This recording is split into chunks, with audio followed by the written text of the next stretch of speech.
Good morning and welcome to the Standing Committee on Cities Finance and Services meeting on Wednesday, February 7th, 2024. Wow. Okay, so this committee meeting is being convened by electronic means as authorized under Part 14 of the Procedure Bylaw. The City of Vancouver's electronic meetings. As such, committee members may participate in person or by electronic means. If a member, so there's no one, so if a member attending by electronic means lose the connection during the voting process, team members are available to get you back online quickly while the voting process is suspended. The team members' contact information has been circulated to you. Video of council members speaking, presentation, vote results will be projected on the live stream when available. Council members are reminded that, in accordance with Section 14.13 of Procedure Bylaw, members must enable their video to confirm quorum. In case of an emergency where we need to evacuate the building, I would like to direct your attention to the exits. There are two exits beyond the glass doors to the left.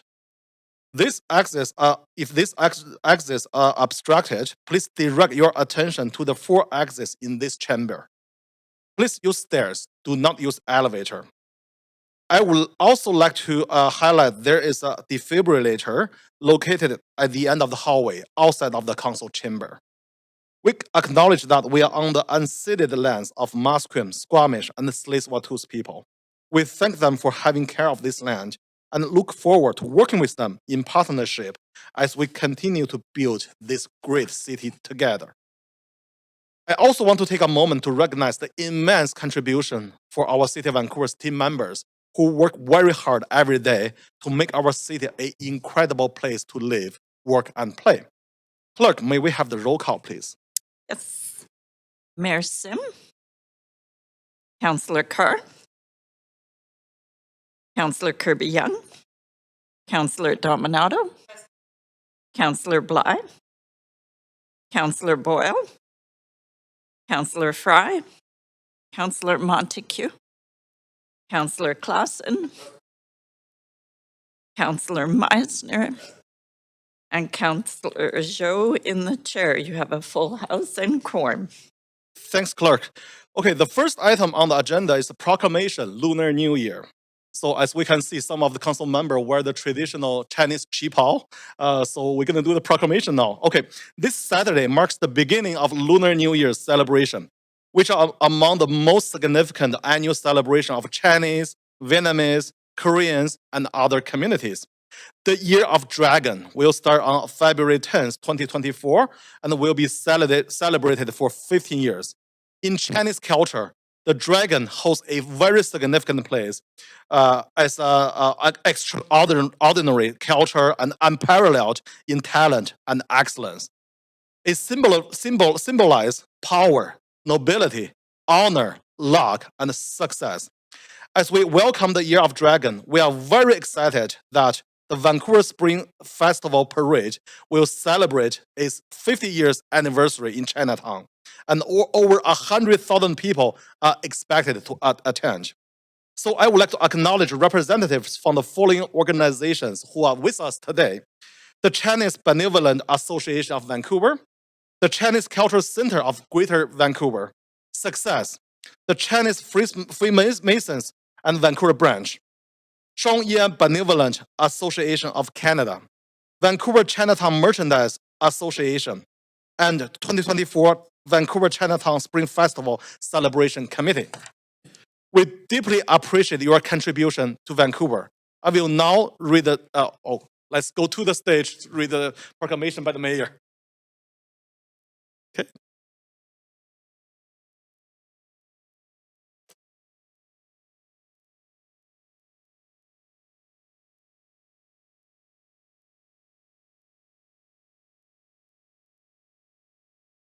Mic now. Are we live here? All right, welcome everyone. And literally, this is going to be the hardest part of the day, actually, just for me, not for everyone else, but for me. So, 恭喜发财，新年快乐，새해 복 많이 받으세요. 祝梦나머지 So my Cantonese is okay. The Korean and Vietnamese, if I offended anyone, I totally apologize here, but the spirit was there. Listen, it's an honor to be acknowledging and celebrating the Lunar New Year, the Year of the Dragon this year. And so, without further ado, we would love to read a proclamation with my teammates here to celebrate this. So maybe I will start.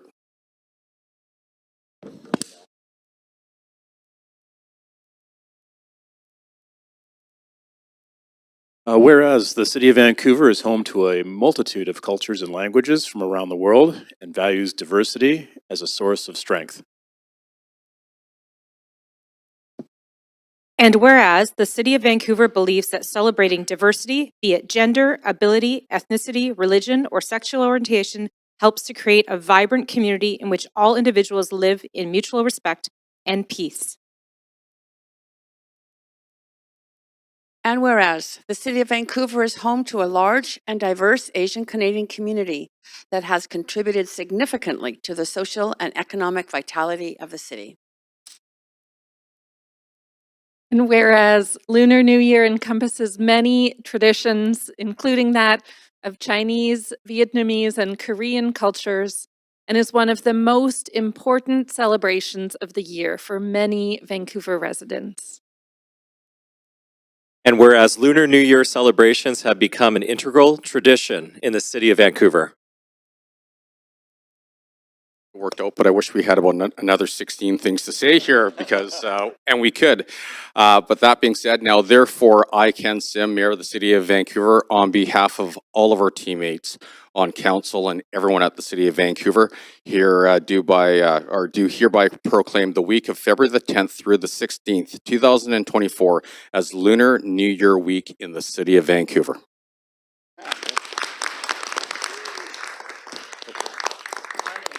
Did some of the groups want to come up? And would you like to say a few words?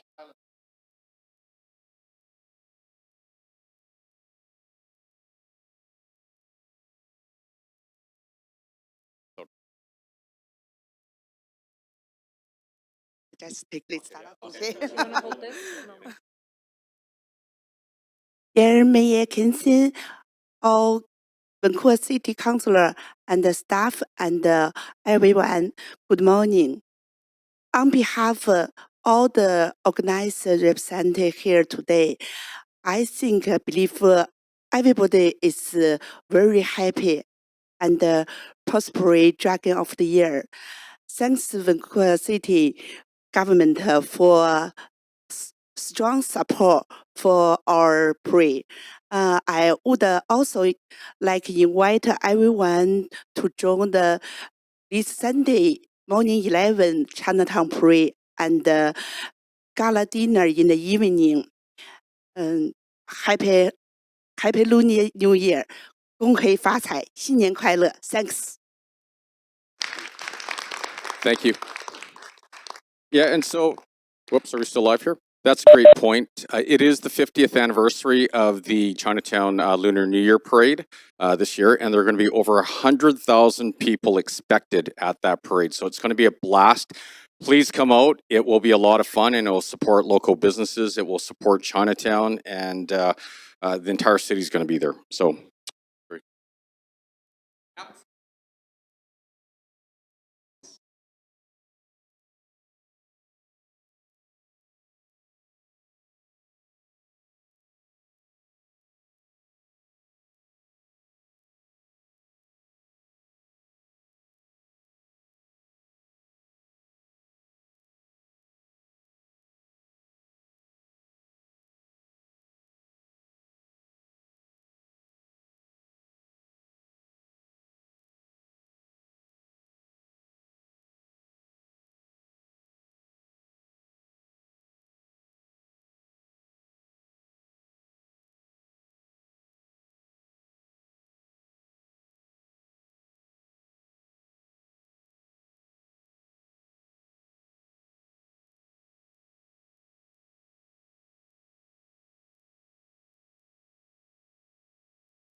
Go back to our business.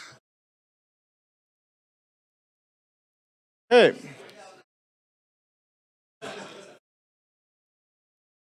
All right, thanks everyone. That was a very good proclamation. Let's go back to the business now.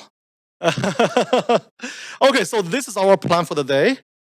Any comments on agenda items can be sent to council using the web form on city's website. The link to that form will be posted on X at Van City Clerk.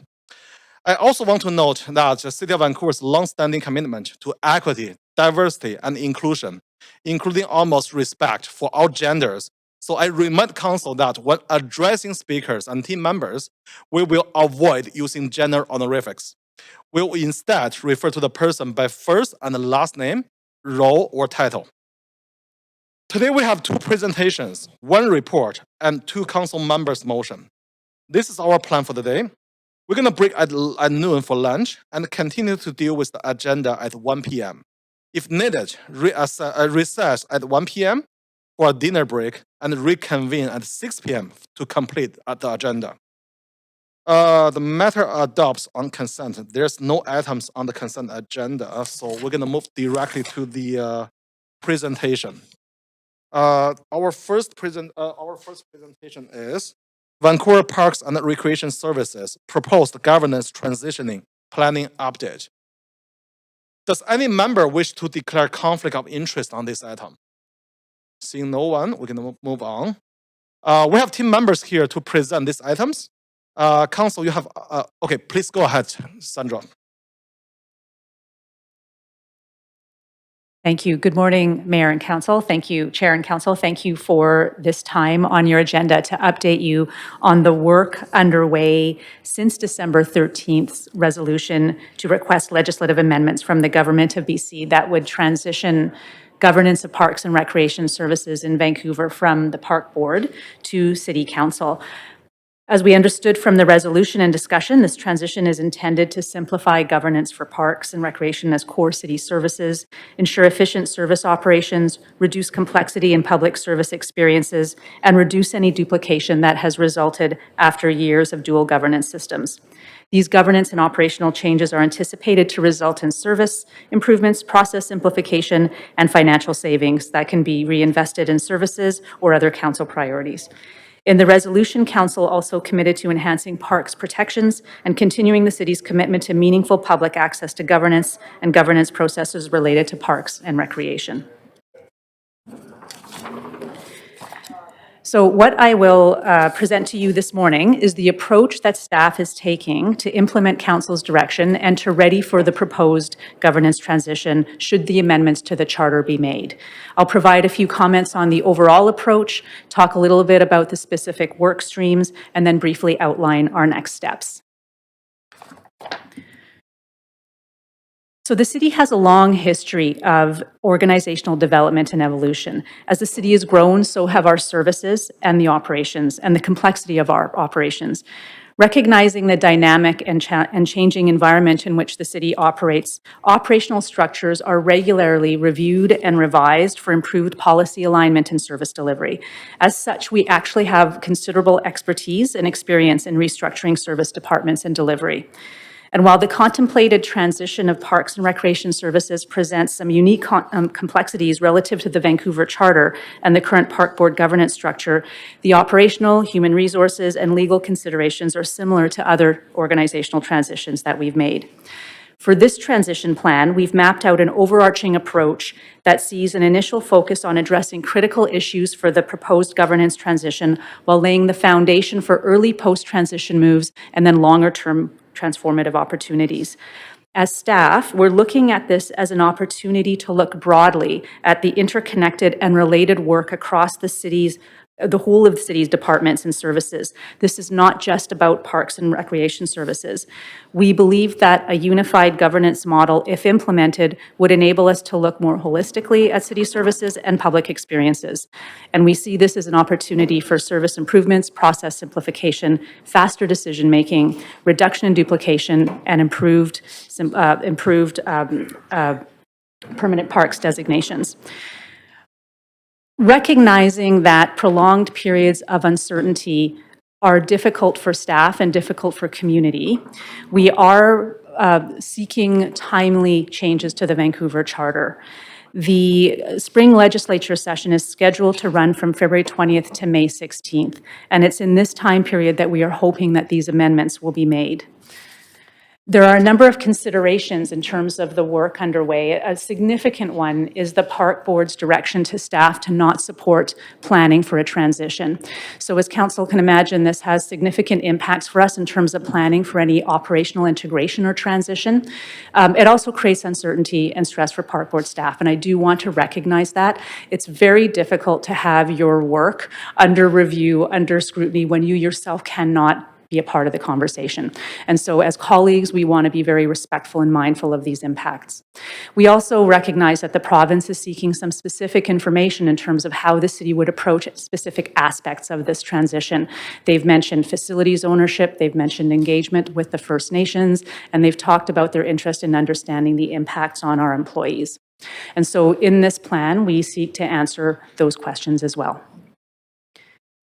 So this graphic in front of you outlines the overarching organization for the various considerations and streams of work that we will need to undertake as we proceed through this planning for this proposed transition. So what you'll see is there are two streams, stream 1 and 2, that are really about the services and how we organize and deliver our services.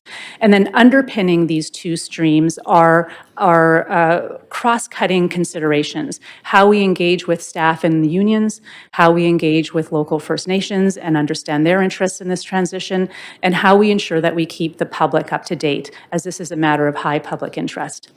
What you see in this overarching plan is the green vertical bar, which is the milestone of royal assent. This is the moment in this graphic of when legislative changes would come into force if they were approved. We recognize that these changes typically happen on royal assent, but in any type of legislative process, they could be deemed to happen at some point in the future. But as I mentioned, we are hoping that these will happen in a timely manner. The first stream of work that you see on this map is governance, regulatory, and legal. And so these are the considerations that we are most focused on at this moment, because this is the area of work that we have to have ready to go should Council assume governance over parks and recreation. So these are the Vancouver Charter amendments, Council structures and processes. How do you absorb this work in terms of your own work, bylaws, policies, legal agreements, and other commitments, delegated authorities. And then stream 2 are the operational integration opportunities, and starting to think about and plan for some of those the impacts and the outcomes and the opportunities that we would pursue should we be in a position to have unified governance in the city. So there is the need to start to begin to identify some of the nearer term opportunities, the things that are fairly straightforward that we could implement fairly soon after royal assent, and then there are those longer term opportunities. What's very important here is that because of that direction from the Park Board and our inability to talk with our Park Board colleagues, staff colleagues around this, we can only go so far. So what you see in this map is that we can start doing some scoping, we can make some, do some initial thinking about this, but we would need to wait until after the proposed transition, should it happen, to actually finalize and implement those near-term opportunities, and then begin the discussions around the more transformative opportunities. Council also directed us to identify parcels of land that could be designated as permanent parks. So we are undertaking that now in this first phase as well, and we hope to be ready post any legislative changes to bring forward to Council park designations. So in terms of going in a bit more detail around the different streams of work, I'll start with stream 1, the governance, regulatory, and legal considerations. So there are 4 categories of work in this stream. There's governance, the legislation and regulatory matters, policies and delegated authorities, and existing legal obligations. So in terms of governance, this is about how council structures its governance responsibilities and manages your engagement with key community stakeholders and the public in relation to your proposed governance over parks and recreation. How does the public have access to you as governors? How can they express their thoughts so that you understand as you would proceed to make decisions what their interests are? And how would you structure yourself in terms of the absorbing this work? Does your existing committee structure stay the same? Would we recommend with other types of committee structures, advisory bodies, and so forth? These are all parts of that democratic engagement process that we need to think about. Council has identified, and adopted a working group. That was announced a number of weeks ago, and so there are a number of community members who will be convening to hear from stakeholders and then come forth with options and recommendations for council with respect to how you structure your work.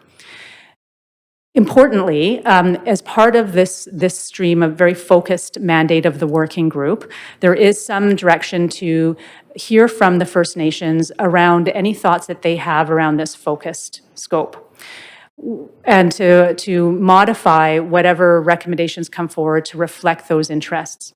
What's important here, though, to understand is that relationships with First Nations and City Council are treated as government-to-government relationships.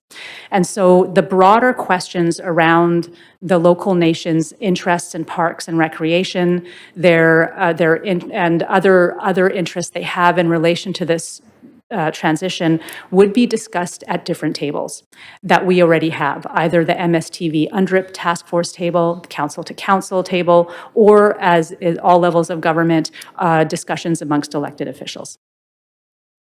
The next stream is legislation and regulatory. So there are two categories of work under this area. The first are the Vancouver Charter amendments that would need to be made to do the transition of governance from the Park Board to City Council. So there is legislation already out there in the BC, the Community Charter, that provides a working example of how local governments across the province already effectively govern parks and recreation. But there are unique considerations arising from the Vancouver Charter that require further considerations. So our legal services team and our intergovernmental relations team are in discussions about these types of changes and what would be needed to transition that governance as directed by council.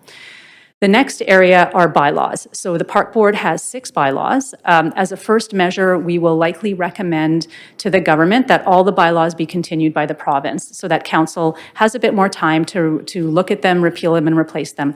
Again, this is work that we would, the kind of the specific look into the bylaws is something that we would want to do with Parks and Recreation colleagues.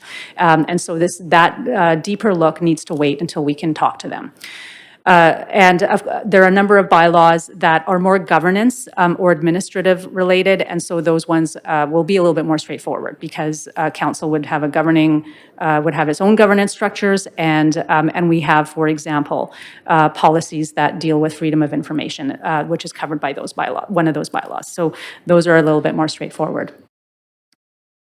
The next category are policies and delegated authorities. So there are a number of council and city administrative policies that will need to be reviewed and updated to ensure that they encompass the staff and the work that was formerly under the purview of the Park Board should the governance transition move forward. Park Board policies would likewise need to be reviewed for adoption, revision, or appeal. We do consider in this category of work review of Park Board motions, other standing directions, and public policies and strategies. And in these cases, we are most likely to recommend approval and assumption of those, but we do want to just do our due diligence around this. The next category are delegated authorities. So delegated authorities will need to be established for matters previously under the purview of the Park Board.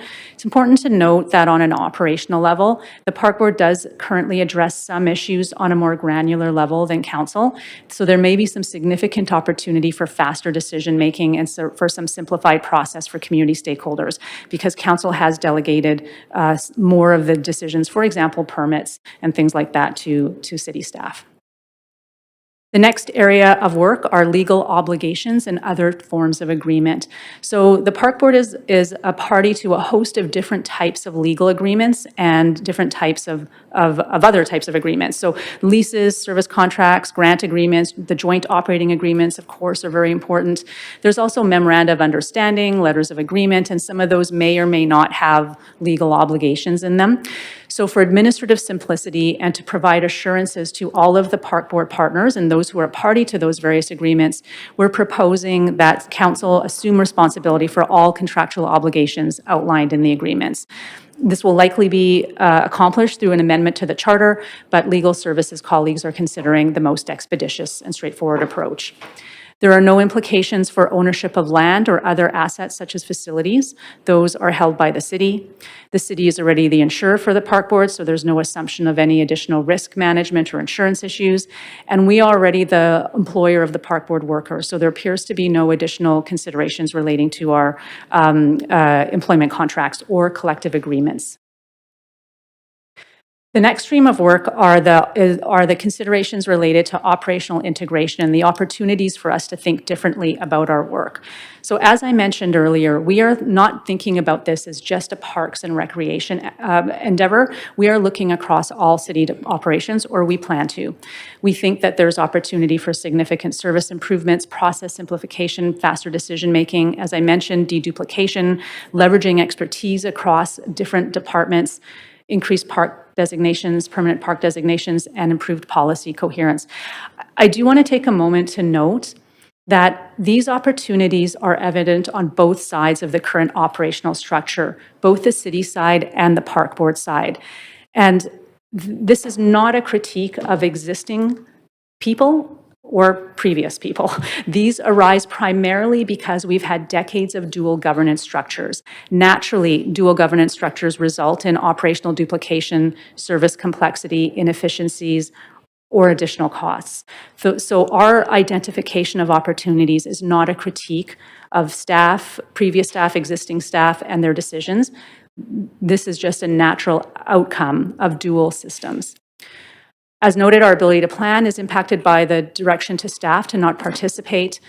And as I just want to recognize again how much stress this creates for the Park Board staff, and we really want to be respectful of that. Nonetheless, as I mentioned, there are some immediate integration opportunities, some clear areas of duplication, and those are those near-term items that we'll start thinking about those now. We'll get ready, and should the proposed transition proceed, we would seek to validate our information with colleagues, make any adjustments, and then move swiftly to implement. And then those larger transformative pieces where we can look at some really different ways of thinking about our work, ways that we would have structured our work had we not been in two different governance systems. That will take a bit longer. And so we'll need a little bit more time for that. In terms of operational integration, we have drafted some guiding principles just so that folks understand, people, staff, and the community understand what's on our mind as we start to think about some of these operational opportunities. We want to ensure that we deliver the greatest benefit to users, residents, and taxpayers. We want to minimize disruption to the public and ensure services continue to work. We want to seek administrative and service simplicity and efficiency. We want to be clear and transparent with the public and taxpayers about the benefits of this. We want to have measurable outcomes, and we want to be able to convey those.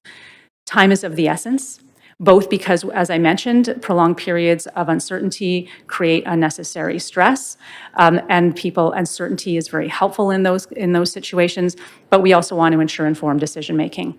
We want to be very considerate because of the possible impacts of change and uncertainty on our employees, and we absolutely want to respect our labor and employee relation obligations.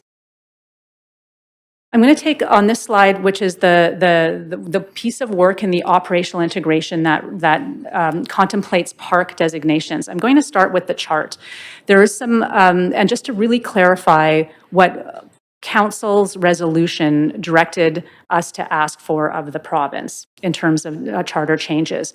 So there are different types of park designations in Vancouver. There's permanent parks, there's temporary parks, and there's parks that are under the care, custody, and management of the Park Board, but are actually not parks. And so they're called CCM lands. And so Vancouver has about 257 parks. Those parks are comprised of over 700 parcels of land. Each of those parcels has a designation. So there are some parks that are made up of parcels that are all permanently designated. There are some parks that are made up of parcels that are partially permanently designated. Some are temporary, some are CCM. There are some parks that are only temporary, very few, but some. And then there are some parks that are all CCM. And so there's a significant mix. In terms of the charter changes that were put forward through the resolution, because of the resolution suggests the elimination of the park board, the impact is on the permanent public park designation and change of use.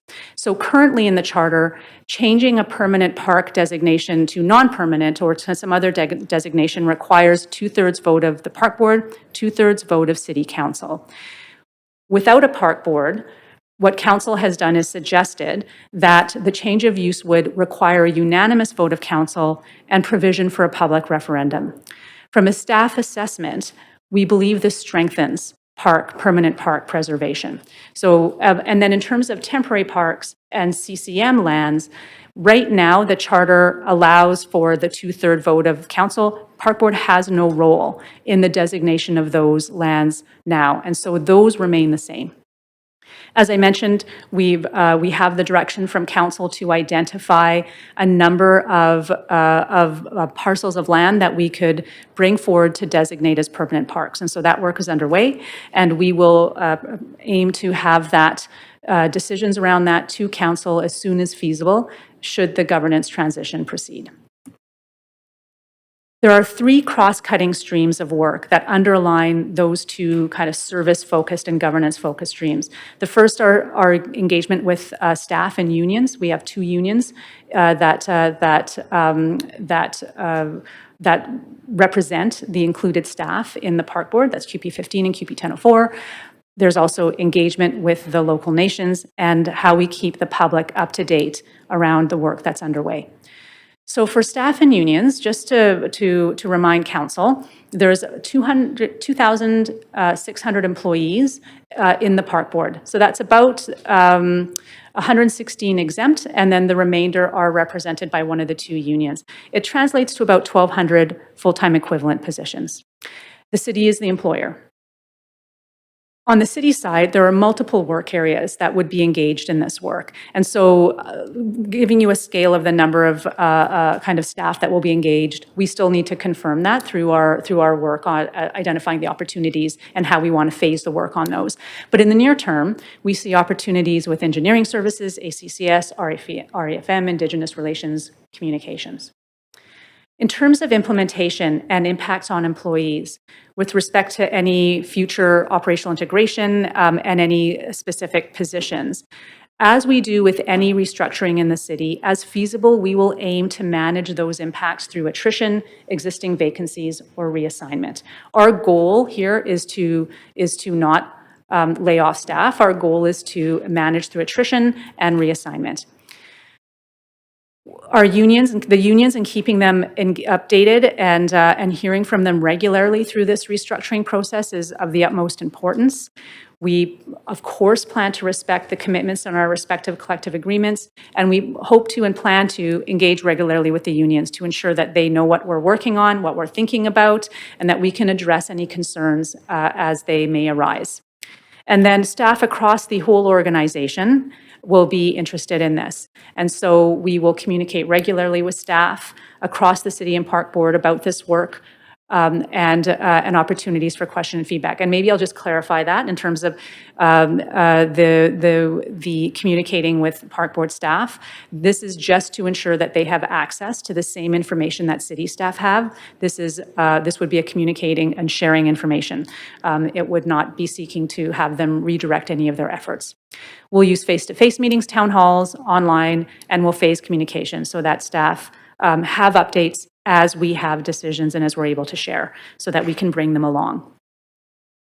In terms of the working with the local nations, as I mentioned, the relationship with First Nations are treated as government-to-government relationships. And we have ongoing tables, the council-to-council tables, the MSTV UNDRIP task force, that are key places to discuss matters specific to city relations with the local nations. We can confirm immediately that there are no intentions to disrupt any of the work that's underway with the nations in relation to parks, whether that be the Stanley Park Comprehensive Plan and the commitments made and the working relationship of the Intergovernmental Working Group, or any other discussions underway. We see this as consistent with Council's foundational commitment to UNDRIP, and we would expect to maintain that close relationship with the three nations in relation to parks moving forward as they continue their involvement and deepen their involvement. In terms of public communications, we recognize that this transition is of significant importance to the public, and there's high public interest. So we will also aim to communicate and share information in a timely, incremental manner so that the public can stay up to date on the work that we're doing. The communications and engagement team is planning for a multi-channel communication strategy aligned with key timelines and milestones so that people are up to date. We're being guided by principles of proactive communication, transparency, and accuracy of information. So some of the tactical approaches you will see are updating the vancouver.ca webpage as a single source for regular information. They will organize media events at key intervals and ensure regular media relations and ensure that the media is kept up to date so the media can fulfill their role of reporting in on events of public significance. And of course, we have city spokespeople to articulate technical details on an as-needed basis. Next steps. So our next steps in terms of looking to the future, we're going to continue our discussions with the province with regard to the potential legislative changes. We will continue our discussions with the nations. We will continue the work of Stream 1, that's the governance, regulatory, and legal readiness work, so that should the transition happen, we are ready to go. We will continue to support the working group in their mandate. I do want to clarify that while the working group is charged with making recommendations to council on how you organize your work and how you stay connected with stakeholders, it is ideal if council can consider their recommendations prior to the proposed transition happening, and that we could have the new system structures, liaisons in place, or whatever they may be, when council takes on those governance responsibilities. But it's not critical. Governance, if the working group needs more time to consider these things, we could see the governance transition and council just absorb the new work into your existing structures and implement any changes as you are ready. But our goal will be to try to support the working group to come to recommendations that could be launched should the transition proceed.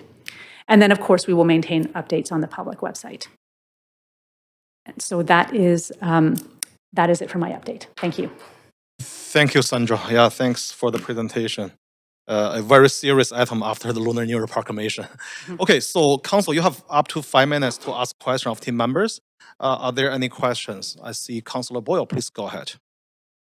Thank you for this public update. The piece you were just closing on is my first question, that the timing and staging of a governance decision, particularly relative to any provincial changes. So the working group will come up with recommendations, possibly more than one option in terms of governance. It would come back to a public meeting of council.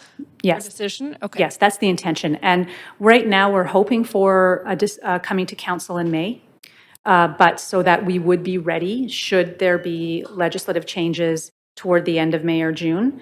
But we'll keep council apprised of the progress of the working group. Okay, back to council in May with some options, and that would be a public meeting where we would have a chance to hear from the public on the recommendations? Yeah, council would need to make the decision around, any committee structure changes or the creation of any advisory bodies. Anything like that would need to happen in a public meeting of council. Okay. What other decisions come back to council on this and when? So there will be a number of decisions relating to, we'll be updating you on the work related to various legal considerations and pieces like that. We will keep you updated on any, like in the near term, the focus really is on the governance pieces. So those will, many of those will happen through the charter amendments, should those proceed. So we'll keep you updated on those. I think the biggest decisions coming to council will be related to the governance. Okay, but it could be if we don't have those recommendations or decisions in place in time, that a move happens at the province before we have figured out what the next governance step is, and then we're just in a kind of... It's quite straightforward. If that happens, then what we would do is, if any decisions needed to be made by council in advance of that, we would bring them through your regular standing committee or council meetings. We will probably come to council with some decisions related to delegated authorities. I should have said that, actually, my apologies. We'll probably want to come to council for some decisions around levels of delegated authorities, some policy updates, ensuring that our policies are encompassing the work of park board staff. But again, some of those decisions you would not make until, or would not be enforced until the governance the proposed governance transition takes place. So we need to work with our legal services colleagues around, do those happen right away? Do those happen in advance with a date where they come into effect? So we'll have to work through some of those details still. Okay. Are there other opportunities for the public to have a say? Will the working group, the transition group, be hearing from the public, or any other chances before potentially May? Yeah, so the working group, as per their terms of reference, is charged to engage with stakeholders, to hear about what is working in terms of park board governance and what they would like to preserve in terms of the access to decision makers, how they give feedback, liaison, those types of things. And so they will consider how to structure that stakeholder engagement, as well as any broader, like maybe if there's a survey or anything, we'll ask them to consider those items. Okay. And then we will update council on that. The working group decides who those stakeholders are and how they get to have a say. Yeah, and we're doing the typical things that you would expect staff to do. So we're taking a look at who the stakeholders were that were engaged in previous strategies and work of the park board, who are the stakeholders that they've been engaging with, and we'll bring those lists forward and those forward for the working group's consideration. That would be great to see.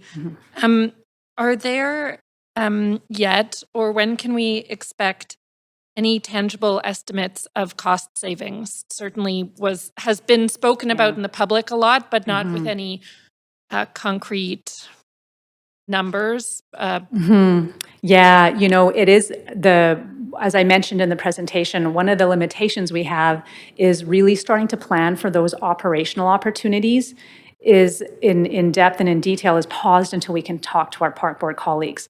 And so we can see some potential for some immediate opportunities, but we wouldn't want to finalize those or necessarily put out numbers or ideas until we've had a chance to talk to our park board colleagues. As a matter of just good management, we try not to have our staff hear about things in the public before we've had a chance to talk with them. Sorry, we're at time. Oh, okay. Maybe somebody can move for a second round. I couldn't see my time. Yeah, thanks, Councillor Ball. Councillor Fry, please go ahead. Off the top, Chair, I'd like to move for a second round of questions. Yeah, seconder? Second by Councillor Carr. All in favor say yeah. Opposed say nay. Yeah, motion carries. Please go ahead, Councillor Fry. Thanks, Chair. I guess a couple of just process-wise questions. I don't see the transition team named in this report. Sure. So the transition. So we've done what we typically do in terms of restructuring efforts or transitions. Is we have struck a steering committee of the general managers of the various areas that have a stake in the work, and then what we would do is organize working project teams based on the stream of work. And so we have, for example, a team of lawyers that are some of our in-house counsel that are working on the considerations related to the Vancouver Charter. We have the communications team working on developing the communications plan to make sure that we keep staff and the public up to date. So we haven't gone and named every single staff, but we're just following your typical project management. Right. So I'm looking at the resolution and the specific sort of parks and recreation transition working group type advisory body to be convened. Is this all going through your office? So the working group that council created, which is a Type D advisory committee, is chaired by, which has a couple of council appointees. The mayor is on it.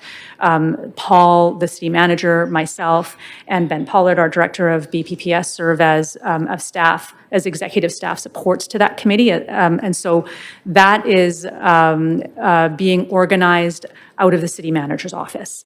And their focus, as per the working group, is on those governance structures and governance processes of council. So that group has been struck but is not named here? Is that?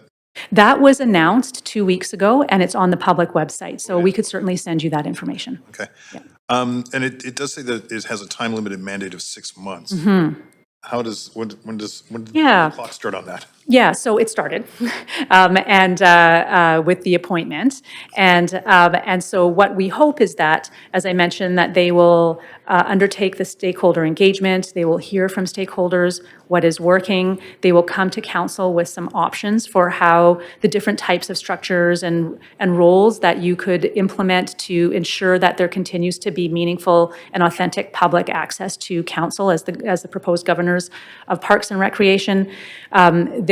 Hopefully, if we can have those recommendations by May, we could have them implemented should the transition occur, and then the working group could spend a few months to kind of hear from stakeholders, how's it going, and could recommend any revisions to council should they be needed. And forgive me for not knowing this, but as a Type D, is that minuted and reported back to the public? And yes. So this is fully transparent? Yes. Yes. Okay, thanks. You mentioned, totally shifting gears now, on the permanent park piece that is moving from a 2/3 vote necessary to a unanimous vote necessary to declare a permanent park. How does that strengthen? It seems to me that's a higher bar to achieve a permanent park rather than... So the council resolution called for a unanimous vote of council and provisions for a public referendum. So together, our assessment is that those two strengthen permanent parks. Right, but so now, as it stands right now, if we were to declare a permanent park, 2/3 vote, but in this proposal, it could be one dissenting vote throws it all out. Yes, one dissenting vote would throw it all out. That's considered strengthening. Yes. I would see that as weakening the... Sorry, yeah. Go ahead, Senator, if you're going to answer that question. Go ahead. There's two issues here. One is designation of a park. Sorry. This is to change the designation of a permanent park. So to remove the designation, that's what we understand the higher test applies to. Sorry, my apologies. I'm so focused on the not de-designating parks. Okay, so it's not, this does not apply to the creation? No, just the de-designation. Thank you, Paul. Yeah. Okay, all right, okay. Thank you for that. The Auditor General Committee report, actually, you know what, I'll come back. Okay, thanks, Councillor Fry. Councillor Meissner, please go ahead. Chair, it's interesting, Councillor Fry brought up a question that I had as well. So I was just hoping you could circle back to the change of governance piece and the protections for parks. Can you just clarify how it's going to change? Right now, it's 2/3 vote to de-designate a park, for example, in council. That's how it would be today, is that correct? Thank you for the clarification. And again, I apologize for the confusion. Okay. Yes, right now, today, to de-designate a parcel of land that has been designated as permanent park would require a 2/3 vote of the park board and a 2/3 vote of council. Should the park board be dissolved, then, and what council has requested of the province is that they change that de-designation threshold to a unanimous vote of council and a public referendum. Yeah. So in staff's view, does that strengthen park protection? Yes, that strengthens park protections. Okay, great. That's my understanding. Yeah, and council can continue to designate parks as they would, because that is their current power. Yeah. So we're going from 2/3 at council now, potentially to unanimous and a referendum. So that is certainly a higher bar. Yeah, and I'll clarify, you're going from 2/3 park board and 2/3 council to unanimous council and a public referendum, and our assessment is that strengthens it. Okay, great. Thanks for clarifying that. My other question is around the park board, and I'm not sure how much you can say, is around their legal challenge using taxpayer money to launch a lawsuit. I'm just wondering what is staff's view of this taxpayer-funded lawsuit slowing down the transition process? I can't speak to Paul, would you like to? So our understanding at this stage, Councillor, is that the Park Board has authorized the expenditure of funds to get legal advice. From a staff perspective, that's not inappropriate. Our law department is not in a position to act for Park Board in this case, given that there is potentially a conflict between their two clients, which are both Park Board and City. So in fact, the Park Board does need, to the extent they need legal advice, it does need to be independent. At this stage, they're just seeking advice on that. In terms of any claim that might follow, that's speculative for us at this point in time. So if they were to pursue a claim, there'd obviously be additional costs associated with that? Presumably there would be, but again, hard that we're now talking into a hypothetical. Yeah, but they would need to go back to Park Board to get authorization to spend more money to launch an actual claim. This is just exploratory. The $20,000 is just to explore the possibility. Is that right? That's our understanding. Is that's to seek legal advice. Certainly, pursuing a claim, I would expect would require expenditures far in excess of 20 grand. Yeah. Okay. Thanks very much for clarifying that. Okay, thanks, Councillor Meisner. Councillor Carr, please go ahead. Thank you. Appreciate the thoroughness of the report. Permanent park designation is a great goal. I think no one would disagree with it. Why hasn't it happened to date? So there are a number of parcels of land that are used and enjoyed as parks that actually serve multiple purposes in the city. They could be enjoyed and used as a park, but also house or have beneath them or within them critical city infrastructure that we actually need to run the city. And so in order to ensure access to those for that critical work, they have not been designated permanent park. The uncertainty of another governance body deciding or not deciding whether we have access to that to do that critical work is a barrier. Should there be unified governance over parks, then we would have greater confidence that the city could do that critical infrastructure work and do it in a way that doesn't compromise in the long run the park or its use as a park or enjoyment as a park, but it does provide us that access. Okay, but it's always been in council hands to permanently designate parks? Yes. Okay, so it was just a matter of whether we were able to work with or wanted to work with or how we would work with the park. Yes. Okay, all right. First Nations government to government talks around this. You mentioned, and it's in the report, that it's linked to MSTV, the UNDRIP task force. Will the task force itself be engaged in discussions around this? So we anticipate that the MSTV task force, as we work on the 5-year UNDRIP action plan, will have a strong interest and continue to have a strong interest. They already do in parks in Vancouver. And so, as I mentioned, we don't plan to disrupt any existing work already underway. The UNDRIP action plan specifically mentions parks in numerous places. And so we do anticipate that those discussions will continue. Okay, good to know. One of the goals is operational integration of services. Can you just outline what services actually are currently integrated? I mean, I think REFM, but anything beyond the real estate and facilities management, and how are Certainly, yeah. So we have a number of different relationships with different types of departments in the city. So, for example, financial services. We have one financial services department for the city, and then there are financial management and director assignments into various departments. So we do have some areas where we have shared internal corporate services. In terms of public service, though, it's been quite siloed. Okay. Does REFM manage the Kitsilano pool? Yeah, yes. What? So the operations of the pool are managed by the park board. But It's the- a city the city owns all the assets. Ah. So REFM does support the management of and maintenance of Okay, the so renewal of the council, asset. council could have made decisions around the maintenance of the, because it was in our hands, REFM. All right. Yeah, through the capital planning process, what happens is departments put forward in partnership with REFM, their facilities, maintenance and development priorities, and those come to council for consideration. I think you've identified this, but I'm curious about which significant park board services are not integrated. And so why don't you just outline that again?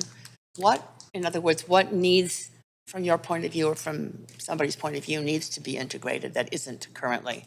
So, Councillor, there are a number of opportunities where there is work across multiple city departments that are either duplicated because of that dual governance structure, or where there is not service alignment, and so there's a kind of discongruent community experiences or added process or steps. I hesitate I know it might seem problematic. I do hesitate to talk about it right now before we've had a chance to talk with staff. It's very difficult for staff when they hear their work being discussed in public before we've had a chance to talk with them. Okay. I'll leave my next question. I think there's no time to answer it. I'll get back on the list again. Thank you. Thank you. Thanks, Councillor Carr. Councillor Clausen, please go ahead. Thanks for the great presentation, Sandra.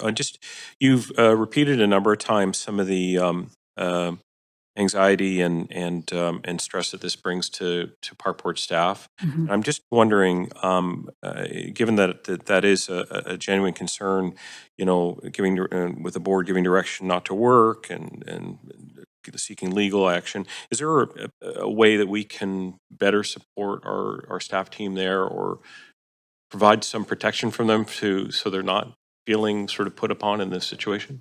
We have provided, through this transition plan, a confirmation that this is not an exercise in service reduction or work reduction, and that any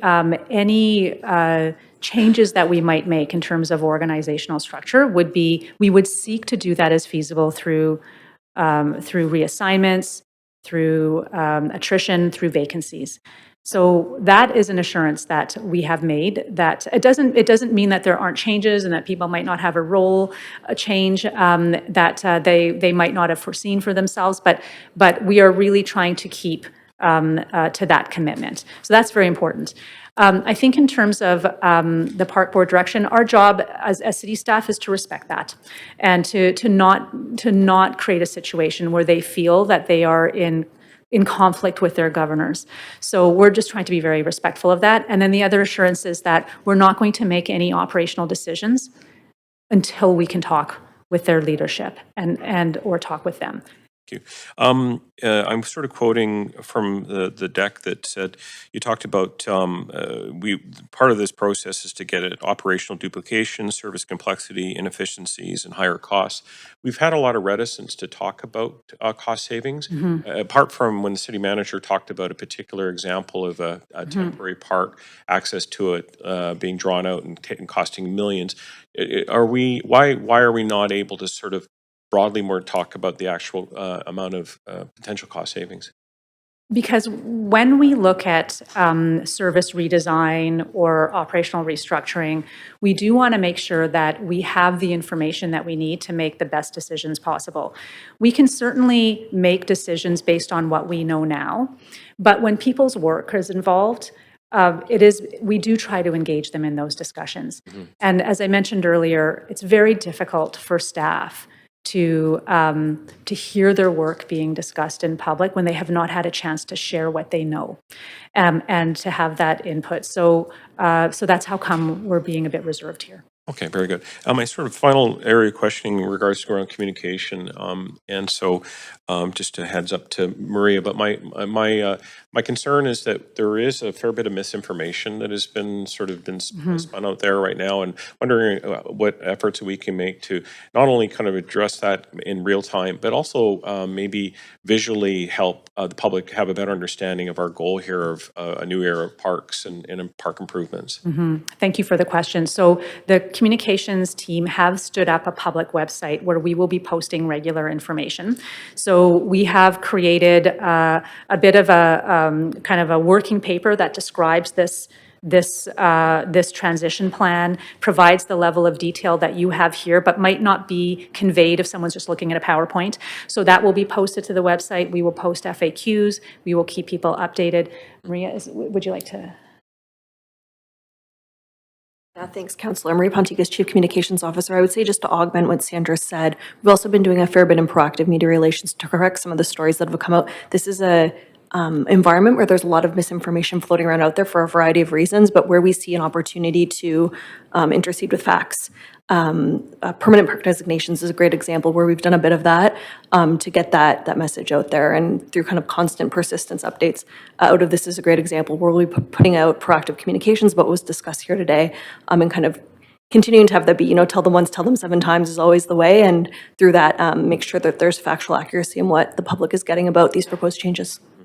Thanks. Just in my last few seconds, I'd say we've already heard from a lot of stakeholders and different groups in the city who've expressed a desire to try and have a more streamlined and efficient way of being able to present their services and events and opportunities. So perhaps we get a chance to hear a bit more from them as well during this process. But thanks very much. Absolutely. Yeah. Any feedback that comes in, we will take it and keep it for operational consideration. Excellent. Thank you. Thanks, Councillor.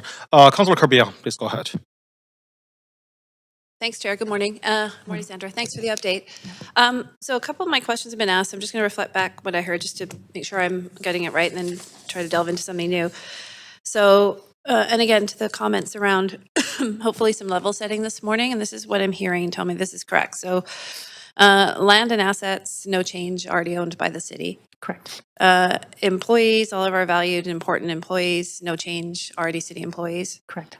Legal obligations, already responsibility of the city. The city has those obligations to support the park board, correct?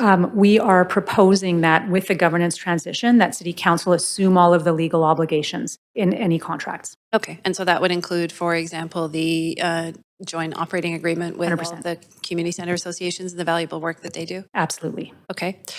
First Nations engagement continues through that importance of that direct council to council government and the MSTV on drip table being key platforms for that work? Yes. Okay.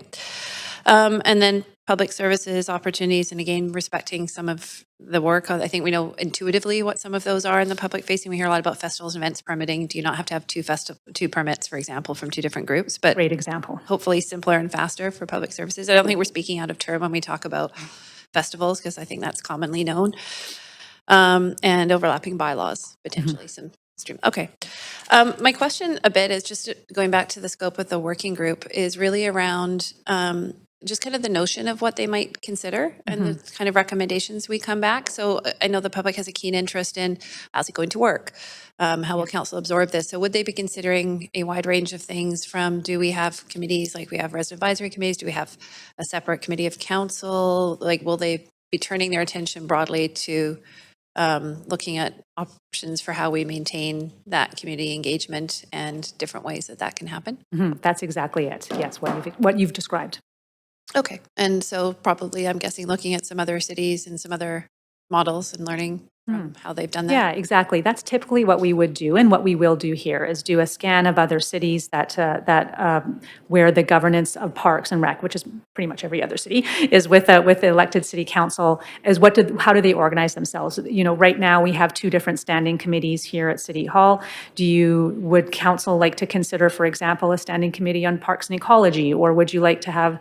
Those are those types of considerations that we anticipate coming out of those types of environmental scans. Okay, and in that report, I know Councillor Boyle asked when that would come back, but when that comes back to council as the decision-making body on that, at the appropriate time and with the work. Will council kind of receive a full update on here's some different models that were considered, pros and cons, and this is why we arrived at different recommendations? We can certainly work with the working group to ensure that information is there for council. Okay, that's great. I think that would be helpful too, because people are curious to understand the process. We love our parks, right? We have a lot of passionate stakeholders.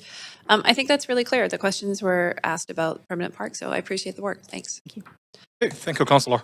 Second round, Councillor Boyle, please go ahead.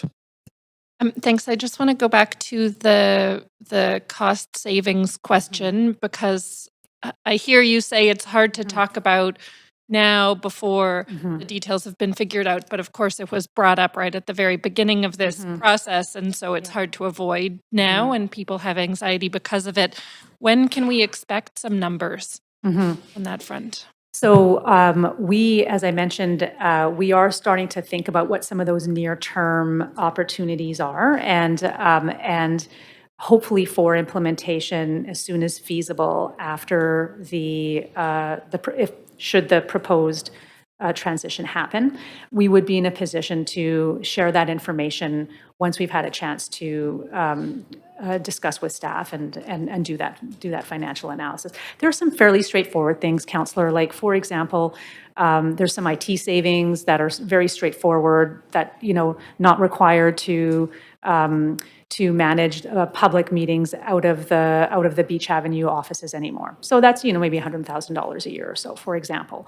So there's other types of things that are fairly straightforward, but when it comes to staff impacts, we do really want to take the time and care of talking with our staff first and working through those with them. Okay.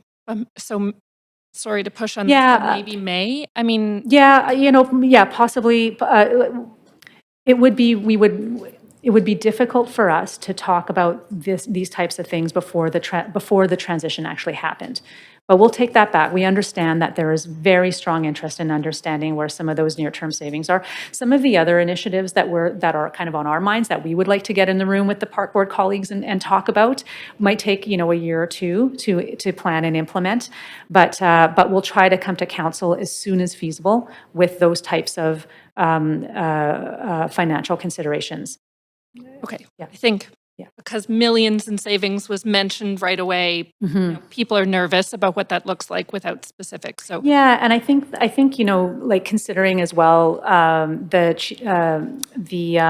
city manager's example in December around the cost inflation on capital works that were delayed because of our ability to access parks. There are cost savings. And then there's also future cost avoidance, right? So of simpler, more efficient processes, faster decision-making, those types of things. Okay. I just have a couple other questions on the engagement with Musqueam, Squamish, and Tsleil-Waututh. It was noted in the Globe and Mail this weekend that there was a sort of a form letter sent out for their approval.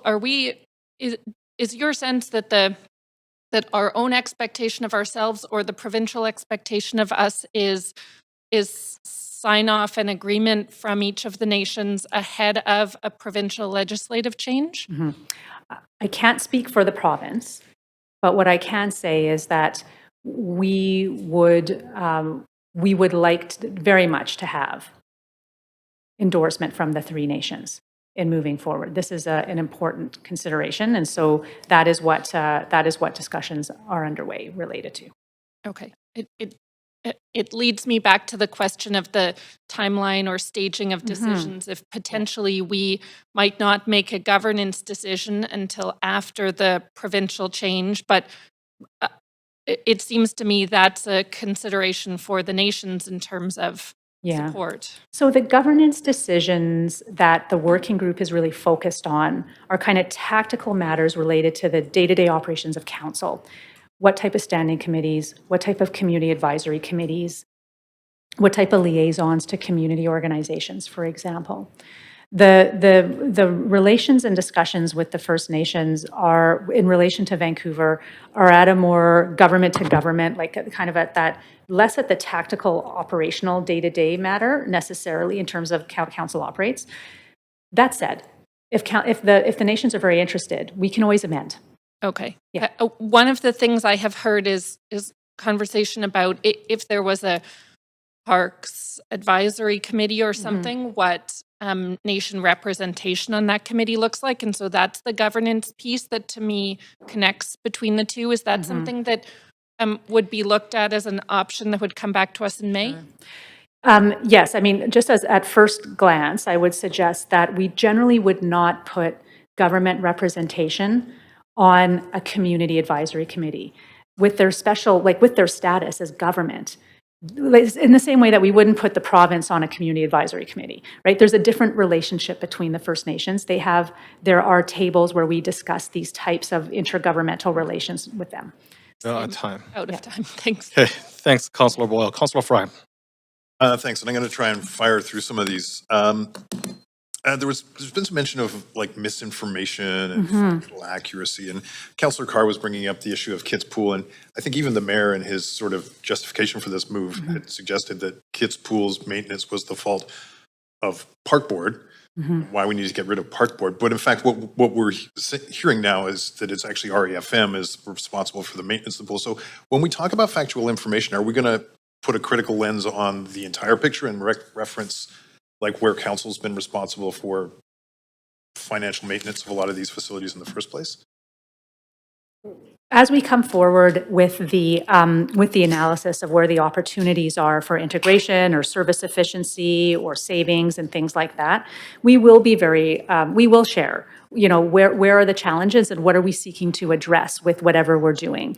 And so we will try to provide that type of analysis for council. I want to reflect back on the Auditor General's report of December 7th, which really talked about better communication and really articulating some of those deficiencies on that council Park Board kind of communication level. And I think that is part of this conversation that needs to be kind of illuminated, because to the point that there is a lot of information, and I think it was inappropriate to pin the blame of Kids Pool, for instance, on the Park Board when in fact we are equally responsible, if not more.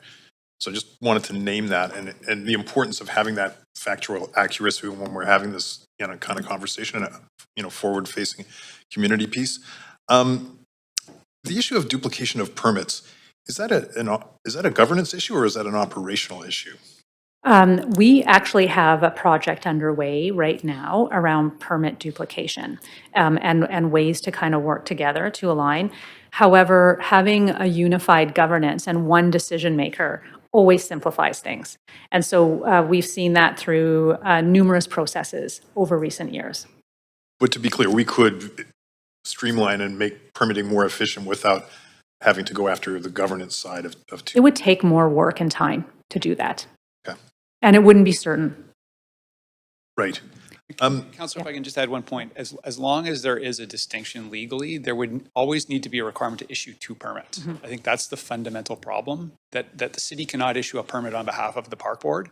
That's at the essence. So as Sandra said, there's work we can do to make it more efficient, but you're still going to be left with two permitting bodies. That's legally the way it works right now. Is that the same for like our permitting, for instance, like where we have to have a separate sewer permit relative to like a building permit? That's a function of those are two entirely different permitted activities. In this case, in the case of a festival, we're permitting the same activity of two different bodies. I think that's the challenge here. Right. Okay. This is a lot of staff resources, I'm assuming. How many full-time employees are now dedicated from the city towards this work? And There's no one full-time dedicated to this right now. We all have multiple projects underway. Right. Are we shifting resources from other existing workflows? Because obviously this is make it into the budget. No more so than we would with any other council direction that we receive. At this point, it's a fairly straightforward kind of project that we're advancing. So it, like for example, I have a whole host of projects. Ben has a whole host of projects, but we are legal services. The legal counsel that are advising us on this have multiple files.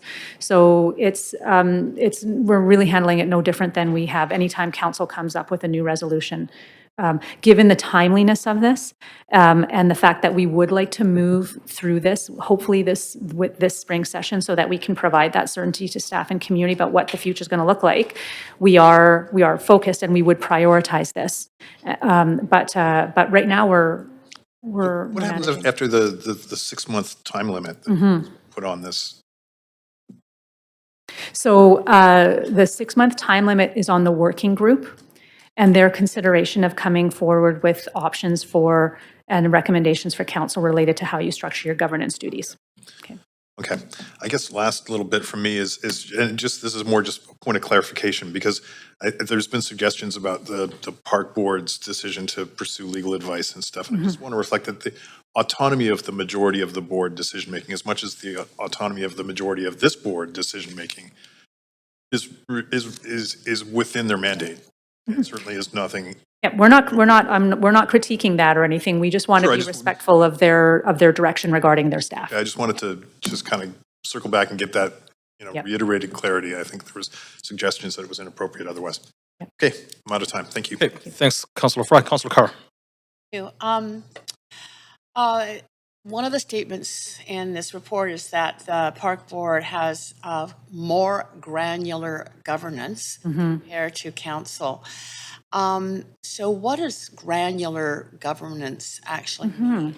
Sure. Yeah, in some areas, they definitely do. So for example, all permits come to them for decision, whereas council has delegated that to staff and engineering services. For example, they would decide on design elements of monuments or memorials, whereas council would delegate that to staff. So there are those types of kind of levels of work that we would consider operations and operational decisions that council has delegated to staff that are currently handled. I've attended park board meetings, and I hear some of those discussions. I hear the public coming in asking very specific questions around parks, etc. So there's a and appreciation of park board commissioners for attending community events and meeting with community center associations, etc. Has anybody considered how council will take on the additional governance related responsibilities that the park board is currently doing in terms of community outreach and liaison work? So, Councillor, that is exactly the work and the conversation that the working group is charged with considering and bringing back to council. And as you know, on the working group, there is one existing and one former park board commissioner. There is a former deputy general manager and acting general manager of the park board. So there are folks on the working group that have some very tactical and governance experience with the park board, but as well, there's the broader engagement with the stakeholders, and that information will feed into their considerations as well. Okay, that leads me actually specifically to my second question, which is that the report says that there will be consultation, but it doesn't specify with whom. Will it be with the public? And if so, like how and when can the public expect that to happen? So the working group just had its first meeting. So those discussions related to how to engage the various stakeholders and what that will look like. And then, for example, if they have recommendations or ideas, do they want to do some field testing with a broader group? Those types of discussions are still underway. So how they will do that engagement. Okay, who are the stakeholders? So the way we've just considered stakeholders is quite a spectrum. So there are the organizations that partner with the absolutely 100%. The associations that rely on the parks and recreation services to offer their own programming. Ecological societies. It's like all of those are kind of the formalized stakeholders, and then of course there's users and that also have a deep care for this service. Okay. The final question. The report talks about faster decision making and simplified processes that are the goals. Can you give me an example? You must be thinking that there are opportunities to get these sort of faster, more simplified processes. Like what would be the focus? What kinds of processes are currently not fast enough or not simplified enough? Thank you. I think that the city manager gave a very pertinent example that that had millions of dollars of impact in December during the motion discussion. We just talked about the permitting process of like event organizers having to go to two bodies for permitting and have two different discussions and sets of requests. So there's two different permitting systems on the staff side, IT managing two systems. So there's though, like, we'll just use the ones that have already been discussed, but those are some of the examples. Okay. Yep. Okay, thank you. Welcome. Thanks, Councillor Carr. Councillor Kirby. Yeah, thanks, Chair. I'm going to preface my question by saying that I do think that we have an opportunity to better invest in facilities, and we've invested, I think, as a city. But I just want to circle back to the kids' pool piece for a bit, and I just to kind of sequence some of this out. Council approved a budget last year. And then am I correct that subsequently we got an update in council on Kitts Pool and around the fact that the park board was going to undertake a feasibility study, but we knew about, and this might be a question to the city manager, we knew about the issues with the pool and the fact that it was end of life, the confluence of events with king tides, sort of it being hit with the storm, all of that. But the kind of philosophy in that, I think I remember asking this question during the meeting, is that there wouldn't be any allocation made, even though we know our pool could fail, till the 27 to 2030 capital plan. So my question is, did the park board not preemptively bring forward a request in the budget, even a last minute one, given the urgent situation that had happened and the dire situation that it was leaking this amount of water? And I mean, they do have the opportunity, do they not? Did they bring something forward, and they have the opportunity to bring something urgent to council in the event that we have a significant event or a situation like that? So, Councillor, and we can provide the council with the full history around Kitts Pool. So it is an evolving issue. Obviously, there were repairs done to that pool over the course of the last year. There's been increasing information around challenges with that pool and the amount of water that's been leaking and so on. So this is an area where our real estate and facilities management team is working very closely with Park Board colleagues to understand kind of what those issues are. We are looking at proceeding with a feasibility study. So that really is being done in partnership. You know, the technical work would be led by real estate and facilities. That's where the expertise is in terms of procuring consultants around a technical issue on that facility. So I think in that particular case, it is one that we're working jointly together, as REFM would in the case of an engineering facility or some other civic asset. And can you clarify the when that funding ask came in and how it's being funded? We're looking at funding it through emerging priorities in the capital budget. I'd have to go back and get the specifics on exactly when we determined that we needed to do that feasibility study and the budget envelope. But again, this is an issue that's evolving somewhat in real time. So we're working together to find capacity within the capital plan to do the work. We know it is urgent, it has to happen. Right. But we did have a budget process. Okay, I'm going to leave it there for now, and I'll come back. Thanks, Councillor. Councillor Carr. One final question. I'm wondering around this whole issue of this, again, more granular governance and liaison of park board commissioners with the public. Do you intend to talk with council itself in this next period of time around how we as councillors would be able to take on, or how could we manage the additional responsibilities that park board commissioners, elected park board commissioners currently take on in terms of public liaison work? Councillor, we do expect that discussion and those considerations and potential recommendations around that to come forward to council, hopefully in May, with the recommendations of the working group.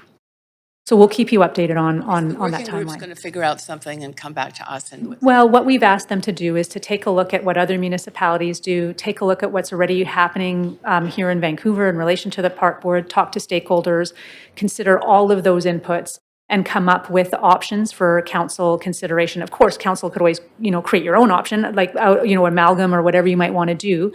But we're asking them to pull all of those resources together, do some thinking about it based on with their expertise and experience, and come to council with some ideas. Okay, we're out of time. Thanks. Okay, so this is the end. Oh, Mayor Sim, please go ahead. Yeah, just a clarifying question, just really quickly. So based on your knowledge, with all the other cities in Canada, do councillors, who I assume, oversee parks, do they get involved in the design decisions of, things that come to their park boards, or do they get involved in issuing permits for events?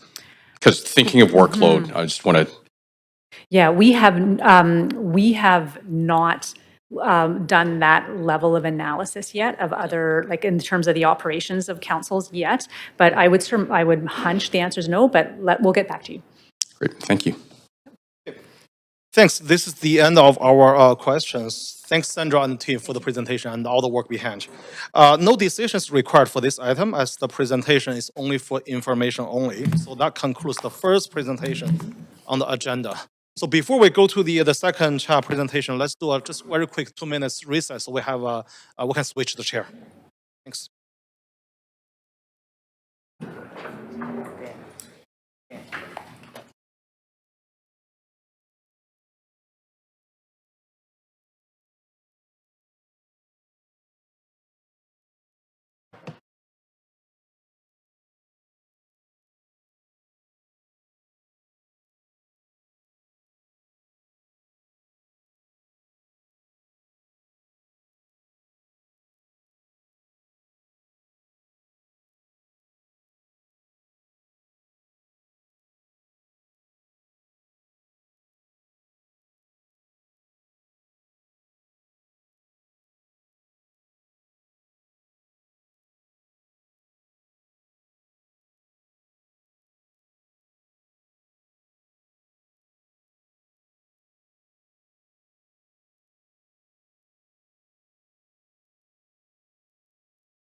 Thank you very much, Vice Chair Zhou, for kicking off the meeting this morning. And we are moving to item 2, the second presentation on the agenda for today, which is the Climate Emergency Action Plan Annual Update. Long awaited, so thank you for the patience. So we will, before we move to our staff presentation, I just want to ask if any member wishes to declare a conflict of interest on this item. Seeing none, we do have team members here to present the presentation, so please go ahead. Great, thank you. Good morning, Mayor and Council. I'm Brad Bedelt, Director of Sustainability. Pleased to be here. I'll start by acknowledging that we are on the unceded traditional territories of the Musqueam, Squamish, and Tsleil-Waututh people. I'm pleased this morning to introduce our Manager of Climate Mitigation, Matt Horn, who will be providing the presentation. It's our annual update on the Climate Emergency Action Plan. We aim to deliver this to Council every year. This year's a little later than typical, but excited to be here. It's an opportunity to share our progress on the city's climate targets, also a chance to share some of the success stories as well as some of the challenges. I'll just quickly add that this is a space that the city has been a leader in for years now, but it's also a space that's really been shifting over the last few years. We're seeing a number of cities across the region and across Canada really taking leadership roles here. We're also seeing other levels of government really stepping up, as well as the private sector. And I think you'll see that in the presentation. The city playing a role of partnering, collaborating, and advocating is becoming really important in addition to the work that we're taking on as well. So with that, I'll pass it over to Matt. Thanks, Brad. Good morning, Mayor and Council. So I'm going to start with a couple just contextual slides to kick us off. So 2023 was the hottest year on record for the planet, and we know from the forest fires and smoke that sort of clouded much of the province last summer. So it's just a stark reminder of the risks that we faced from climate change. And it's obviously not a problem that Vancouver is going to be solving alone. It's a global problem that demands a global solution, but we do have an important role in that. So we have an obligation to reduce our own emissions, and we also have an opportunity to be working with partners in the region and across the country and beyond to scale up solutions and build momentum towards that global solution. The other thing I want to mention starting off is that the work we're doing on the climate emergency is not just about climate and not just about reducing emissions. All of the actions we're taking to reduce fossil fuel use in buildings and transportation have a range of benefits for the community. So it's helping to strengthen our economy, it's improving our health from better air quality, it's opening up sort of safer ways to travel around the city as just a few examples of the types of benefits. So in terms of speaking to the agenda, I'll actually refer back to some of your discussions on the climate budget late last year. There were some good questions about how do we measure, how do we know we're making progress on our climate work, and there's a few different ways we do that. So we'll look at sort of individual projects, and the Vancouver Fire Department's sort of new electric fire truck and the Passive House Fire Hall are sort of good examples where you can sort of see, touch, and feel what the sort of the broader energy transition looks like over a longer term, but see some of those projects in the near term. We also look at individual council decisions and council reports to understand the implications of those. So the removal of parking minimums last year in the West End and Broadway is a good example. We can understand how those sort of changed choices and what the implications over time will be. And finally, we try to look at it from a citywide perspective in terms of a range of indicators, how we're doing in terms of expanding the EV charging network, expanding the protected bike network, and then at a macro level, looking at how our emissions are changing overall.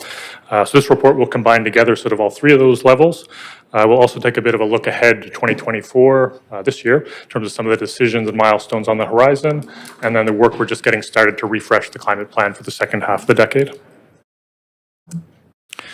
So very quick refresher just on sort of our context. So you've seen this before, but this is sort of updated with the 2022 emissions data. So no surprise, natural gas in buildings, predominantly from space and hot water heating, continues to be our biggest source of carbon pollution.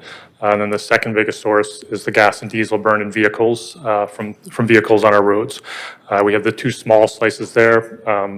Methane emissions from the Vancouver landfill and the small amount of fossil fuels used in the BC hydroelectricity grid also making up our emissions inventory. And so the Climate Emergency Action Plan is really built around those sort of main sources of emissions and trying to transition off of fossil fuels in buildings and transportation. We have 6 core objectives or 6 big moves in that plan. The first So the complete walkable neighborhoods, which we treat as sort of a foundational piece in the overall plan. Big moves 2 and 3 are focused on transportation and the work to accelerate active transportation and transit and accelerate the transition to electric vehicles.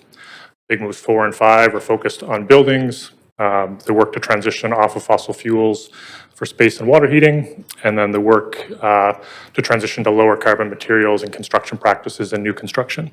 And finally, big move 6, focused on nature-based climate solutions, trying to increase the number of trees in the city and the amount of carbon they're able to sequester.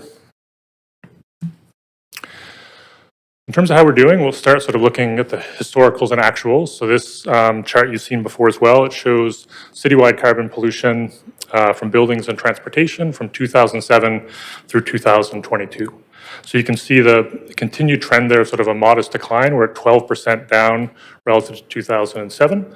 So we are starting to sort of bend that curve in the right direction, and that's against the backdrop of a growing population and a growing economy. So we think we have some positives there to build on going forward. As we look out into the future, there are already some decisions that have been made that we know will start to bend the curve more steeply. Those are some of our decisions and also some decisions from the provincial government. We also have some outstanding actions within the Climate Emergency Action Plan and actions from the provincial government that can further bend the curve.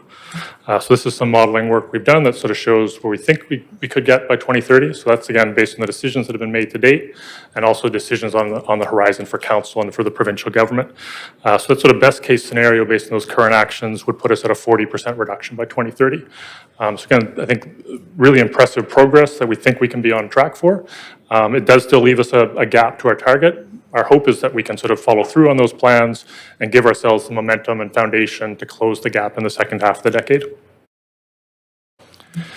So this is the second way of sort of looking at our targets, and I'll spend a little bit of time explaining this one because it can come across differently from the previous slide.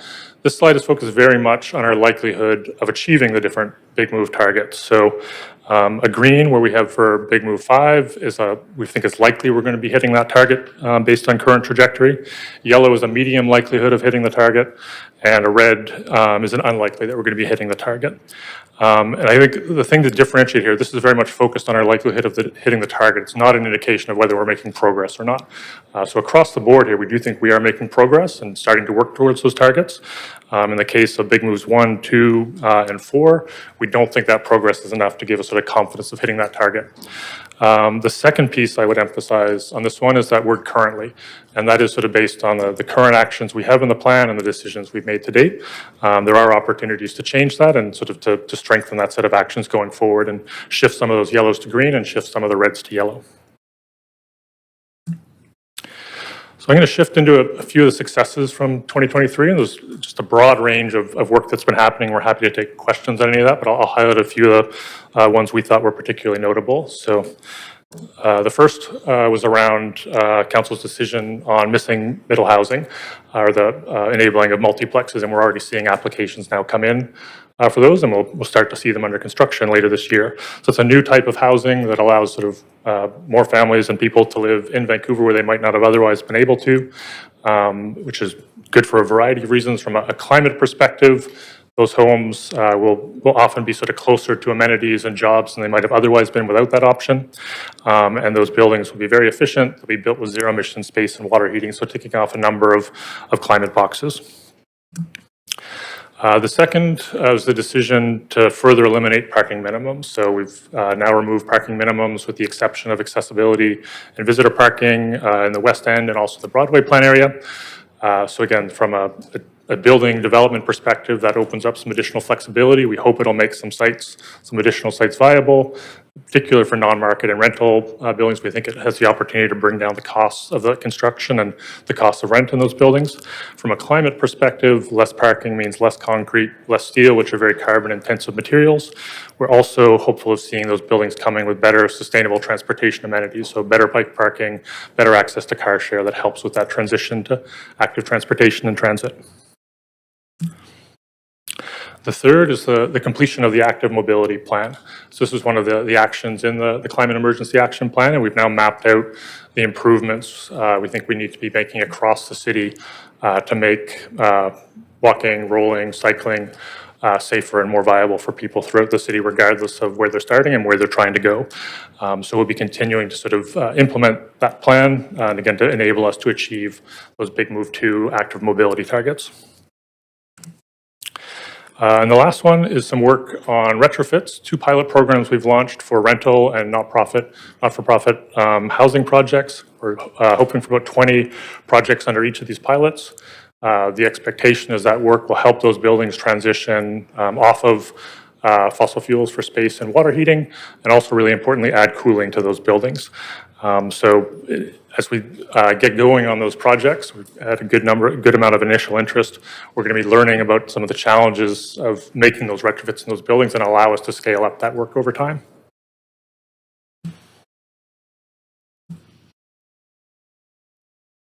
Okay. Shifting a little bit, but also I think some important sort of or notable successes from last year. This is more in a partnership and advocacy space. And I think, again, just to reiterate, we're not going to be successful in this work if we're not working with partners very closely. It's not a problem we can solve on our own. And thankfully, we've got a lot of partners in the region, in the province and beyond that have common objectives and an opportunity to work closely with them. So the first is the work we've been doing on domestic hot water policy, and this is one of the directions in the Climate Emergency Action Plan. We'll be coming back to recommendations with Council later this year, focused on detached homes and moving to sort of higher efficiency water heaters when those are replaced by the owners. The BC government has a similar objective in the Clean BC plan, and we've been working very closely with them to try to get to the point of having alignment in the outcomes we're striving towards in terms of the technologies that would fit with what Vancouver's striving for being the same technologies that what the province is pushing for. And we feel quite good about that, and it being a place where the signals that we can be sending to homeowners, trades, manufacturers, and utilities will be fully aligned with what the province is communicating. The work we're doing on EV charging is really, I think, a multi-government and multi-agency success story at this point. So I'll start with where the province is on this one. And so last year, the province updated their Zero Emission Vehicle Act. So by 2030, 90% of the new vehicles sold in BC will need to be electric vehicles. And that's something we've been working with them closely on and encouraging them to strengthen that legislation. That sort of now precipitates the need for more charging to be ready for those vehicles. We've been working very closely with Metro Vancouver to try to map out what that need looks like when you account for the home and workplace charging that's going to be to make sure there's enough public charging. And then as we work with BC Hydro to build out the public charging network, we're really appreciative of some of the support, financial support we've received from the federal government for that charging. It's allowed our dollars to go quite a bit further than if we were acting on our own. The third is the distribution extension policy, and this is more of an advocacy sort of example. You would have heard about this a couple weeks ago from BC Hydro's presentation. This is BC Hydro's policy that dictates how costs of new connections are shared between developers. And I think there's pretty broad agreement that the way that currently works is not particularly fair and not particularly predictable, which translates into being a barrier for new housing development, which is something we want to remove. So we've been working with BC Hydro, with BC government, developers, and other local governments to try to advocate for a system that is more fair and more predictable so that we can get both the low emission outcomes we want from new housing, but also the new housing at sort of the core of that objective. The last one I'll highlight on this space is our work on embodied carbon guidelines. And so we're continuing to do the work to reduce embodied carbon in new construction. One important piece of that is having a standard set of guidelines so that different developers and architects can have apples to apples comparisons of the embodied carbon in their buildings. So last year we published our guidelines, and we've been working closely with the federal government on that work, and the Treasury Board of the federal government is using our guidelines as a starting point for their own work to lower the embodied carbon in their buildings. This is another indication of that alignment. We were successful in securing a significant grant from the federal government to support the ongoing work at the city level to reduce embodied carbon in new construction across the city. Okay, I'm going to shift into some of the key milestones ahead for 2024. And again, these are the decisions that we will have opportunities to make that help us sort of shift the emissions trend downwards over time. So in the first part of the year, I mentioned the work coming forward on domestic hot water regulations. That'll actually probably come in the second quarter of the year now with a focus on detached homes. Just earlier this week, you referred a package of incentives for mass timber buildings to public hearings, so you have an opportunity to make that decision later in the month. In the middle of the year, there'll be a large package of land use changes, both to meet your objectives around housing and complete communities, and also the new provincial requirements for housing. That'll be coupled with the next phase of eliminating parking minimums. Rupert Renfrew, the local area plan is sort of another big opportunity to sort of add more housing in the city, well served by employment and well served by transit. Actually, council already received the briefing update on that, and we'd have the full plan for council early in 2025. Unless more participants join, this conference will end in 5 minutes. Enter number sign 1. Okay, I'll be done in 5 minutes. Less than that. We'll also be bringing back to council the next steps on the neighbourhood energy utility and their roadmap to decarbonize and transition away from fossil gas. And then towards the end of the year, we'll have another piece on parking, looking at both parking maximums, which you asked about, and an improved on-street parking regulation. Building on the work for domestic hot water, we'll have another report focused on space heating in detached homes. And finally, an update to our electric vehicle ecosystem strategy. And again, that'll be looking at the amount of charging we expect from home, workplace, and public charging, and making sure it's going to be adequate for residents, given all the vehicles that will be coming in response to the province's legislation. The last piece I will touch on is sort of as we start to look ahead to the second half of the decade. So when council approved the Climate Emergency Action Plan, the actions ran through to 2025, and we continue to sort of move forward on implementing those pieces. We're also turning our attention to the refresh of that plan for the second half of the decade. So we're starting to do that work now to scope out what that could look like, and engagement with you and engagement with the public and stakeholders on that plan. We'd expect that to proceed through to early 2025, and then bringing an updated plan back to council sometime in 2025 for that work. One thing to highlight on that, we want to bring that forward sort of jointly with the updated climate change adaptation strategy at the time, so that you and the public will be able to sort of see in a more holistic way the work we're doing to both reduce our carbon pollution and also prepare for the impacts of climate change. The last piece I will mention, this July with the annual report, as Brad mentioned, we were a little delayed in delivering this annual report. We'll start bringing the annual reports in a July timeframe, which is about the earliest we can bring you the previous year's data. But also we'll start combining the climate emergency work with the climate change adaptation work. So with that, thank you for the opportunity, and would welcome any questions. Thank you very much, Matt. You do have a number of members on the queue for questions, so we'll start with Councillor Fry. Oh, thanks. Thanks for the presentation. Always appreciate this update. First question, more of a just generally kind of thing, but on slide number 8, where it has the current projected chart, and you mentioned that it was sort of in the face of population growth and it would be more kind of dramatic. Why don't we put those as a per capita emission rather than a just general emission for the citywide? We do report our per capita emissions. We didn't include them in the slides today, but it's something we have generally sort of reported to show that progress on an intensity basis. The targets we've set are in absolute terms, so we tend to focus on that more in terms of the headline indicator. I mean, I think that there might be some value in a per capita illustration, just at least as a good news story, because moving on to slide number 9, kind of disappointing in where we're not going to land by 2030. And I guess the big one that really jumps out to me in slide 9 was the big new number 1 and complete walkable communities, and that is unlikely by 2030. And to me, I'm like, wow, well, here we are. I mean, that's all we do at the city level. This is like kind of our bread and butter, building complete communities.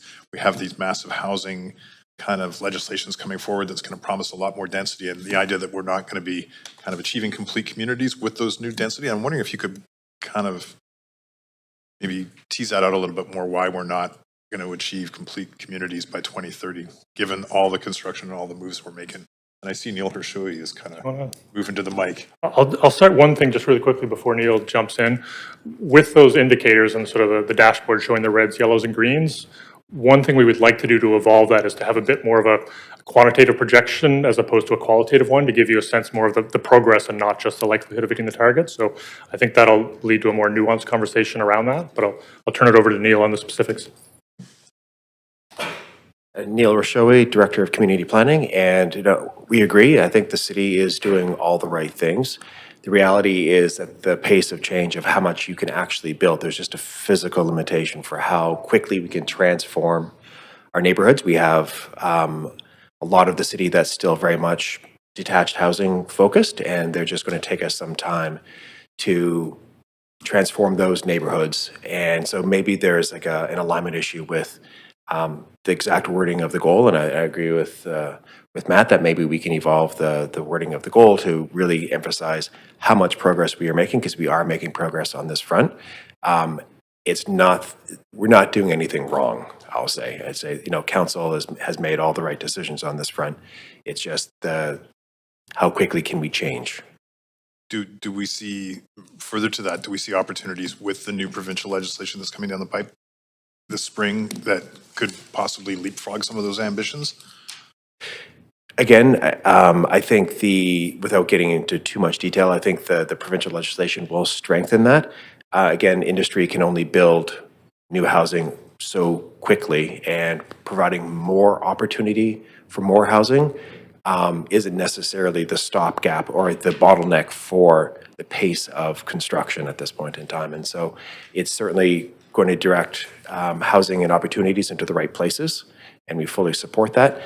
We just have to continue to work with our private sector developers to make sure things get built as quickly as they possibly can.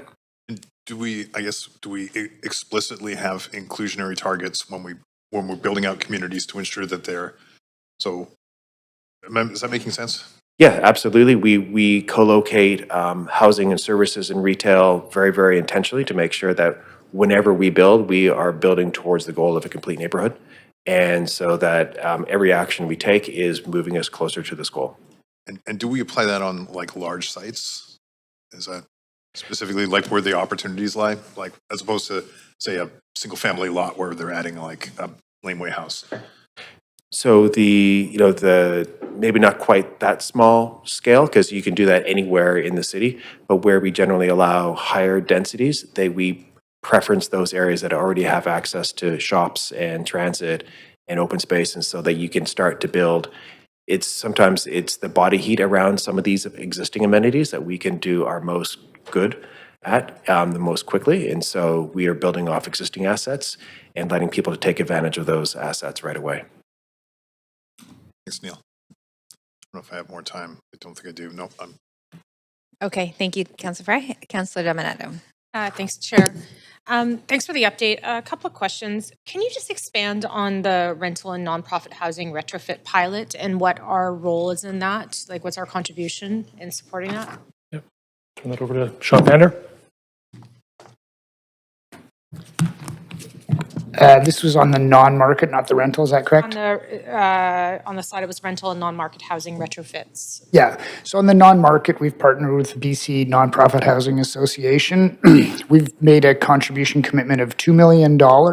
That's been matched by $200,000 from BC Hydro.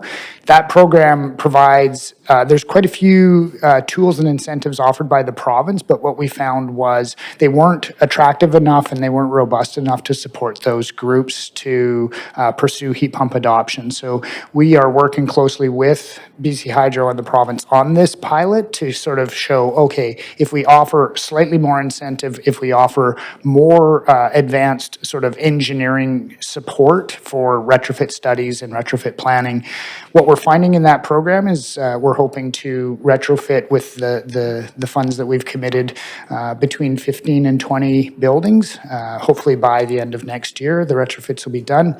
What we're finding on that program especially is that extra engineering study is very, very helpful in that there's a lot of federal programs that if you have enough design detail about what you would do, you can attract it. So what we're finding is that BC Nonprofit Housing reports that we're leveraging 2 to 3 times the city money being put in. Now that's not programmatically, that's building by building. As various buildings get their engineering study, they apply for different pots of funds from CMHC and Natural Resources Canada.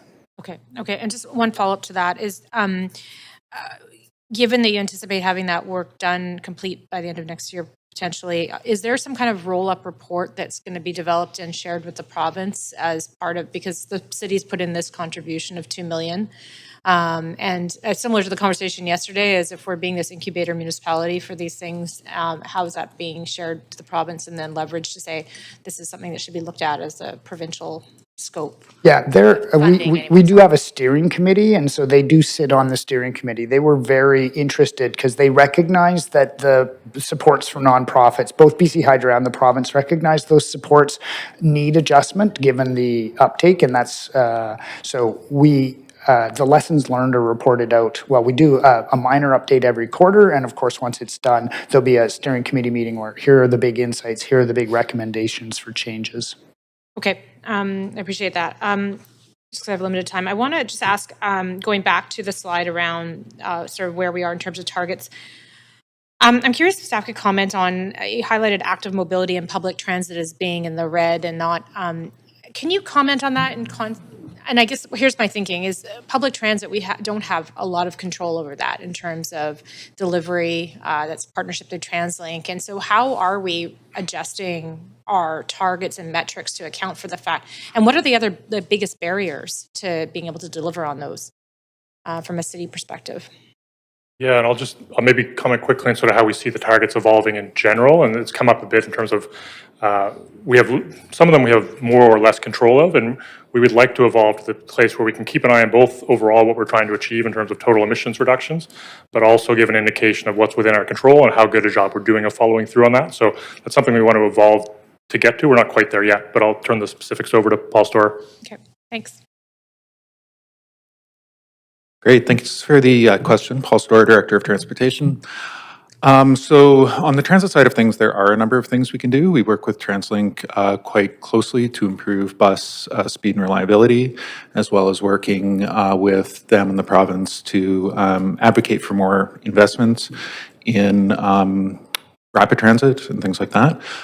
So coming out of Council's motion a couple months ago to really advance some of the bus speed and reliability work, we've been working closely to advance potential projects on those 5 corridors that were identified. So there's a lot of potential on the transit side of things to really improve our mode share there, and that's a key part of our goal. In terms of active transportation, we're continuing to roll out our active transportation corridors work. As we identified with the active mobility plan, right now funding isn't at a level to allow us to build out that full program. So more funding would always help that. But in terms of kind of achieving that 2/3 of all trips by walk, bike, and transit by 2030, we're already a few years down the road on that. We have the pandemic travel response that, we're coming back from and still understanding. Question up. Yeah. So I'm not over 5 minutes here, so thank you. Great, thanks. Sorry about that. Sorry to interrupt. Councillor Boyle. Thanks. I have some transportation questions, so I can put those up first. I'm curious, the presentation said we have completed our active mobility plan. Is it funded? Do we anticipate that we will actually be able to implement it?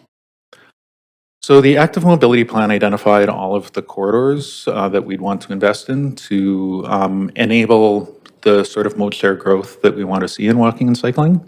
It isn't fully funded at this point. We're continuing to look for opportunities for more investments from senior levels of government. So in particular, TransLink's cost sharing programs are really helpful to deliver this, and more funding from the province and federal governments will, we're continuing to look at those options, but it isn't fully funded at this point. Okay. On the active mobility side and the bus speed and reliability or bus priority lane side, can you give us a sense of how significant the cost barriers are versus our own staff capacity and ability to implement? Yeah, so right now we've been working closely with TransLink to really identify those things that we could implement that would have a positive cost-benefit ratio for TransLink. As we find those, and there's a real opportunity for them to allocate funding in a way that they come out in a better place. So they are, taking on most of the investment in these things. We have some staff capacity issues that we're working through in terms of like how we can gear up to be able to deliver all that we need to deliver in the next while.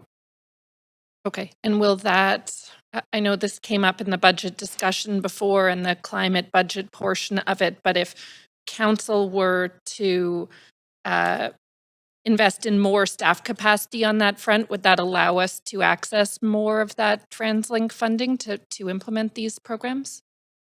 Yeah, likely. So as we're going to report back to council on those key corridors that council identified, that we've been working with TransLink on, and would talk about what's needed to roll those out. But we do have limited staff and limited resources to implement these. Some more resources would always be helpful to be able to flesh out more projects, but there are some limits in terms of how quickly we can roll things out anyway. When do you expect that we hear back from staff on those transit priority pieces in particular? So we are hoping to update council in about March. Okay. And when's our next update on the active mobility plan? Or maybe it's part of the transportation update overall in June? Yeah, we're planning to bring an update in about June to update on all of these items. Okay, great. Thank you. I also am curious, a couple questions, I think, for Matt about if everything in this report in terms of the upcoming decisions outlined, if all of that is approved, that's what gets us to the scenario you had in the slide where there starts to be a bit more of a curve, but we're still not hitting our targets that are based on science. Is that? That's right, yeah. So the scenario we showed for 2030 was, again, based on some decisions we've already made that we'll start to bend the curve more steeply, plus assuming the decisions on the horizon, both from ourselves and the provincial government, go as planned. Okay. And you had mentioned there are opportunities to move more of the yellow bars to green and the red bars to yellow. And I know there had been previous council direction to report back with new or accelerated actions that could help us get closer to back on track. What are those opportunities, or when might we hear more about additional steps that help us reach our science? So we did report back to council last June on some additional and accelerated measures. I think at the end of the day, there's some positive pieces in there that overall had a pretty modest impact in terms of the overall trajectory. The next big opportunity that we've identified from a staff perspective to materially close that gap would be the refresh for the plan, which we'd want to be bringing back to council next year. Okay, and that would have more specifics. My memory is the last June recommendations were pretty high level, continue to explore. So the update that comes back to us in 2025 would have more. Sorry, Councillor Dunman, sorry. Councillor Boyle, you are right at time there. Yeah, I'll have to move on. Councillor Klassen. Thank you, Chair. So I heard an interesting line yesterday at the City Edge conference, and I know that I saw Sean Pander there yesterday, and it was just I was only there for a couple of hours, but the ideas that were floating in that room are extremely exciting, and it gives me a huge amount of optimism as to where we're going. The line I heard was the goal is not electrification, but decarbonization. So clearly, decarbonization is in our line of sight here. What we're trying to do. And the question I want to ask is about how do we because in the presentation itself, I did not hear anything about any future technology, and I feel like we are going to be eventually harnessing new ways of decarbonizing and adding new systems, including those generated by AI, that will make the efficiencies that'll help to drive some of that decarbonization. What's the lens from staff in terms of some of that emerging technology? Yeah, it's a good question. I think we definitely, we know there will be new technologies that emerge in the medium to longer term that will help us get to our targets. I'd say at options, we want to make sure those policies are eligible for a relatively broad range of options. If something emerges 10 years from now, it's probably not something we'd want to fully count on today, but we'd adjust course when that begins to emerge as a specific option. I helped to organize a meeting with the concrete representatives of concrete industry, and I know that the phrase green concrete is out there is potentially one other area. Again, we're looking at decarbonization in our buildings.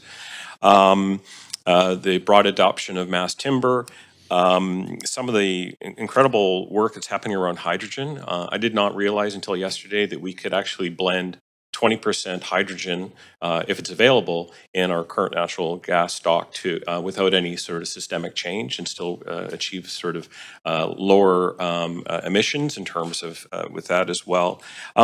Just with regards to the way we calculate this, how do we? I always get concerned that we sometimes we don't think past Boundary Road, and we should be thinking about our port, our other municipalities in Metro Vancouver when we're doing our sort of broader calculations, including thinking about regionally within the entire province, how we're working together with the provincial government in terms of net GHG reductions. Are we working with that lens? Yes, I guess is the short answer. So when we report out on our emissions, we do define that sort of boundary road, like the City of Vancouver proper, and where we are designing our actions, we try to focus where we have jurisdiction and influence. We definitely try to connect the dots with the actions we take and how that can have impact regionally and provincially. So, but we don't fully report on sort of the emissions on a provincial or broader basis than that. It's interesting. I was just sort of thinking that we might do that. I know that we work very closely with Metro Vancouver, but the opportunity maybe lay there for us to look at how we are sort of having that net reduction happening, including the work that's going on in the port and YVR as well, some of the efforts that they're taking as well. Okay. And again, I do think that some of the emerging technologies, something I learned about yesterday, it's a local company based in Burnaby that is using a technology called pyrolysis, which actually breaks apart hydrogen from carbon within LNG gas. And that's, right now they're thinking that it will scale by 2027. So again, I sort of think of that 2030 and beyond as whether we are able to start incorporating new emerging technologies and then actually working with local companies in that regard as well. So I think I sort of generally have my idea, but I'm trying to make the point that we have a decarbonization goal here that I think there's lots of reasons for optimism for that based upon the kind of dialogues that are happening right now in the technology. I think the example you gave on embodied carbon is a very good one. We're not being prescriptive. You have to do mass timber. You could do mass timber. You could do low carbon concrete. You could do less parking. All of those get to those decarbonization objectives. Good. All right. Thanks for I'll pause there. Thank you very much, Councillor Classing and Councillor Montague. Yeah, thanks, Chair. So I wanted to focus a little bit on the electrification aspect, sort of, I guess, like big moves. I guess there's sort of 3 and 4 are sort of the electrification aspects of SEEP. And I'm wondering where you see the additional electricity coming from. Well, we wouldn't be providing the electricity, but BC Hydro did speak to a bit about that at their briefing 2 weeks ago. So they have a call for power that they're just getting ready to launch on. Again, they're not being prescriptive into what they're going to get from that, but their expectation is most of that new electricity would come from solar and wind. Okay. And I listened to BC Hydro's presentation the other day, and I have to admit I was a little bit disappointed. When you look at their quarterly, I believe it was a Q3 or Q4 report from last year, it talked about the snowpack and precipitation, which of course drive electricity here in British Columbia. We're very low in 2023. Electricity use is increasing. That's driven by higher temperatures, drought. You mentioned in your presentation that 2023 was the hottest year on record. Evan Pivnik, who's the program manager for Clean Energy Canada, said that it was something that has become a growing challenge for electricity grids. And I believe it was in 2023, BC imported 20% of its power from other provinces in the US, correct? That number sounds about right. I'm not sure this. So I guess considering that imported electricity appears inevitable for the province, and it can be generated in a number of ways, including coal, I'd like your thoughts on how we use integrated energy systems as a path forward. Yeah, I think it's a good one also to look a little bit ahead in terms of where grids in Western Canada and Western US are headed. So right now, if we're sort of importing power in BC, we would be getting some coal from Alberta or from Idaho. It is part of the mix for sure. When we look at the policies in place in Canada, sort of a requirement to have no coal and sort of a fully net zero grid by 2030 is what the federal government's requiring. Washington State and Oregon have fairly similar policies, so the carbon intensity of that electricity that would come into the province is declining. I think in general, similar to what BC Hydro said, opening up those opportunities for trade is beneficial for all the parties involved. It's fair to say, though, that that we're asking people to electrify more, but potentially that electrification with the goal in mind of a greener society is being generated by coal. Electrification is definitely like a key part of the overall strategy. It's not the only strategy in the Climate Emergency Action Plan. We're pretty confident it will help us reduce emissions, and that's not to say there aren't challenges we have to work through. Okay. The 2030 targets, they align with some of the provincial targets, of course. And I guess my question is are we looking...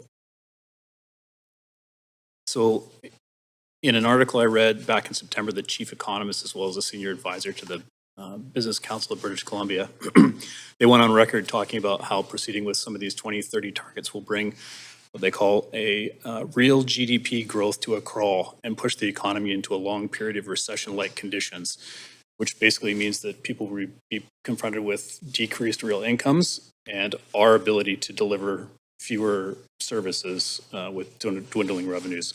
So are you concerned about the affordability impacts some of CEAP will have on residents, and have you considered more realistic timelines? So I'd probably differentiate some of the economic concerns versus the affordability. We're definitely very concerned about affordability impacts, and we hear that very regularly from residents, and want to be designing these policies to mitigate costs and ideally help residents save money. At a staff level, we haven't considered changing the targets. I think it would be a council direction. Okay. Some of the electrification policies, though, could potentially make things less affordable. Yeah, if not done well, I think there's definitely risks of cost impacts. Okay, thanks, Chair. That's my questions. Thank you very much, Councillor Montague. Councillor Carr. Thanks very much. I wonder if I can move for a second round. I know I can't get it all in one round. Okay, there's a motion on the floor for second round, seconded. All those in favor? Any opposed? Just to clarify, Councillor Carr, just because of the time, and there's two people on the queue, including yourself, plus a second round, what I would just need some clarification around potentially in a motion to either extend or to... Motion to extend. Where are we at on this? To complete this item? Or lunch, before the lunch break? Complete the item or just the questions to staff? Okay, well, questions to staff is fine. It's just a presentation, that's right. Oh, sorry, Councillor Klassen, do you want to go on the queue? It is debatable. Do you want to go on the queue for the motion? Okay. All right, so all those in favor of the second round of questions has passed, and now we have a motion on the floor to finish questions to staff and come back. Oh, actually, it is my understanding is there is an amendment that's been circulated, so that's why I'm making Oh, I see, right. So I'm the motion on the floor, and somebody else can redirect. The motion on the floor is to complete questions to staff in the item before we break for lunch. We do, just noting that we do have a picture planned for Pink Shirt Day. So we're just adjusting things real time here for the lunch break, and it is debatable. We need a seconder. So we just need a seconder for the motion on the floor. And I'm not seeing a seconder, so. Okay, so we'll just stick with a second round of questions and we can come back after lunch. Okay. Okay. My timer kept going through that debate, which was a parliamentary debate rather. Yes, we can reset your timer. Please go ahead. Okay, question one. Scientific evidence is pointing to much faster climate change.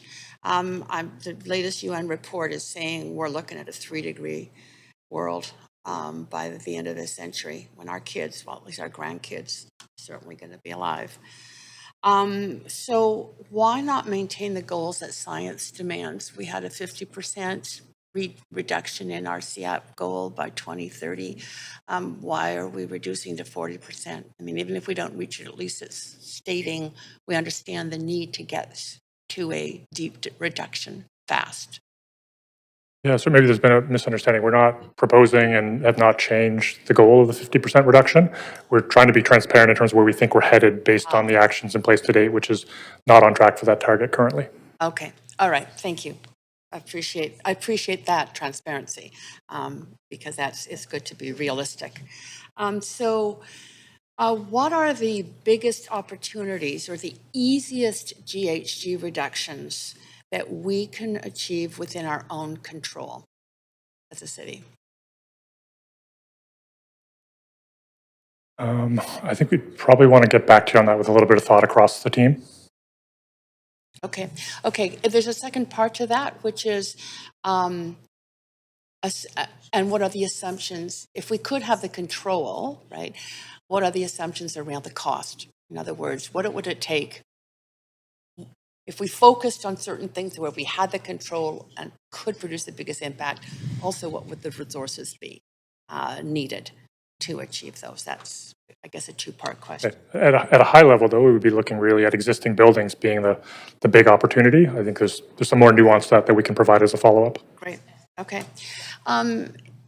You know this stuff so well. What are the hardest reductions for us to achieve? Where are the really difficult the most difficult big moves? I would say, honestly, most of the reductions we are now sort of trying to go after probably fit into the hard category. We've been at this for a while. We've sort of picked most of the low-hanging fruit, and there's not necessarily a bunch of easy opportunities ahead. So when we look at existing buildings, you run into a whole bunch of challenges to the sort of question around affordability and having to be really sensible there to make sure we're sort of managing those concerns appropriately. When we look at sort of active transportation and transit, like huge opportunities there, but those are challenging changes to make on the sort of the way our roads and our streets work.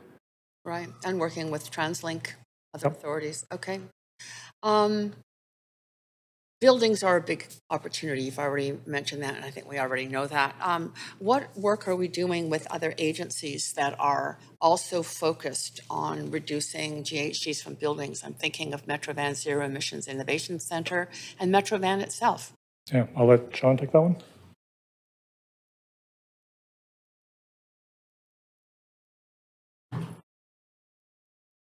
So we've been working very, very closely with BC Hydro on quite a few research and pilot programs looking at ways to mitigate or avoid electric service upgrades. So that's an important part of making our regulations more affordable.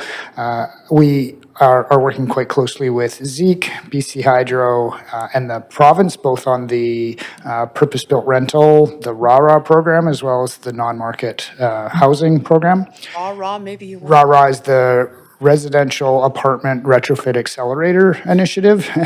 RARA, sorry.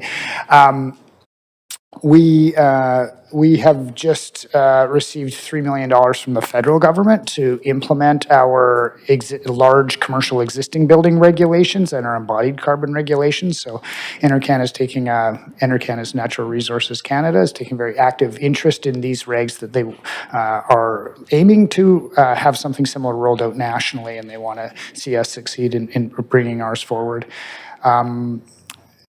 Yeah, and again, Zeke, we are working with Zeke, BC Hydro, and the province on a much more comprehensive set of multi-unit residential building heat pump incentives, as well as owner supports specifically for the strata buildings. So we've got supports for the rental, we've got supports for the non-market. So we're looking at a much bigger program to more comprehensively incent heat pumps across multi-unit residential buildings and then provide the supports for those strata property owners.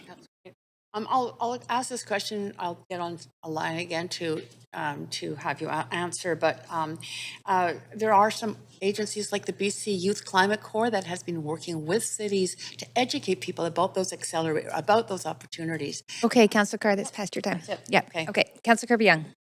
Yeah, thanks, Chair. I'm a bit confused by a couple things that I heard that we're working on in 2025, there's engagement happening in 2024. In 2025, they'll have a new plan back to council to set the next 4-year SEEP. And so let me ask the question this way. My intuitive kind of assessment would be that this is our first kick at the can in having an official SEEP plan.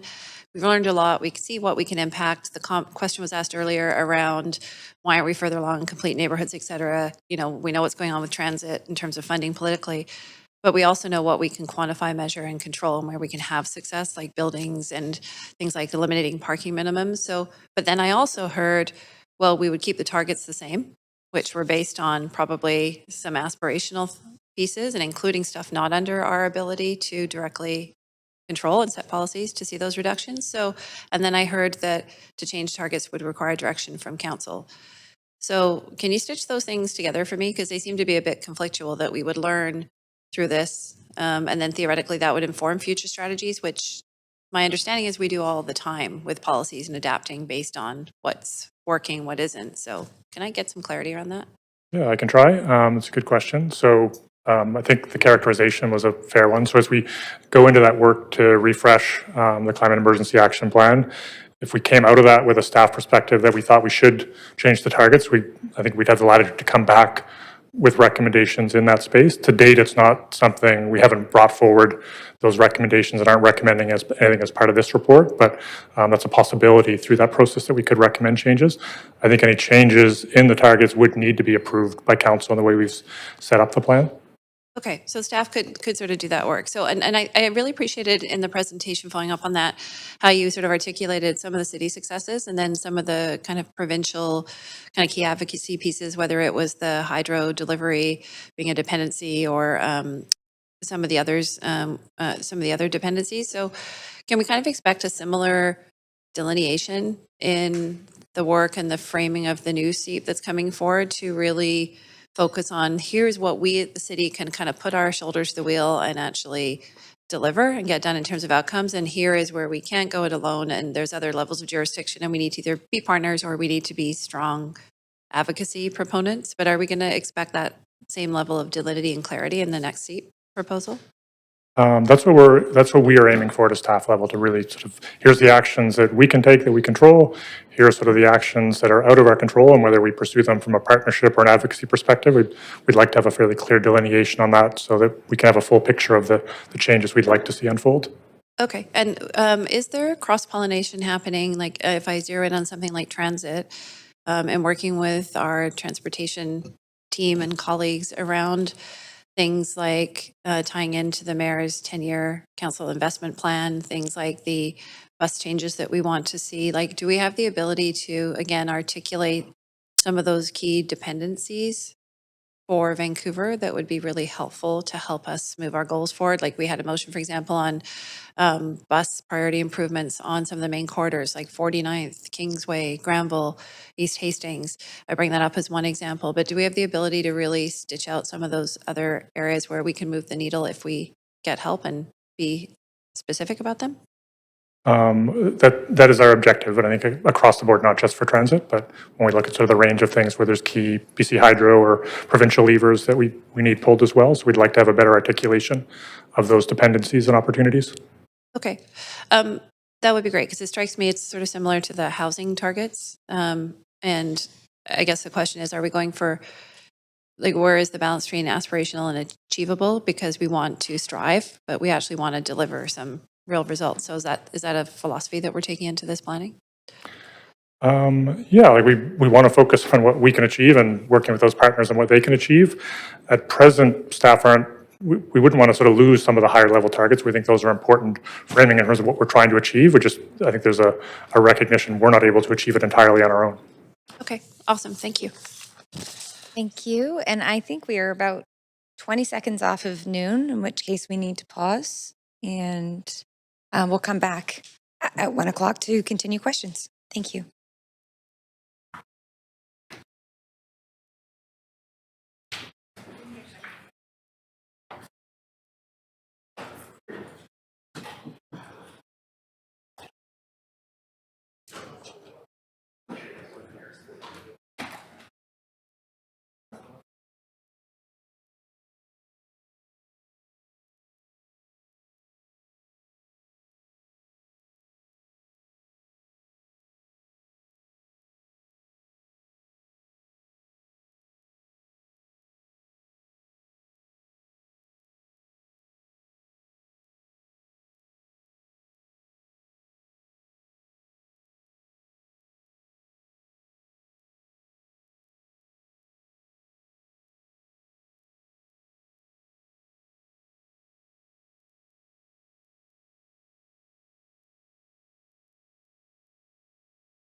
Councillor Boyle is not here. Councillor Carr. Right. Yes, thank you. I had two further questions to staff. One of them is just recognizing we need to get people on board, and getting them on board means sometimes educating them. And I'm wondering, I know that it had come up before this, earlier this term, the Youth Climate Corps has done quite a remarkable job working with cities like Kamloops and Nelson in going actually door to door and educating people at their homes around rebates that are available to them, et cetera. Sorry, Councillor Carr, I'm just going to have to pause you. Councillor Kirby Young, if you go that way, we lose quorum. Okay, we're going to have to wait. Sorry. Oh, we got Mike. Okay, perfect. Just checking. Thank you. We're all Please, good? sorry to interrupt. Yep. Great. So I'm wondering if we have thought about ways in which we can bring the public along in terms of them engaging in their own home or building or whatever in doing work that will reduce GHGs maybe even potentially like we do a mail out to every single household with tax bill in it, and maybe there could be an insert in that has something about if you're looking for rebates to retrofit your home, get a heat pumps, be more secure around climate change. Yeah, I'll turn that one over to Brad. Thank you. Thank you. Great question, Councillor Carr. I'll start by saying, just acknowledging you're raising a really important concern. When we do polling here in Vancouver, we see that a really high percentage of Vancouverites are very concerned about climate change, but when we ask the question of what are the main sources of GHG emissions, the knowledge is very low. So we have been working to try to close that gap through things like our social media, specifically with youth. So I'll highlight a couple pieces that we are doing at the moment. Our Greenest City Scholars Program and City Studio are two ways that we work with youth on climate and sustainability projects and hopefully encourage them to connect with their peers. The Greenest City Grant is another avenue that we've been increasingly, I would say, granting to organizations that work in the communications and public engagement space, nonprofits. And I think you'll see more of that in the report that comes shortly on this round of Greenest City Grants. So it's another great avenue to reach out and support youth organizations. The opportunity that we're now looking at is with the Climate Emergency Action Plan needing an update. How do we engage youth and more broadly the city on that plan to both educate and also build interest and engagement on that plan? So it's certainly something we're interested in. That's awesome. Thank you. I'm looking forward to updates on all of that. Thank you. Second, my last question now, BC Hydro. They have recently presented to both this City Council and to Metro Vancouver. In both cases, they responded to questions around the fact that they really are interested in increasing distributed supplies of renewable energy, not just in their call for power at a larger scale, but actually at that household level. What are we doing and what can we do as a city to basically move that forward, to actually increase our own resilience by producing our own renewable energy at the household or building level or district level? Yeah, thanks. Good question. I think, yeah, you're right. BC Hydro has signaled a shift to more interest in the distributed generation, particularly where it's sort of combined with batteries. So we're learning more about that. I can give maybe sort of two examples in response to the question. So one, with the approval of multiplexes last year, we did away with a number of sort of complex design guidelines that one of the things we knew those were a barrier to solar installation. So going forward, we sort of eliminated that complexity and should have a clearer pathway for solar on some of those projects for people that want to do them. We do have a meeting with BC Hydro next week to learn more about their new sort of distributed program, and part of that is they're interested in talking with us about how we can simplify or improve our processes to make that easier. So we'll be reporting back to Council by the end of this quarter as part of the renewable energy motion response. That's fantastic. I look forward to that. Thanks very much. And for all of the, not just the reporting here, but the work you're doing. Great. Thank you very much, Councillor Carr. And I'm not seeing anyone else on the queue. And so, okay, Councillor Dominato. Thanks, Chair, and thanks to staff for the update. I did circulate direction. I know this is an update, but I was compelled, based on the presentation we received from BC Hydro as recently, as well as from city staff around the distribution extension policy, and it is simply to have us advocate for the acceleration around that policy, given what we're hearing from the building community. And I understand that from questions we asked of Hydro, they said that adding our voice to this conversation would be helpful and beneficial. And so it does ask that the Mayor write the Minister of Energy, Mines and Low Carbon Innovation, as well as the Minister of Housing, to urge the ministers to work with BC Hydro and BC Utilities to prioritize and expedite the distribution extension policy update. So, Second. Thank you. Just confirming, do I go to an amendment queue? Yeah, so we'll move to an amendment queue. And a second by Councillor Carr. Yeah, thank you. Okay, Councillor Dominata, would you like to go back on the queue? Anything further to introduce? Okay, and any discussion? Okay, seeing none, we can go straight to a vote.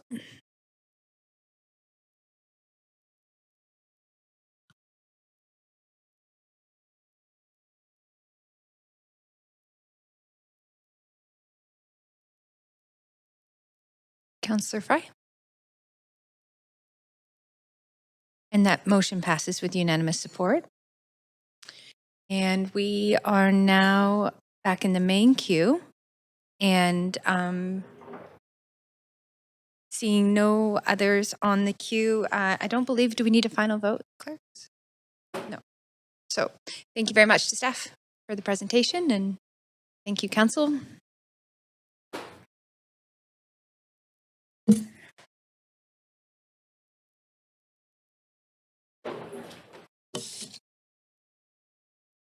So the next item on the agenda is the first report, which is Gastown Summer 2024 Water Street Pedestrian Zone Pilot. And before we begin, I'd just like to ask if there does any member wish to declare a conflict of interest on this item? And seeing none,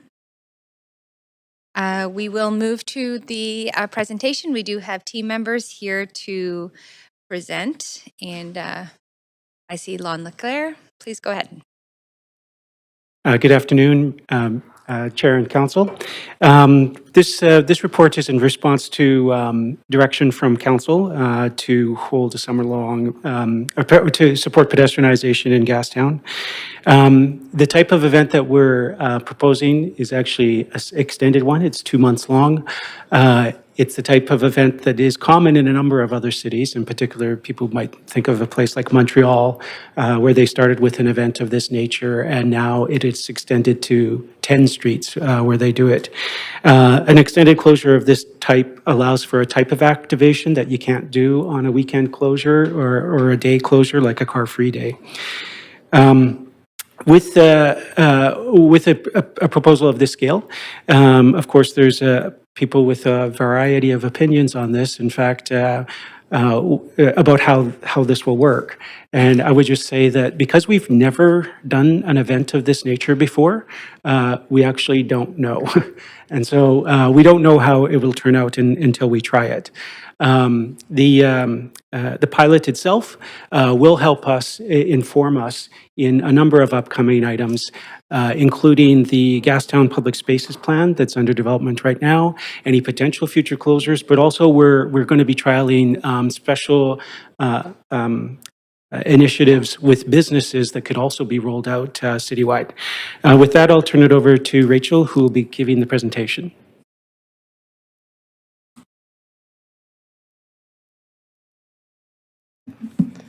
Good afternoon. I'm really pleased to be here. My name is Rachel Magnuson. I'm the manager of street activities. And today I will be providing update on the Gastown project and the Water Street pilot. So let me make it full screen here. Okay, great. So the reason for our update today is we want direction from you on our proposed approach to the summer pilot. And so today I'll walk you through that proposed approach and provide some details about the planning that's underway. And we're also seeking direction to come back in the fall, report back on that approach and how it's going to feed into the Gastown Public Spaces Plan, as well as future city programs, including potential future seasonal pedestrian first streets in Vancouver. So all the work today is really feeding off of your direction back in the spring for a number of works in Gastown. So you've asked us to look at immediate road repairs and other near-term works in the neighborhood. You've asked us to look into a summer pilot, which obviously is the focus of today. And you've asked us to look into a streets and public realm planning and design process towards really looking at for a bold vision for pedestrian first Water Street and looking at how the transportation network, including Cordova, can help support that. So staff have been very busy doing a whole bunch of work in these streams since that motion. That includes a number of near-term repairs and improvements. So we've finished the first phase of sidewalk repairs in Gastown. There will be more in 2024. Another big accomplishment is Blood Alley Square is now open to the public. So construction finished there in November, and we've already had various community events. And the upcoming construction will be in Maple Tree Square, where we'll be doing interim repairs to the roadway in March. In addition, we've launched the first phase of the Gastown Public Spaces Plan. That's included a lot of deep work with both Squamish and Tsleil-Waututh, and we hope upcoming with Musqueam, to really understand their vision for the area and how we can support them as partners on this project.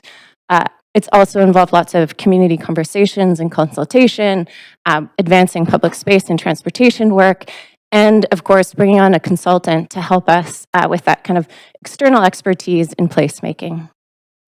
And finally, of course, we've started a whole bunch of work on the summer pilot, which we'll share with you today. In the conversations that began in the fall, we've had a lot of really interesting and in-depth conversations with community. That's included a broad public survey with Vancouver residents, but over 800 individual conversations at public events in Gastown. So we had a storefront on Water Street. We were in the Woodward's atrium. We also had many meetings with community stakeholders. So really heard a lot of perspectives and had a chance for deep conversation. In addition, we did some targeted business outreach because we know that particularly the business community could be quite impacted. And that included a business survey, trying to understand needs particularly for the summer pilot. So what are needs around loading and access, but also how do businesses want to use the street? In addition, thanks to our collaboration with the Gastown BA, we organized a number of one-on-one meetings with key property owners and businesses to really sit down and get into the specifics with people who have that day-to-day experience with the neighborhood. And finally, we did a whole bunch of door knocking and talked to businesses all along Water Street. So what we've heard, in general, there is a lot of enthusiasm about a pedestrian-first Water Street from residents in Vancouver. People are really excited about having a vibrant public space, having better space, more space for walking, particularly in the summer on those blocks. We've all been near the steam clock. It gets really, really busy. Having more space to support local businesses, events, culture. People are excited. They've experienced streets in other parts of the world or visited Montreal, and they want to see that here. Especially in conversation with many local residents and businesses, we do see a broad range of perspectives. Again, some are super, super excited. They've visited those other streets. They can see the potential benefit to their business of bringing all those visitors to the neighborhood. Others, pretty concerned. They're concerned about social issues. They're concerned about the impacts and changes to the transportation network and what that might mean for their business. In the middle, there's a lot of people who like the idea, but they want to see the specifics. They want to know how we're actually going to implement a pedestrian-first Water Street. How is it really going to work? And that's they're waiting to see what those proposals are going to be to decide if they support. In terms of other kind of concerns and considerations that we've heard, a key one is just how will a pedestrianized street work in Gastown? I may enjoy it elsewhere, but This is a very unique place, has very specific challenges. How is it going to work here? Similarly, as we've talked about, changes to the transportation network, what's that going to mean? What is it going to mean for my business's loading and access? Another really big topic has been around cleanliness and sense of safety. People are concerned. They want to feel that the space is welcoming. What's it going to look like when vehicles aren't driving down the street? What's it going to feel like? Thank you. And for some, they want us to think about investing in other areas, such as housing or social supports, rather than making the investment in the streets. So all this brings us to why this pilot is such an important opportunity. We know we want to be moving towards a pedestrian-first water street, but we've got to try it out. We've got to see what works. And this summer pilot is the chance to do that. And so we're going to test out one approach, see how that approach works. Maybe another approach will work better. We need to learn that. We also need to learn what changes do we need to make internally to better support businesses and community organizations to use the street. So what do they want to do, and how can we make that easier for them? We also need to be thinking about the city supports and services that are required to make a pedestrian street like this a success. And importantly, the community collaborations. We know that we can't do this alone. We know we need to bring in the creativity of businesses, bring in the creativity of community organizations to really make a space like this work. And we've got to learn about what makes those collaborations function. And finally, we've got to understand the impacts to the roadway network. What does it mean to not have traffic down Water Street? What does it do to the other streets? We want to learn that, and that can help make us a good plan. So all this brings us to our recommended approach for the summer pilot. I'm going to walk us through 3 different kind of key pieces of our approach. The first is the extent and access. The second is timing and duration of the pilot. And finally, it's how do we actually make this street a great place to be? What are all the tactics and changes that are needed to make that a success? So first, the extent. Really, our proposed approach here is building off where are the great spaces in Gastown today. We know kind of key hubs of public life are Maple Tree Square and that first block of Water Street between Richards and the Steam Clock. So our proposal is to make those sections car-free, really double down on all the vibrancy that's there already, and then those in-between blocks will then naturally become car-light and also have an enhanced pedestrian experience.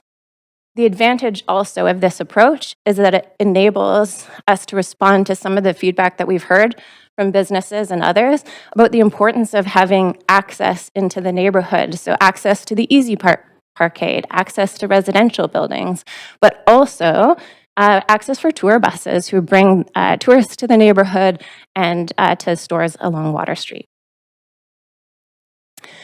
Now, there's also an opportunity to close down all of Water Street for select days or weekends and get that full kind of pedestrian experience. So at the moment, we're planning for 3 or 4 of these days where we could test out fully pedestrianized water as well and see what that experience would be.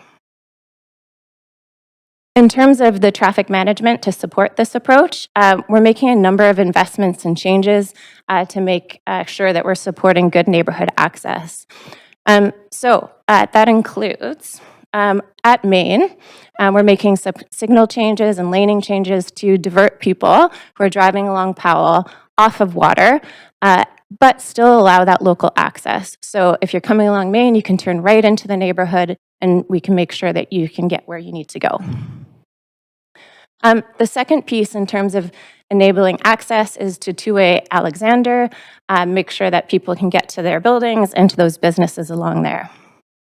Similarly, two-way Columbia between Powell and Hastings, again to support access to the neighborhood.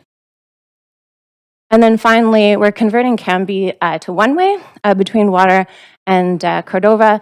And again, that's to facilitate the movement onto Water Street and off Water Street during the pilot.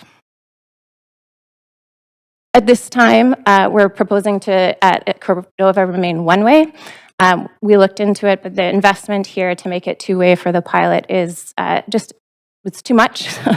And we want to learn how it works as a one-way street. So this is going to be really, really important information that goes into the Gastown planning, what we learned from how traffic patterns shift and change, and particularly impacts along Cordova. Finally, in addition to these changes, we will be working quite closely in the coming months with both the tour buses, businesses, and others along these areas to make sure that we have the right loading and access. So those details around pickup and drop off, we're getting into those and working closely to make sure we meet those needs. Another key piece is thinking about impacts, for example, on Waterfront Road. We've heard from the port that there's some concern about impacts there to their cruise ship operations. So we'll continue to work closely with them, think about different mitigation measures we can have if we do see those challenges come up.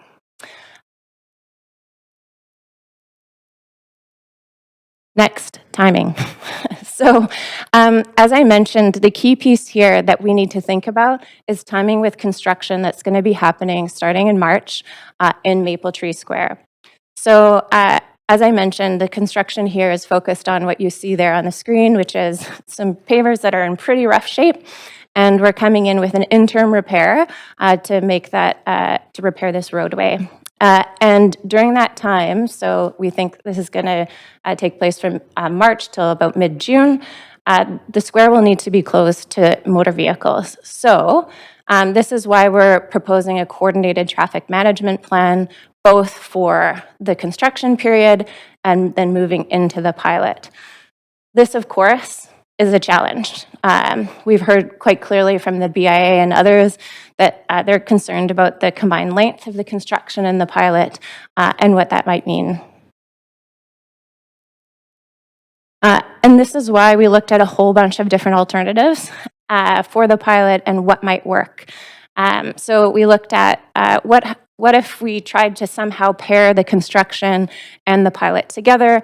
And the real challenge there is either you're doing the pilot in the spring when it's cold and rainy, and that's not really when people want to be out on the street, or you're doing construction in the middle of the summer in Maple Tree Square when people really want to be sitting out there on the patios, and that doesn't work well either. We looked at weekends only. Again, could be really great, but the costs of taking everything in and out, both the traffic management, the furniture, just stops making sense. And then a shorter pilot also possible, but again, the disadvantage there is the cost could be pretty similar to a longer pilot, and you have so much less time to test and see how people are enjoying the space and what's really working. And given we're trying to learn from this pilot for the Gastown Public Spaces Plan, that's why we'd really recommended the 2 months as the kind of right balance. And so this is why you'll see that we've recommended the July and August pilot as the pilot that takes advantage of ideal weather, the peak tourist season, enables us to do the monitoring that we need to do, both of public life and transportation, reduces costs, and importantly, allows the businesses to take advantage of the permitting shifts. So for example, if you want to build a larger patio, you want to make sure that you're maximizing your opportunity for that. We've also, in addition to kind of the big picture pieces that I've walked through in terms of the approach for the pilot, we've been having a lot of conversation about what does success actually look like? What do we need to be thinking about to make it a great street? And so there's a number of areas that came up. So first, how is the pilot going to be a win for businesses? Second, how do we keep it feeling clean and safe? Third, how can we make sure tourists are coming? Let's keep the tour buses, but let's also attract more tourists to the neighborhood. Fourth, how do we make the street feel lively, welcoming, and vibrant? And finally, how do we mitigate any issues that may come up with the transportation network? So I'm going to walk us through each of those and some of the work that staff has been doing. So first, business support. This really takes a two-prong approach. First, engaging with the businesses, trying to understand what they actually want and what they need to be enabled on our end. So we've had lots of individual conversations, and so far we've heard interest from 26 businesses in expanded patios, 18 businesses and opportunities for expanded merchandise displays. And on our end, what we're trying to do is create as much flexibility as we can, both around the permitting process itself, but also about the design options. This has included conversations with the province about how they might help us. Can businesses bring more seats, for example, outside onto their patio? Any of these changes that we can do to support the use of the additional space. Second, safety and cleanliness. Big topic, and we want to make sure we take a really coordinated approach. So this means city staff, it means working with the Gastown Improvement Association, it means working with community organizations and the VPD to think about how can we make this area as clean and safe as possible. So on our end, as the city, thinking about where can we increase service levels and provide that additional litter pickup or power washing. We know that more people will be using this street. In addition, thinking about programs that have worked really well elsewhere in areas particularly we see social challenges. So we've tried in a number of plazas, as well as the downtown east side, some peer ambassador programs, and they've been really, really successful. So we're proposing to do something similar here, where peers can be in this space, help support businesses, for example, if somebody's in the doorway of their storefront, but also they're trained in de-escalation, can help people access services, and they've been really positively received these programs elsewhere. So this is a key enhancement that we're hoping to provide during the pilot that can help contribute to that sense of safety. Tourism. So as I said, a key move here is to make sure that the tour buses and others can still access Water Street and bring the tourists into the neighborhood. The other key piece is we've been working quite closely with Destination Vancouver, and they're really excited about this pilot. They'd like to see bring their own volunteers onto Water Street. There's ideas of a kiosk, and they be promoting not only this neighborhood, but other neighborhoods in Vancouver, for instance, encouraging folks to keep going and check out Chinatown. How do we have a lively, welcoming street? Again, similar to the business support, some of this is about us making it easy for community to do things for free, making simple permitting processes. So we have the new low complexity event permit, and we're really thinking that this is going to be a great tool to be able to activate the street. In addition, really working closely and coordinating so that we have a range of activities, both from small-scale activations as well as large events, especially for those car-free weekends. And finally, we're working with the local nations and others around placemaking ideas that we can bring to the street so that there's something really interesting to see, something that speaks to the presence on these lands and really makes this a unique place. Oh, I think I skipped one. And last, the transportation network. We've talked about some of how local access will work in the neighborhood. The other key thing here is real-time response. So we know there's going to be challenges in the pilot.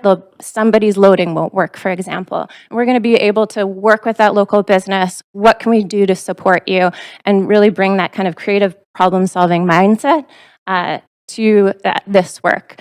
And that's going to be really important to address, beginning actually in construction and all the way through the pilot. Monitoring. and engagement. As I said, this is a huge opportunity for us to learn. So we are going to be learning. We're going to be out there. We're going to be seeing how many people are walking and gathering. What times of day are they coming? Why are people using this street? What are they here for? Where are they shopping? All of these are really key questions that we'll be tracking and during the pilot. In addition, looking at a whole bunch of monitoring of the transportation network to understand how the streets nearby are responding. And finally, public engagement, and I'll speak more about that on upcoming slides, that is going to be paired with the pilot in the summer. So we are going to, during the spring, staff in parallel for planning for the pilot are going to be developing some options to show the public around public spaces and the street network in Gastown. And the hope is to be able to bring those out during the pilot when folks are excited, they're experiencing the street, and everybody's talking about it. And we can weigh in on the options for Gastown for that the future. And it'll be really a great opportunity for the public to provide feedback, not only about how the pilot's working, but about some of those other ideas. This then will feed back into our proposed report back to council later in the year, where we can share what we've learned through the pilot, what we've heard through that phase 2 engagement, and emerging approaches for our thoughts around what a pedestrian-first water street could look like and how the other streets could support. This direction that we get from council at this point will really set us up well for a very tight phase 3, where we can work through some of the challenges of streetscape design and integrating heritage and reconciliation, and really nail down that plan that allows us to move into implementation quickly. So again, I just want to echo here, this is our proposed approach that we're asking for direction on today with the two car-free blocks, the proposed traffic management plan, the timing of a July and August pilot after the construction in Maple Tree Square, and finally, some of the planning that we're doing around permitting, making sure there's a lively and clean street. Thank you. And thank you very much. We do have a number of folks on the queue for questions, so we'll start with Councillor Dominato, who is not in the room. Okay, Councillor Dominato, you're up for questions. Okay. Councillor Kirby Young. Yeah, thanks. And thanks to staff for the comprehensive presentation. I'm going to kind of jump into brass tacks because there's been a lot of conversation over the years about Gastown deteriorating and the city not paying enough attention to it and the need to invest, kind of not dissimilar to conversations we had and the work we've done with uplifting Chinatown. So now we are, let me frame the question. Now we've taken direction. We've got a $10 million in the capital plan. We put money in the capital plan and ensured it was there. We increased the amount of the capital plan. We're putting money into the street repairs to do that. We're not doing the asphalt that was asked. We're hiring by the BIS and the area of representatives. We're hiring, and I'm getting to the question, we're hiring external public space consultants, and we're piloting this to walk before we run. So the question that I have, and I'm looking at the budget, about $1 million to put into this, and you outlined all of the different measures to address very real concerns of the businesses, whether it's cleanliness, safety, security, making sure that we actually put the effort and the kind of energy into developing that really vibrant space. Is this unprecedented in terms of putting $1 million towards this? And how vested is the city as well in the success of making sure that this is a really positive pilot and experience, not just for people visiting, but for the businesses in the area? Yeah, absolutely. Thanks for that question. As Lon said, this is a first for us, and we are 100% invested in making this a success. We know that if we just went in and closed the street and walked away, it wouldn't be a great experience. We want to bring all the tools that we have available to make this a fantastic summer pilot. So the permitting tools, the street furniture, the placemaking, the events, the cleanliness, as you said. So, yeah. Okay, and presumably we will adapt and be responsive to changes. There's a suggestion potentially, I think we'll hear we should wait another year. We're still coming out of COVID. There's the restoration of Maple Tree Square, which is really important that the neighborhood has long asked for, that's happening for the few months before. So we should just do that, wait for COVID, not have these things back to back, and kind of do the traffic patterns and then go at it again a year later in 2025 and not 2024. What would you say to that? And what would the implications of that be? Yeah, the challenge of waiting is that we want this learning experience to inform the Gastown Public Spaces Plan. So we want to be able to get on to that design and investment into the neighborhood to be able to deliver improvements. If we don't understand how the pilot works, or we do it too late, we're not going to have that really, really invaluable learning be able to be integrated into the plan and design. Okay. Can you delve into a little bit? I know we have experience learning from things like nimbleness on the TEP, or otherwise known as the Temporary Expedited Patio Program. We flexed during COVID, and staff turned around permits in record periods of time for that. But we also saw as a city how that literally brought neighborhoods to life when people were sitting outside, but out of necessity. So you can talk a bit more about the flexibility in permitting, allowing all of the capacity of restaurants to go outside. What does it actually, can you paint a picture of what we might see on the street? What does it actually look like? Flexible retail displays, like where are we flexing or relaxing? And what's that gonna actually mean for the businesses? What can they do that they can't do now? Great. I'm going to pass to Danielle. Thank you for the question. I'm Danielle Wiley, Manager of Street Use Management. And in my branch's portfolio is the patio program, merchandise display, street vending, and shared micromobility.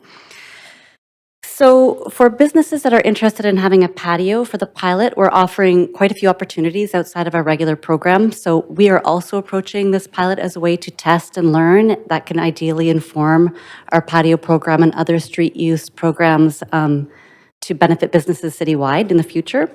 So some of the flexibility that we're looking at is exploring larger, deeper patio footprints that can really benefit from the additional public space that's created by the closure.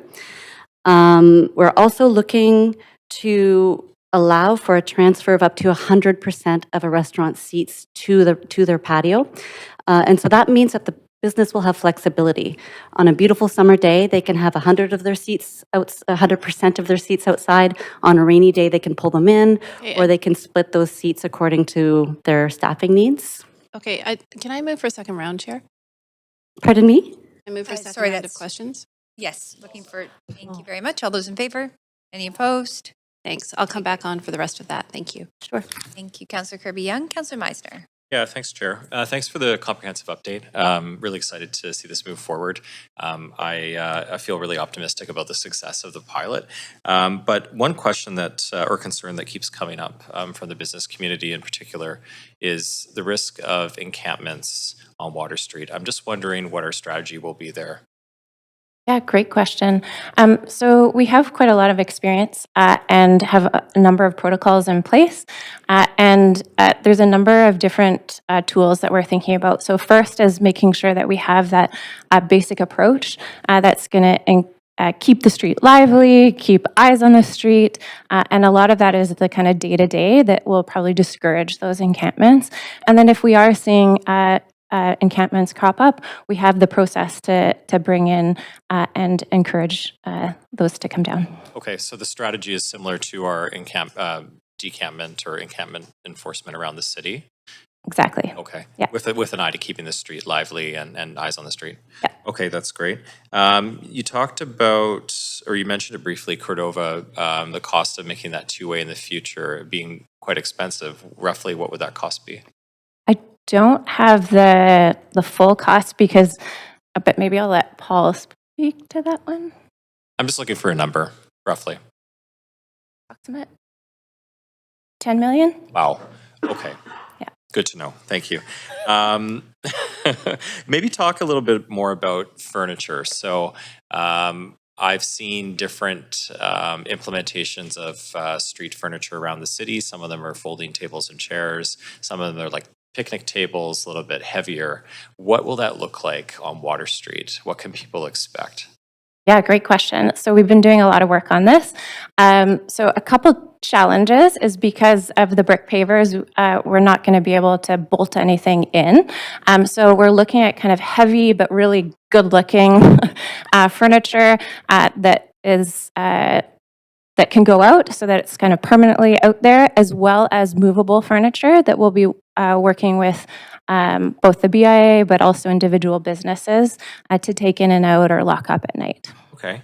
And it's also been mentioned that the learnings from this could be not just applied to the longer term planning process, but also to other seasonal pedestrian first streets across Vancouver. Do you have any idea of where that would currently be? What streets would be suitable for something similar? Well, we have a number of projects underway, particularly Granville Street, as you know, where we're looking at potential there. So that would be a great opportunity in future years. Okay. Any other areas in Vancouver where you could see this potentially happening? I think that there are, and the kind of key considerations would be around like transit impacts, as well as making sure that we have enthusiasm from the local community. Okay. And then last question is on cycling. So right now, Portside Greenway comes to Alexander and Carroll, I believe. What will that look like during first the repair phase that's coming up this spring, but also during the pilot? How will cyclists make their way through this pilot, or will they be able to? Yeah, absolutely. So maybe I'll begin here, but if Chris, you want to jump in. We're working closely with fire and others to make sure that there's emergency access, as well as a clear space for people to walk and cycle and scoot through the pilot, as well as through the construction. So we want to make sure that it's encouraging all modes, but with a kind of pedestrian first philosophy, so that we're encouraging people to be out on the street and enjoying the space. Okay, so people could cycle through the pilot area, for example, but at a low speed, I would imagine. Exactly. Yeah, similar to the plaza behind the art gallery on Robson Street. That's right. Okay, that's good to hear. I think that's probably be much safer than the current situation with the traffic and the parked cars. So, okay, thanks very much. Thank you, Councillor Meisner. Councillor Boyle. Thanks. That was one of my questions too. So just confirming, we're not planning to have signs or barriers that ask people to get off and walk their bike through the pilot. It's people can move through. Yeah, exactly. So we actually often use signage that just encourages those slow speeds, as Councillor Meisner was saying, and welcomes everybody. Okay, great. My other question is about the timing. 6 weeks seems short to gather this much information, considering what we know and what our smart staff always tell us about the adjustments, that the time it takes for patterns to adjust. So wondering if we looked at extending the pilot through September, when we tend to have pretty nice weather anyway, to have a longer period with which to test and collect data. Yeah, great question. And certainly we did think also about longer pilots. With our proposal, we're trying to find that balance between understanding the concerns of that we were hearing around the combined length of the construction and the pilot, but still make sure that we had adequate time for our monitoring. Is there a possibility for us to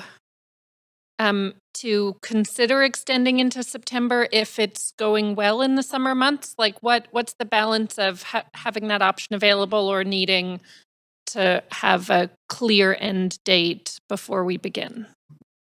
I think it's possible if, we're hearing very strong support from our key community partners and council and extending that. I think that's a possibility. I see Lon might also have an opinion on that. Yeah, I would say that, of course, there is the delegated authority to the city engineer, which actually allows us to either shorten the pilot or to extend it. And I would say that we're very reactive to the success of the event in terms of that kind of assessment. So if it looked like it was a really great, fun party that no one wanted to end, then, I'd be checking in with the city manager's office and any channels I have to see if there's an appetite for an extension. But at this point, I think we're looking for council for clear dates. And I heard you mention 6 weeks, but it's actually 8 weeks. So it is the full 2 months of July and August that we're proposing. Great. But council could give additional direction just to consider extending if the pilot is, if those 8 weeks are, if the pilot is going smoothly and successfully? Absolutely. In fact, with the delegated authority, as you know, I try to use it very carefully, and I use it when we generally have lots of support. But of course, it's always council's prerogative to direct us in that fashion. Okay, great. Those are all of my questions for now, actually. The rest were already asked. Thank you very much. Councillor Fry. I have some questions about sort of connectivity. So first one, the map shows a lot of use of alleys for traffic throughput. And obviously alleys in Gastown are pretty actively used with dumpsters, with people who are often seeking shelter in alleys and stuff. Have we contemplated additional kind of safety measures, knowing that we'll see increased vehicular traffic going through alleys? Great. Thank you, Council. My name is Chris Darwent. I manage the Transportation Design Group. And I think what we would be doing in those alleys there is they are quite active today. And so much of that loading activity that we expect to happen in the alley would continue. The amount of traffic we do have planned to use those alleys, though, is really local serving. So, the Water Street you see today with all that through traffic is really going to be more the local deliveries accessing it there. But of course, if there are, as Rachel has mentioned throughout, if there's any sort of issues coming up as the pilot goes on, then we'll look to monitor and see if we can address those as they come up. I mean, I do want to name specifically that there are people who will be using drugs in alleys and will be sleeping in alleys. And I do want to sort of name that there is perhaps some consideration for people who might not anticipate that, local traffic or otherwise, who are increasing the use of alleys, and that may pose a safety risk for folks at risk. Yes, that's a good point. I guess when we are going out and talking with businesses about how their loading can occur, those are points that we can bring up with them, and some extra care can be applied. And since you're standing here as well, are we done with the Homer Street upgrades? I see Homer Street features prominently in this plan. Are we still upgrading Homer Street? I'm going to pass it to my colleague Eric here, okay, sure. Knowing the construction schedule of it. Thanks. We're all here today. My name is Eric Mattel. I'm the Director of Streets and Engineering Services. Homer Street is wrapping up.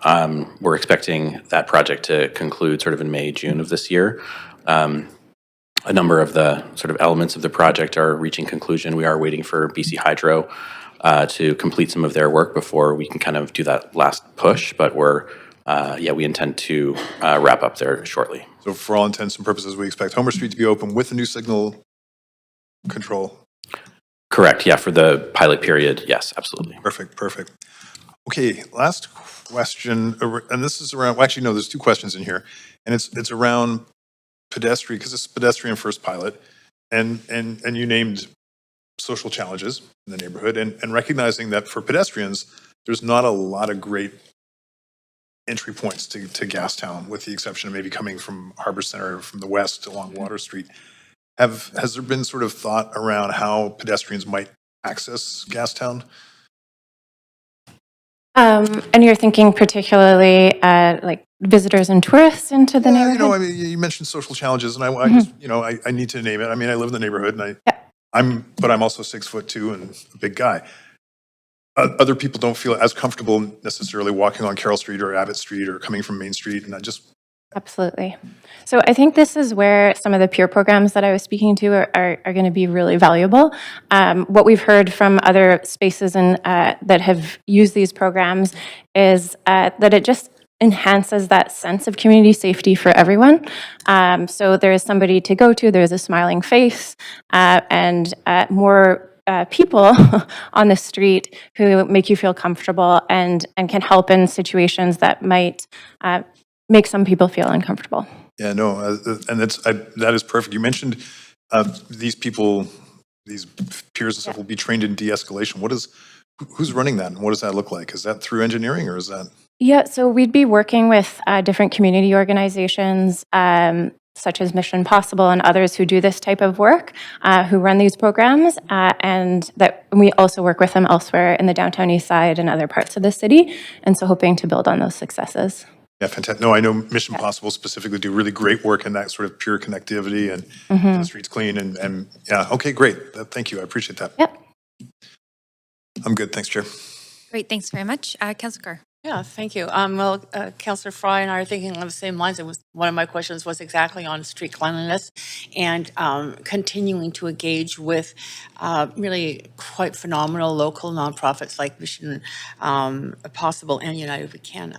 So we are going to engage them. Are they part of the plan? Especially because this is now pedestrian. There's going to be a lot more people. There could be a lot more litter.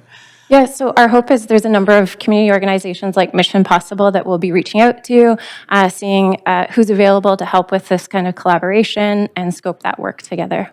And what about on-street recycling bins?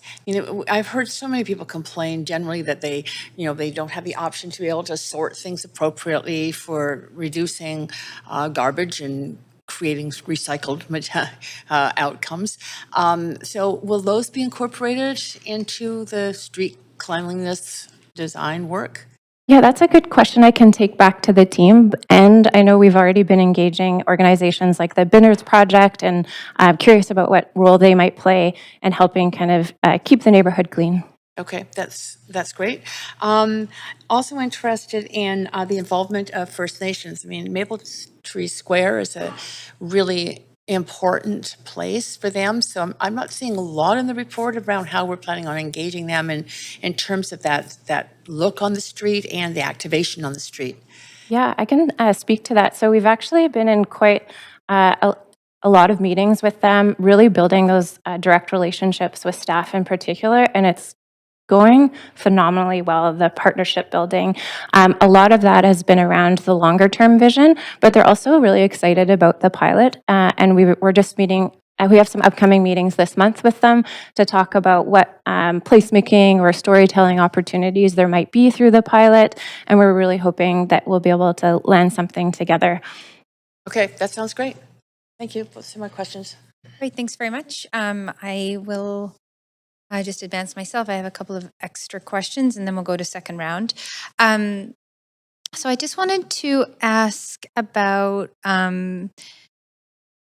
the construction. So it starts in March, I think, and goes to middle of June, and then maybe there's a couple weeks and then the pilot starts.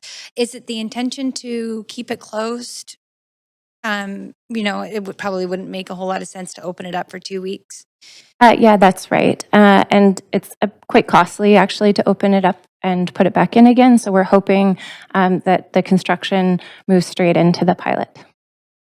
Okay, so what's the total amount of time then that the roads will be closed?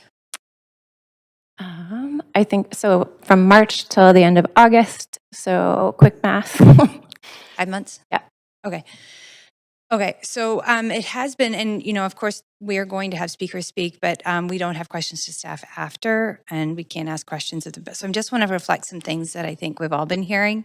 One of which is that they're not really seeing the pilot as sort of an isolated opportunity, more so that they're now needing to plan for 5 months of sort of a significant change around traffic flow in the area. 3.5 of which are probably going to detract people from the area somewhat, just with construction and congestion and what have you. So how are we going to help sort of businesses hit the ground running, so to speak, with this pilot?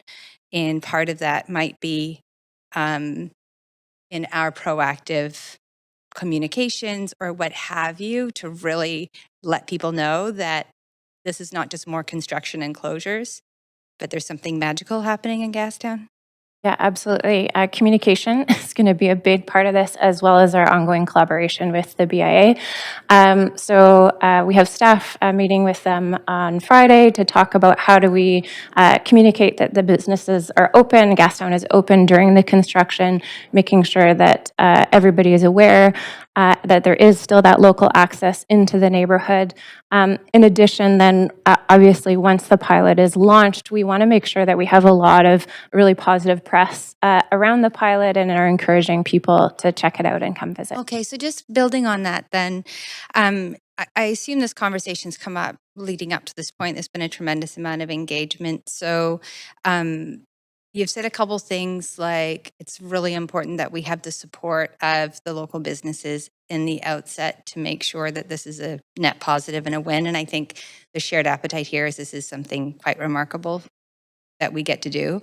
And I'm also hearing that perhaps we're going to hear today from speakers that there isn't that wholesale support. So how are staff going to overcome that, recognizing how critical it is to have those partnerships sort of in a win-win together in this effort to make it actually work? Yeah, great question. So we know that we're in these relationships with the local business association and businesses on the street for the long haul.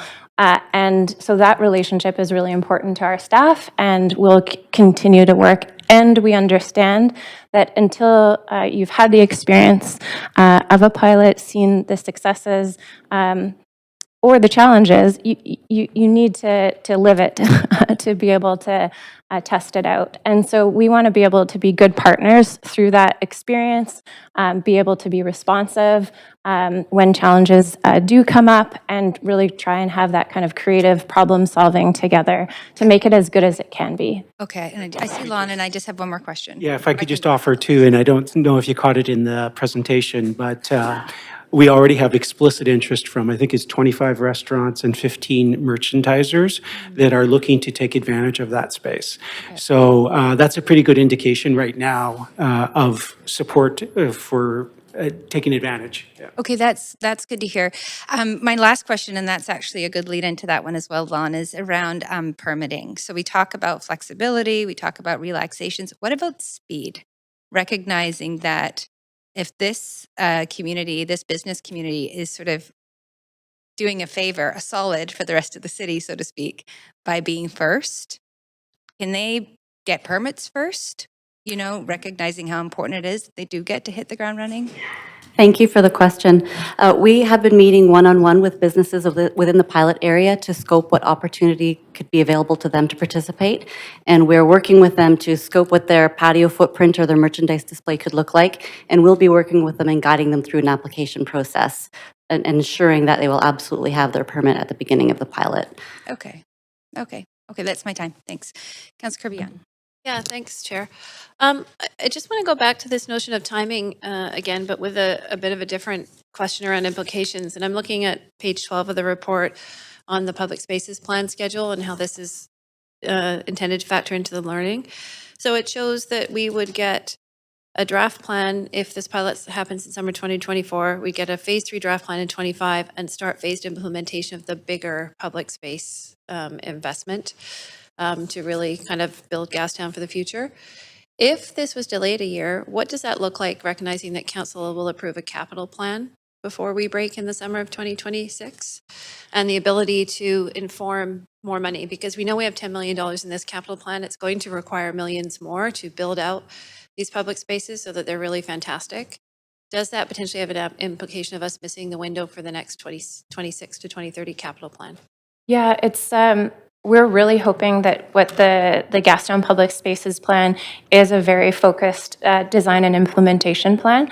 And through that, we're going to be looking at costing strategies and recommending a first phase of that work that we'd like to bring into the capital planning process so that we can be asking council for that support in the following capital plan and advancing the designs in this capital plan so that we can be ready to go.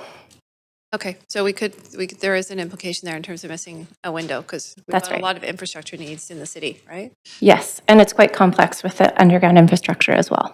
Okay, that's very clear. I'm going to leave it there. Thank you. Thank you. Just just a couple more questions that we have heard, and one is around safety, and it's been asked in a couple different ways. I'm just wondering if sort of the peers, and when the streets are busy, there's sort of just an inherent sense of safety, right? And we know that. I'm thinking about a server or a worker leaving a restaurant at 11 o'clock at night. There isn't as much traffic or action happening. Well, certainly no traffic with this plan, but action happening on the street. There are programs like Safe Walk programs and things like that, that is simply a phone number where a worker could call and get an escort to a vehicle. Obviously, Uber or pickup services are not going to be able to access this area either. Has staff contemplated what kind of recommendations we might make to businesses who have employees that are seriously concerned about their personal safety in this context? Yeah, great question. We've our planning's started, and we've been thinking about this implication of nighttime and what's going to happen at nighttime at 2 a.m. And so we've been thinking about who are the organizations that offer services like that, or may offer even some of the peer programs at night, and what's available to us. So we're going to be looking into all of those things and then trying to build that into that comprehensive plan. Okay, so is it fair to say that there's quite a lot of work to shape this that will happen between, should this pilot be approved, between now and June, that can address much of what we hear potentially today and what might emerge in the coming weeks? Yes, absolutely. So we've defined this high-level approach and our kind of key objectives, but we need to be getting into those details with our community partners and making sure we have that really robust plan. And it doesn't make sense to do that level of detailed work until you sort of get to know that you're on the right path with council. Exactly. So we're having this here now. Yeah. But there's still a tremendous amount of work to do. That's right. Okay. My last question is, and this is my absolute last question. Lon, you said, how will this work? Well, we don't know. We have to find out. And so, of course, the natural question or sort of sense of responsibility there is that businesses who are perhaps less supportive of this because they are deep in the red and they are still trying to come out of COVID are concerned that they bear the costs associated with this if it doesn't work. So recognizing that, some comments have been, well, if it really is not a net positive, we can sort of shut it down early, let's say, or halfway through or something like that. Is that something that, it doesn't seem typical to me that we would do something like that, but I just wonder how you'll respond to some of that feedback that you're likely to hear. As we've been talking about, like, we know with pilots that it's not about being perfect, it's about being responsive and being creative and on the ground and being able to see an issue and try our best to be able to resolve it. So that's going to be kind of the first approach. And obviously, if there's more significant concerns, we can be in touch and make the calls from there. And Lon, you stood up. I don't know if you want to add anything there. Yeah, I just wanted to say that we do have a lot of confidence that it'll be successful. I mean, our measures of success is, at least as many people as last year are on the sidewalks. And so if we've achieved that, then of course we haven't done any harm. But we do expect a lot more than that. And again, this is the experience from other cities. So it would have to be pretty dire for us to make a shift of that, especially since if we have up to 40 businesses that have invested in the use of the space of the sidewalk, we wouldn't casually take that away from them. Yeah. Okay. Thanks for answering all of those questions. And I see Councillor Claassens on the queue. I just decided to come in. I wanted to focus on, first of all, thanks, fantastic presentation. Very excited about this going forward. And a lot of my colleagues here asked really great questions. I just want to zero in on the data collection piece for a moment. I'm just kind of interested in what are the top line data sets that you are going to be collecting from this? And then maybe I'll just ask a little bit about how they get used and how they get shared. Yeah, absolutely. So I can speak to some of the public life side, and then I'll ask my colleague Chris to come up to tell you about the transportation. So from Public Life, we have a couple key tools. One is intercept surveys. So having people on the street, they ask folks to stop if they're willing to share, and they ask them things like, where are you going, where are you coming from, what are you here to do, how long do you plan to stay, which is really, really useful data for us to understand the sort of intent of people's visits. Another key piece will be some on-site monitoring, so understanding how people are really using the space. And we hope through our consultants as well to have support for this public life approach, and that can really inform the long-term design. And then in terms of transportation? Yes, thank you, Rachel.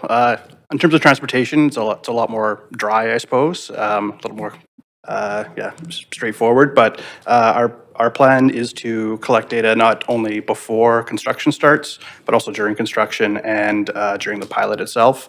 And that will include, turning movement count. So that's all vehicles, pedestrians, everything going through intersections directly within the sort of the project area, as well as further upstream. In some places, we'll be doing travel time studies. So if you're driving through the area, how long is it taking you before, during, and during construction, as well as pedestrian counts would be the big one. Because as Lon mentioned, some of the success of the pilot out there will be how many people are walking down the street. So having a really good count on that will be critical to understanding how we did. I think you're underselling it a little bit by saying it's dry. I know it's really. Can I just ask you, with regards to kind of our tourists, like I'm thinking of the tourist buses, the Ubers, taxi cabs, other users that will probably want to go in there and specifically, are we able to identify those or even talk to them in some way to figure out what their usage? Yeah, no, absolutely. So we have some standing working groups with the tour bus group, and we've been meeting with them already before pilot. And of course, we'll want to understand after how it worked for them. And so on the Carr light sections there in the middle of the pilot areas where we expect a lot of tour buses to go in. We also have great connections with the taxi and ride-hailing industries. So there's also data available with our agreements with the province on actually how those modes are being used. Great, thank you. And I see I think in the report it mentions that this kind of data collection will inform a future kind of replanning of some of our neighborhoods as well. Yes, absolutely. As we go through the pilot here, we can have models and see how things could happen before, but the pilot out there is actually human behavior and how are people actually moving through the city. Great. Well, I know we're doing quite a bit of work on digital transformation, so I'm interested to see how this work informs some of that work in terms of making things run better. So great. Thank you for those answers. Thank you very much, Councillor Klassen, and thank you very much to staff. Those are all the questions. So thank you for answering them all. We're going to move to speakers now, and we do have a number on the line, I believe. So I'll just start at the top of the list. So as a reminder, public speakers should state whether they are in support or in opposition of the recommendations and may only speak once. And I will also ask speakers if they are a resident of Vancouver if it is not noted on the speaker list. And our first speaker is Nancy Benson. Hello. Thank you for listening to me today. I'm Nancy Benson. I'm the owner of Inform Interiors that is located at 50 and 97 Water Street. I am against this specific vision for Water Street at this time. My business is a 60-year-old Vancouver business. 50 years of that has been in Gastown. We support 45 families. Along with being a retail store, we are a cultural institution. We've been called the Design Center of Vancouver. We hold many, 20 to 25 free cultural talks about architecture and design, landscape architecture a year. Last night we had about 120 people attending Calgary architect John Brown's talk. This Friday, we are very happy to have Tom Main, the Pritzker Prize winning architect from LA, speaking. We have over 500 people coming that night. I am concerned that shutting the street will stop and severely cut down people being willing to come to the neighborhood. I'm also concerned about loading for our trucks. I'm also concerned about, I've heard nothing about public toilets if you're going to have a lot of people. How is that going to work? We're already finding a lot of human feces on the alleys and streets. I do support, as a start, installing bollards during the street construction, and the model not being Montreal, being Paris. Paris has something they called Paris Breathes, and during Paris Breathes on Sundays, the local families come out. It's not tourists, it's local families and tourists, visitors alike, enjoy the streets, kids play basketball, and I think this would be a wonderful way to have people come to Gastown and really enjoy and see the beauty without penalizing the residents, a lot of whom need, I can't imagine trying to truck along with all my groceries and everything if I actually live in some of these buildings and the businesses. I want to thank you very much for listening to me today. Thank you very much for taking the time to call in. We will move now to our speaker number 2, Kenneth Santos. Hello, can everyone hear me? Yes, we can. Please go ahead. All right. So, yes, good morning, City Council. My name is Kenneth Santos, and I'm speaking on behalf of Strong Towns Vancouver, a local chapter of the nonprofit continent-wide Strong Towns movement started in Minnesota over a decade ago. Strong Towns Vancouver focuses on advocacy of safe and productive streets, ending parking mandates and subsidies, increasing incremental housing, and transparent local accounting.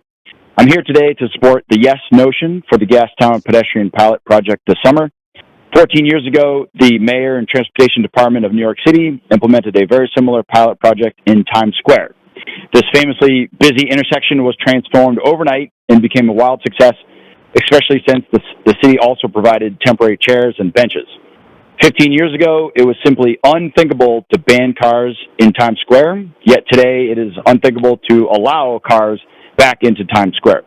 Gastown can achieve the same success because this area of Vancouver in particular is historically significant, architecturally impressive, and best explored by foot anyways, which would help local businesses with increased pedestrian traffic. The benefits include less wear and tear on roadways, better air quality, less noise, less traffic collisions, and more exercise for residents and visitors, especially during events and festivals.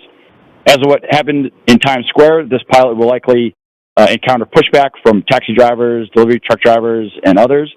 However, the City of Vancouver must look at the big picture, and the big picture, which is this pilot, aligns well with the City of Vancouver's big moves number 1 and big move number 2, which promote active transportation and public transit. So this pilot achieves the triple bottom line of saving money, saving the planet, and better health. Great. And that's all I have. So thank you for your time. Great. Thank you very much for calling in. Next, we will call on speaker number 3, Eli Fast. Not on the line. Speaker number 4, Subha Nair.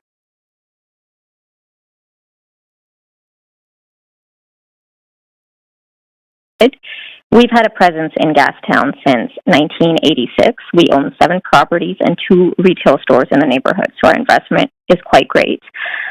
We do appreciate the attention that City Staff and Council has been giving to Gastown, but I do not support the Gastown Summer Pilot for 2024 as it is being presented. One of the major concerns, which was touched on the presentation today, was the fact that the construction project and summer pilot are occurring in the same year. This means potentially a 5 to 6 month closure for one of the Water Street blocks. And although the report states testing the pilot during the construction phase is not setting up the pilot for success, I do not see how a 5 month closure is setting Gastown up for success. So I think the question is still fair and needs to be asked if the pilot should be happening in the same year as the construction project. There have been, many conversations around activations and programming to attract pedestrian traffic, but it does need to be made clear that constant activations and programming more often negatively impact retailers.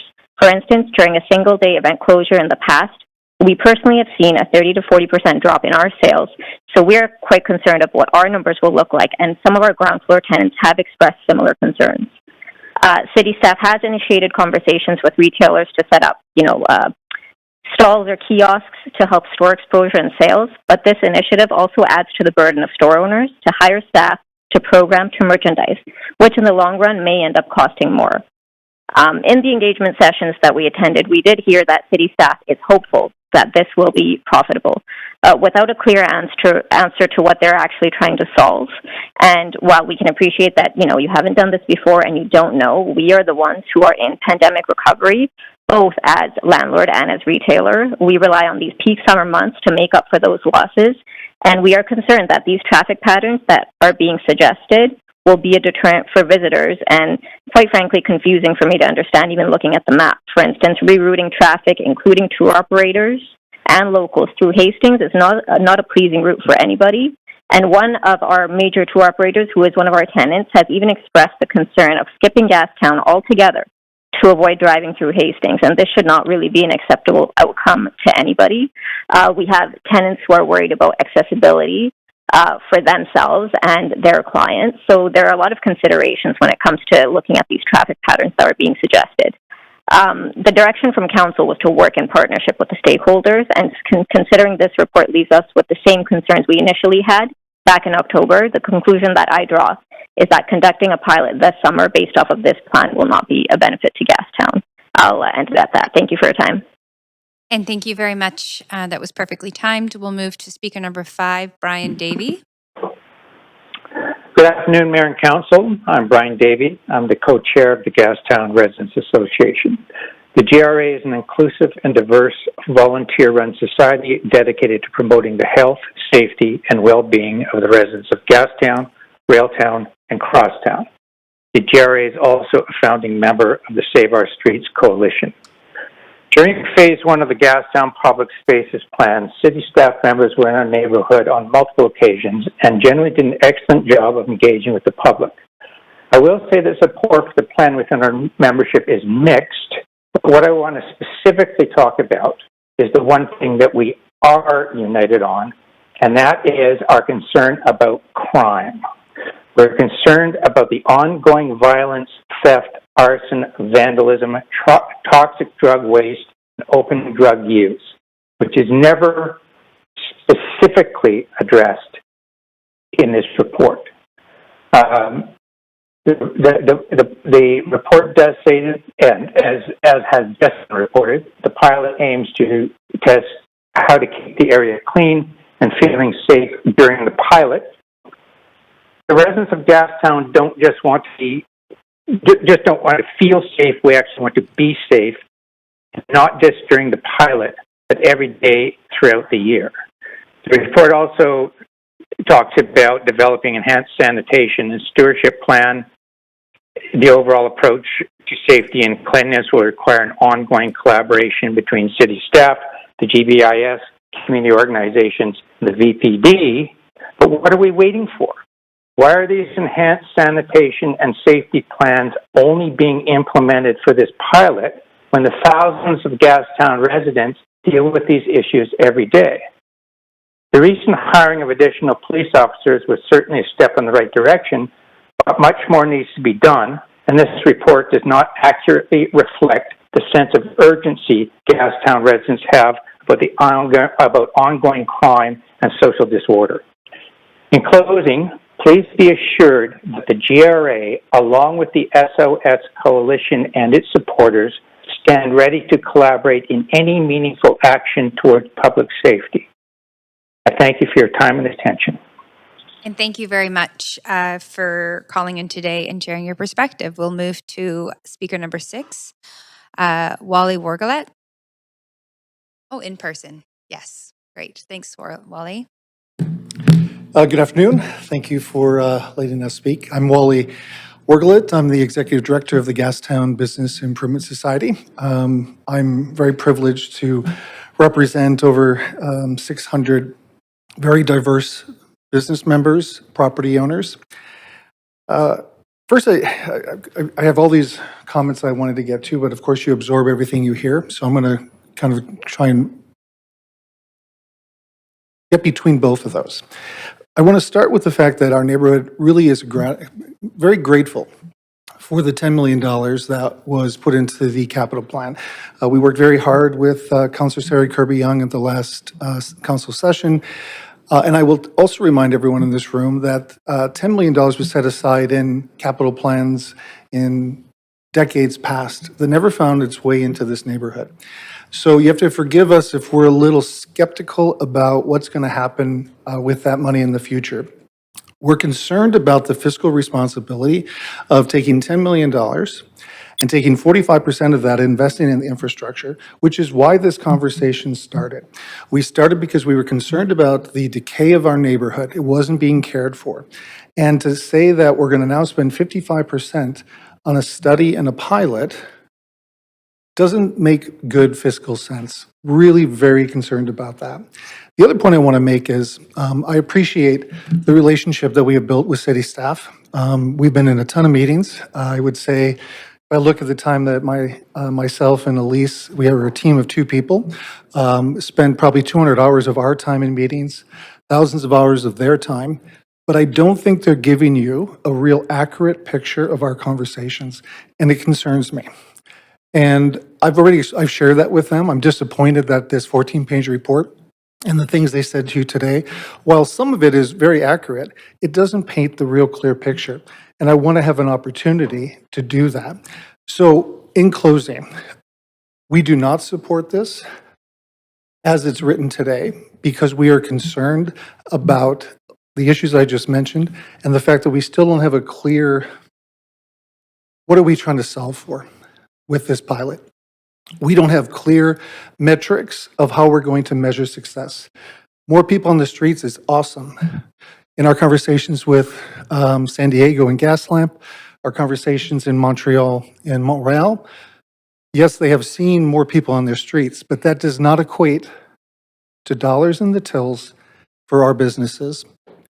It also could have a negative impact on the 300 businesses above ground whose folks rely on getting to work, having a place for their clients to park. So there's a lot of work to be done here yet before I think we can move forward. We are more than a willing partner. We've dedicated a lot of time on this project.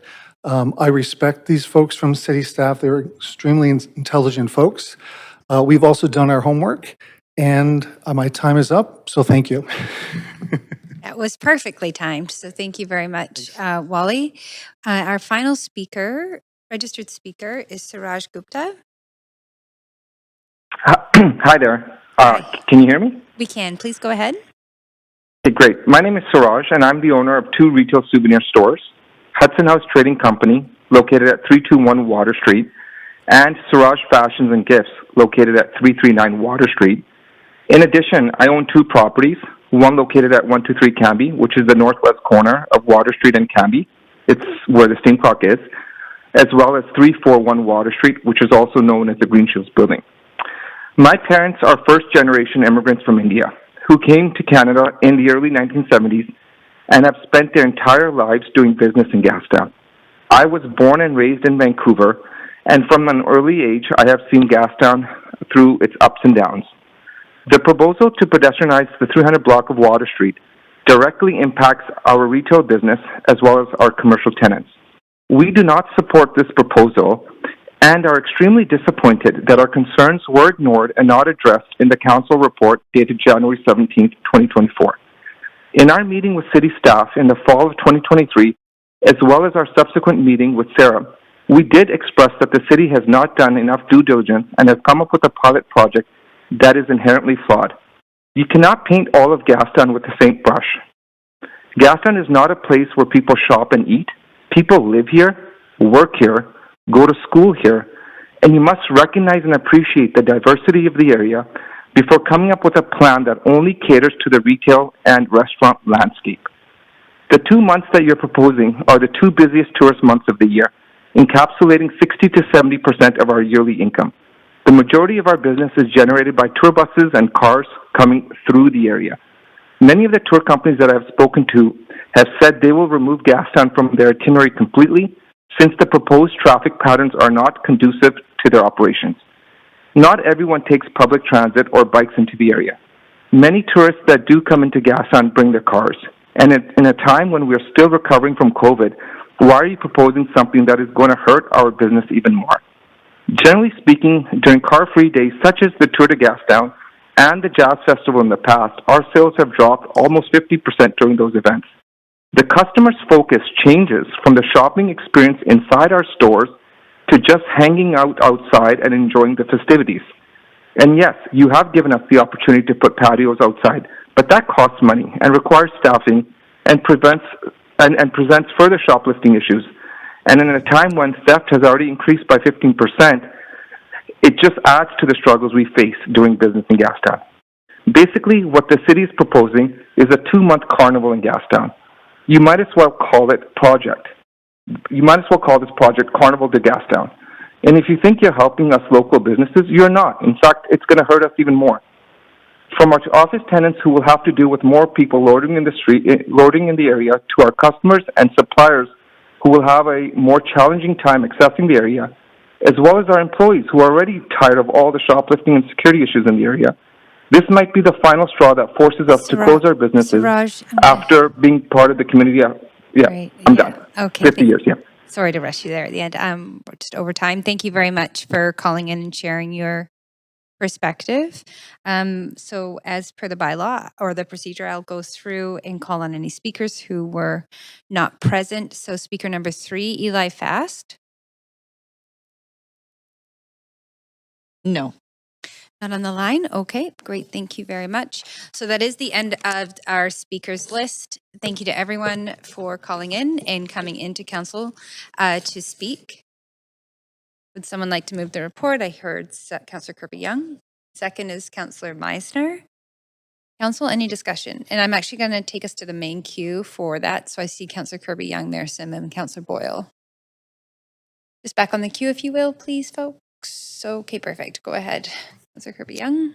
Yeah, thanks, Chair. I am moving these recommendations to move this forward, and I am listening intently to the feedback that we are hearing. And I want to offer a few thoughts on this. I think there is a lot of alignment that there has been underinvestment in Gastown, that people want to see a reinvigorated, revitalized Gastown. I want to level set in a couple of facts that we heard. The last caller, for example, talking about concern about parking access. I think staff have been sensitive to ensuring continued access to the Easy Park Parkade, for example.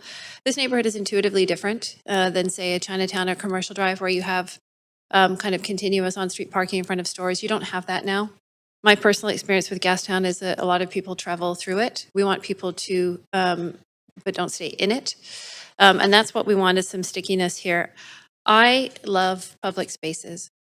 When I visit other cities, and our staff showed examples of Montreal or Victoria, or even think of London, as a visitor, I flock to those spaces. People flock to those spaces. I was in Montreal last May, went to the Plateau Montreal. It was only May, it wasn't even July and August, in the height of summer that we were talking about.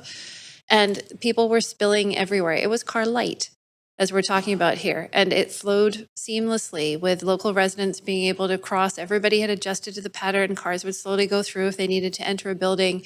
But there were people having ice cream. There were merchants that as described here, and we heard that there's 15 already identified retailers that want to invest in additional merchandising. There were 25 restaurants that want to have big, bold, expanded patios. There were people flocking down this street. It was something to behold, to be part of that space. I think Vancouver is way behind in this area. I think we need to move forward. Every time we try to do a public space initiative, and they, for the most part, they are incredibly successful. The examples I mentioned, I think about the Robson Street Plaza on the north side of the art gallery.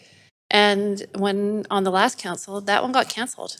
And the money that was set aside for that was canceled. And we had to fight to bring that back because people were concerned about a lot of similar things that are coming up here. Again, Gastown's very unique. It's an incredible space now. There's a light installation you go through. It's sticky. People stay in it. It's phenomenal. I'd love to see more of this in the city. I think this will be absolutely fantastic. As I said, the neighborhood needs revitalization.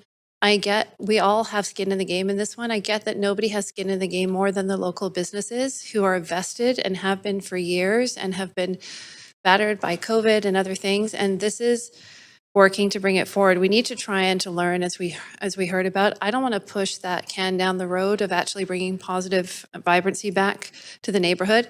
I cannot recall seeing a time when the city's committed $1 million towards ensuring a successful pilot here, and having staff all stand up there and state that they understand the importance of that, whether it's the peer teams addressing safety and security issues, whether it's street cleanliness, whether it's the new furniture that's going to be built, the planters, whether it's expediting permits and patios, allowing people to bring 100% of their capacity outside.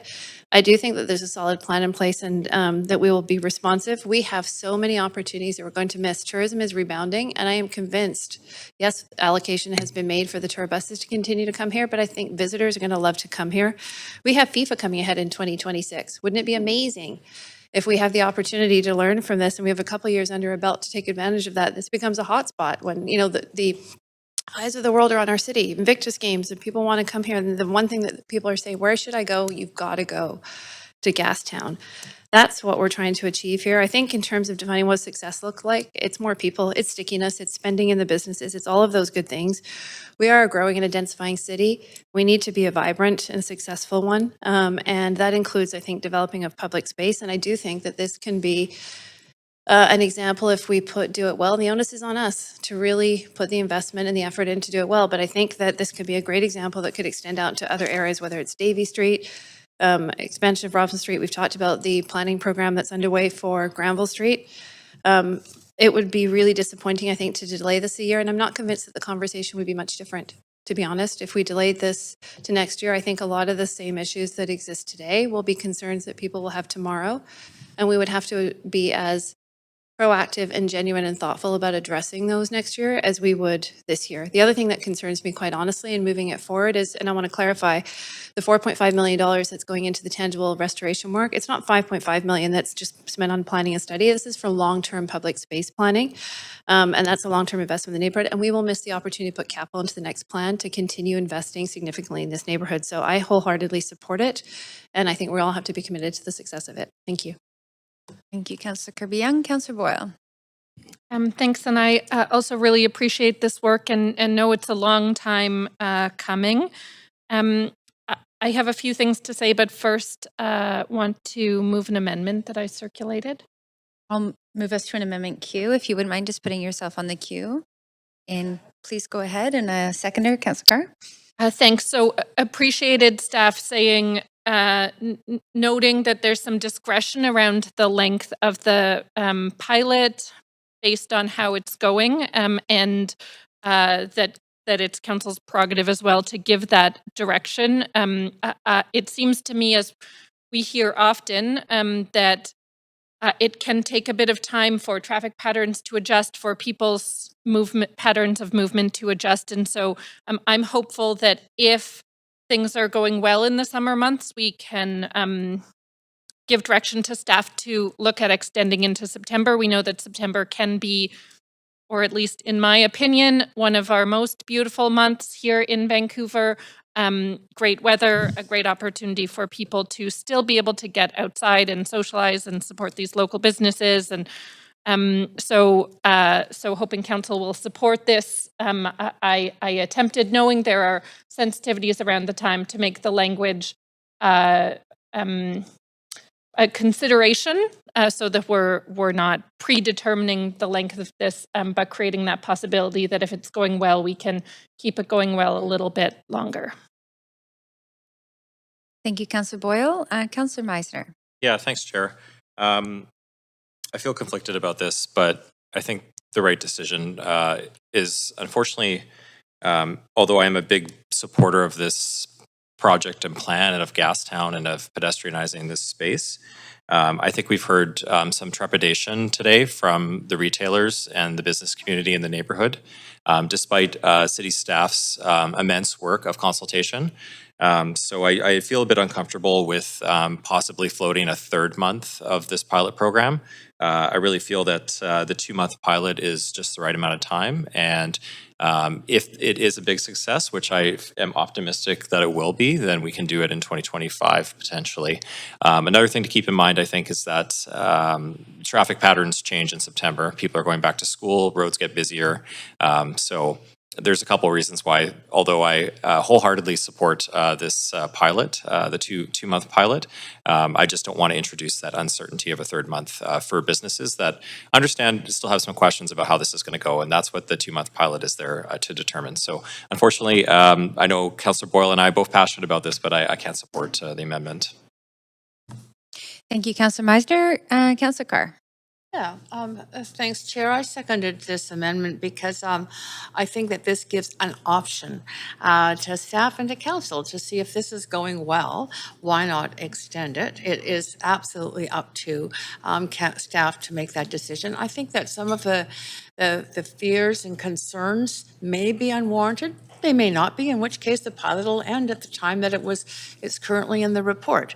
But if it's going well, this does give flexibility.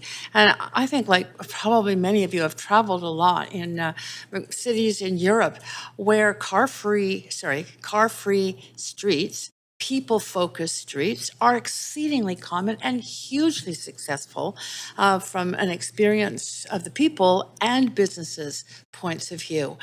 So I would be sorry to see this option, which is not a determination, not a change necessarily, just an option for staff to consider based on the success, which I'm sure they'll survey businesses around, to deny that opportunity. Thank you, Councillor Boyle.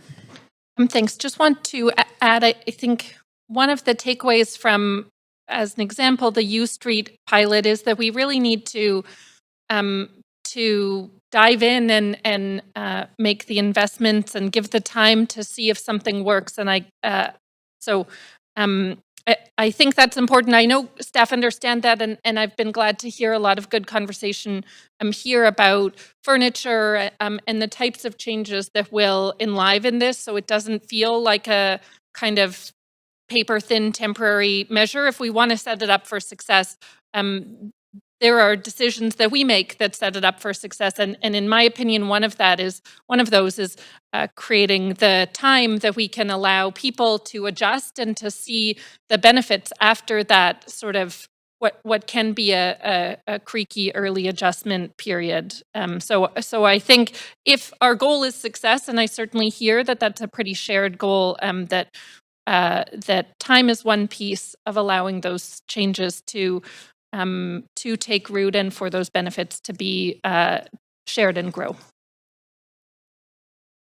Thank you, Councillor Meisner. Yeah, thanks. I just want to add, I think we are asking a lot of businesses and residents in the neighborhood to participate in this 2-month pilot. I mean, again, I feel like this is going to be a big success, but this is a huge change. So understand, if it goes well for 2 months, that's fantastic. Let's do 3 months in 2025 if it's a success. But I just don't want to change the rules of the game at the last minute on the council floor. I think we've heard today from residents and businesses that they still have some questions about how this is going to go. So I just want to give them the reassurance from this council that we're sticking to our plan of the 2-month pilot. And if it is a big success, we can expand it in 2025. So I feel pretty strongly about that. Thank you, Councillor Meisner. Councillor Klassen. Yeah, thank you, Chair. And just echoing Councillor Meisner's comments, and I do believe, Councillor Boyle, and I think it was certainly well intended here. We do have a real opportunity for an exciting and dynamic change in the neighborhood here. But for me, these great sort of shifts that we drive here require us to build some social license. And what I'm hearing now is there is trepidation, there is concern from the community right now. And it doesn't mean that we can't pivot at some other point later on. But this is a case of us trying to really get everybody on board. Proof of concept, making sure that people are excited about this. And I know it's going to be successful. And so I think that if we can sort of stick to the game plan right now as presented by staff, they're the ones that have been out there speaking to the community. Clearly, there are a lot of voices. This is going to take an adjustment in terms of how people come and go from their properties there or their workplace. But I think it's going to be successful. But I would prefer that we take, at least in this first summer of 2024, a more graduated approach, knowing full well that we can certainly expand it and make it a much longer period of time in go forward years. Great, thank you very much. See no one else on the queue, we'll go to a vote on the amendment.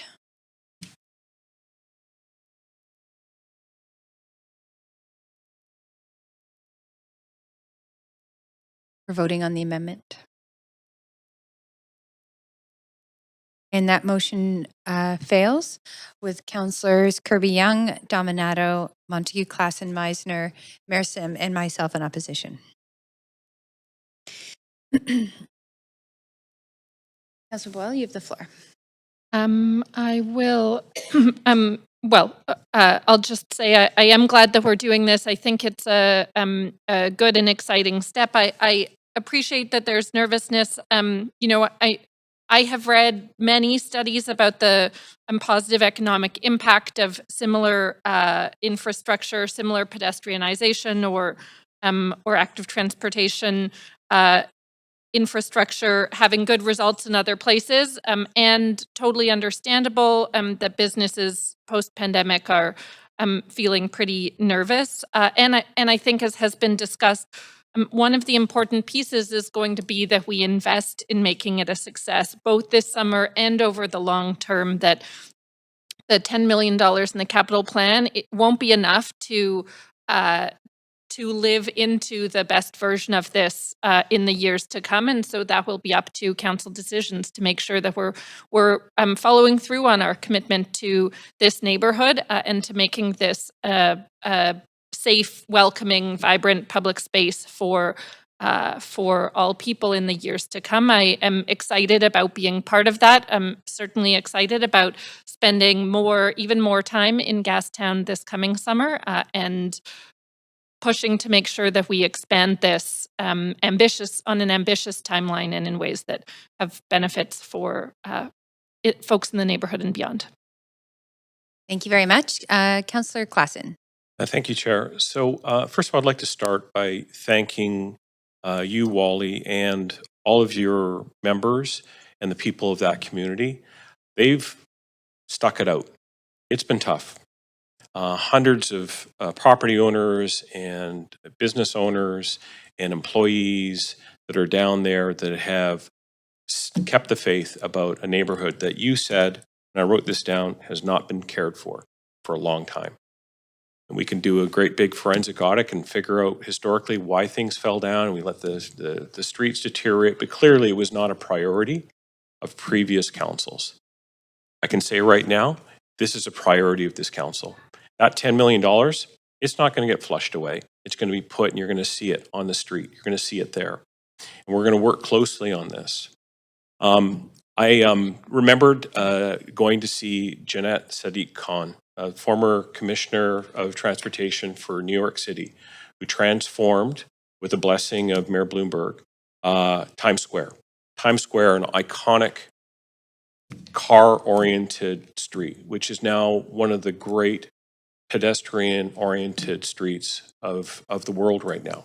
And it was transformed. And I know that it was tough. She had to have a real tough personality and be very resilient to be able to stand up to, I'm sure, what were probably by orders of magnitude more concerns about the ability to conduct this.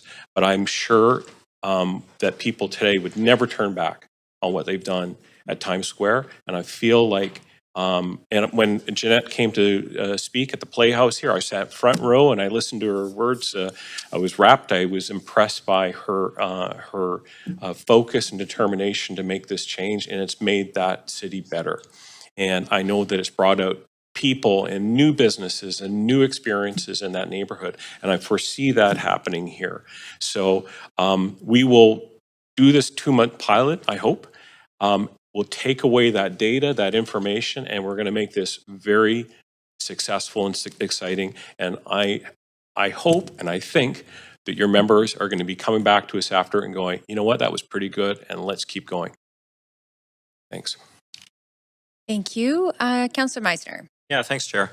I'm, as I mentioned, really excited about this. And to Councillor Klassen's remarks, it has been really long time coming. I mean, Gastown has been neglected for decades. And Wally's right. It did start with, the streets, the pavers, the general look of the neighborhood looking like it needed some investment and some love. But I want to reassure everyone that this is a pilot. It is 2 months. We're not rushing into this. We're not shutting down the streets permanently from here on. We are taking a measured approach. And you have my commitment, and I'm sure our council's commitment, that if this doesn't work, we're going to change the plan. I don't want to barrel ahead with a street closure, a permanent street closure, if it doesn't work. So we are going to do everything we can to ensure that this pilot is successful. I really believe that staff has done a great job planning this, that they've put significant money towards this, $1 million for a 2-month pilot. That's going to allow us to do some really great things. So I think, there's always risks in life, and I really believe that this is a risk worth taking. But if it doesn't work, then I think we can adjust. But the one thing that won't change is that you have council's attention on Gastown finally. And I think, it's such a great opportunity. I used to live in the neighborhood. You care so much about the neighborhood, or are so invested and involved in the neighborhood. You know how amazing it is and how amazing it could be. So it will get, the neighborhood will get better with this council. And I just really am excited about the pilot and putting our best foot forward, and let's see how it goes. So I'm really happy to support this today, and really glad to be on council when this is happening. Thanks. Thank you very much. Councillor Fry. Yeah, thanks. I'll also be supporting this, and this is, I think, a rare opportunity where we have most of council aligned in supporting this idea, and I'm a regular in Gastown, as Wally and others will know, and I definitely have a lot of love for Gastown, and also I am going to recognize and name the challenges, and I know that, pedestrianizing Gastown is and the adjacencies are it's a scary prospect, and I think that as Councillor Meisner alluded, we all have eyes on this, and we all care about the success of this, and I think that there is a real opportunity for success here. I actually supported Councillor Boyle's amendment to add an extra month, just because I'm not sure that 2 months alone, or the option for an extra month, because I don't know that 2 months necessarily is enough to tweak a pilot and respond over the summer months. And as we in real time sort of see opportunities to fix or amend kind of things and make it work. But I think that this is going to be a very dynamic and fluid opportunity. And I think 100% we, at the end of the day, are inspired by making Gastown better for people who work there, for people who live there, for people who visit there, for people who want to experience what is such an iconic part of our city. So that is the motivation, and I want to assure the folks who are concerned that the last thing on our mind is to undermine and destroy the fabric of Gastown. This is all about us aligning to try and improve it, and we are going to be here to listen to your concerns as it evolves and as we sort of experiment with this pilot and see how it goes. The staff are listening, council's listening, and we really do want to see this succeed. So. Thanks very much, Councillor Fry. I have myself on the queue, so if I can hand the chair over to Acting Mayor Meisner. I'll just, in advance myself, just to make a couple quick comments. Actually, it's a point of information first through you, Chair, to staff. It was mentioned or questioned around public washrooms, just some sort of provision for that, and I didn't see it in the presentation. I know it's a big issue that we get questions around in the area regardless, so I think it needs to be answered. Sure, I can answer that. So we're looking into a few things. So we have some 24-hour washrooms in the neighborhood already nearby, and we'll be thinking about some temporary washrooms that we could add to this space, as well as seeing if there are any businesses that wouldn't mind opening their doors to the public, and if there are any additional kind of peer supports that could help with that. So it'll be a kind of collaborative approach that we're looking to make sure that we have some washroom access in the neighborhood. Okay. Thank you for that. So appreciate staff's work on this and recognizing that this is a complex area of our city and can also be a great opportunity to try something. It's not easy, this level of change for the community to absorb at this particular time. And I think we heard that from the callers that called in representing many of the businesses, and having Gastown BIA through Wally represented here at the meeting today, speaking on behalf of the 600 members. I think at this time we have more questions than we do answers. And so my hope is that we fill in a lot of those gaps between now and June, end of June, to the satisfaction of the local businesses, BIAs, including retail, not just food and beverage, recognizing that food and beverage will have a natural advantage in this type of pilot that retail does not have, that traditional retail, and certainly not like thinking of Nancy Benson at Inform. Those are really tricky dynamics to manage. They're working with designers and clients, and they're not looking for a festival type setting. They're looking for something completely different, what Gastown typically is. And actually, so I think there's more questions than there are answers at this time. It's important that we start. The work has been done so far. Obviously, there's an appetite around the room today to try something here. My hope is just that we are incredibly agile to the feedback that we get real time, and that the BIA and the businesses stay very much engaged with our staff as we work through the next few months to answer a lot of these questions. I'm not super comfortable with the public washroom answer, I'll be honest with you. That 24 washroom down there, if it's the one I think you're thinking of, I don't know that that is an accessible washroom for most people who are going to be coming to this pilot. So we need to really be realistic about what our expectations are here. And so, and asking businesses to open their doors to non-customers is, I mean, we saw that through COVID, and it was fraught with issues. So I'm not saying it's not possible, but again, the partnership is critical here. So I imagine we'll all stay very close to this. Wally, you may have to entertain many councillors visiting the area over the next 6 months who want to see how it's unfolding. And as was pointed out very eloquently by Councillor Meisner and others, is that you have our attention 100% in Gastown. And I think that's what really matters here, the investment, the financial dollars, the capital commitment to partner with you. And it is to continue beyond this pilot. So, eyes wide open as we go into this, and we'll see what we learn. That's it. Thank you, Councillor Dominato. Thanks, Chair, and appreciate the presentation today and the discourse around the table. I think my comments will be brief because I feel like my colleagues have covered off most of it. I was really intrigued by the consideration of this pedestrianization of Water Street and Gastown because it was sort of the art of the possible and sort of visionary. And having spent several years living in Europe, there's very much that aspect of pedestrianization. And there's been examples used today, even within Canada, where it does work, and it works for pedestrians, it works for residents, it works for cyclists, it works for businesses. And I do want to acknowledge, Wally, your comments today around some of the apprehension and maybe some of the discussions that may have taken place didn't feel fully reflected here, and that you're trying to reflect from the business community. And while I don't live in the neighborhood, I don't live that far away from the neighborhood, and it is a common place that I go to shop and to enjoy time with my friends and family. And so, and it is iconic, as someone noted earlier, and we want to see the neighborhood thrive.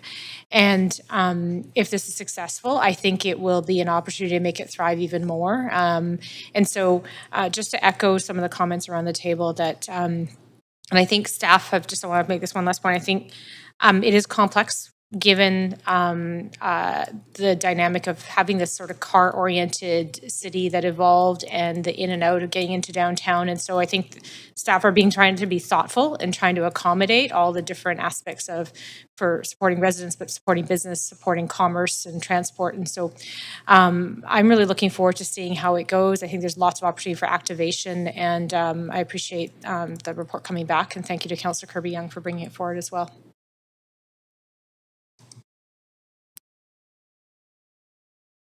Thank you very much, Councillor Dominato. And Mersim to close potentially on the motion. Great, thank you very much. And I just want to acknowledge and thank Wally. Thank you for stepping up and, being a huge advocate for the neighborhood. And I want to acknowledge the callers.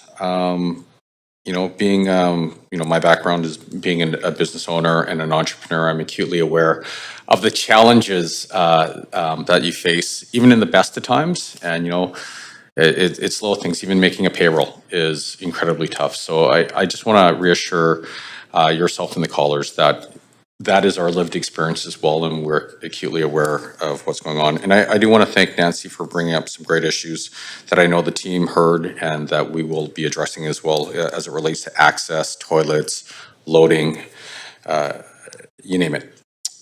I want to thank the team for the incredibly hard work that you have put into this. It was incredibly thoughtful.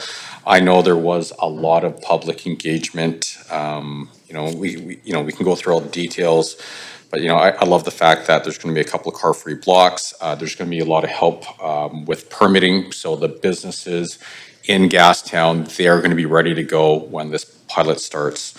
So that's reassuring. I do want to bring up, let's just call it what it is. The neighborhood, it's an amazing neighborhood and it has so much potential, and we do have some challenges right now. And so being, we ask questions all the time, and we know one of the situations that we're dealing with is, when tourists that are on cruise ships, they're told not to walk past the clock. We know that. And so we already have a big hole in Gastown that's affecting a lot of our businesses there. And, forget about the merits of why that happens. We just know it's happening. I always love the comment, perfect is the enemy of good. And I don't think any plan that we can come up with between now and forever will ever be perfect. But we have a pretty good plan here.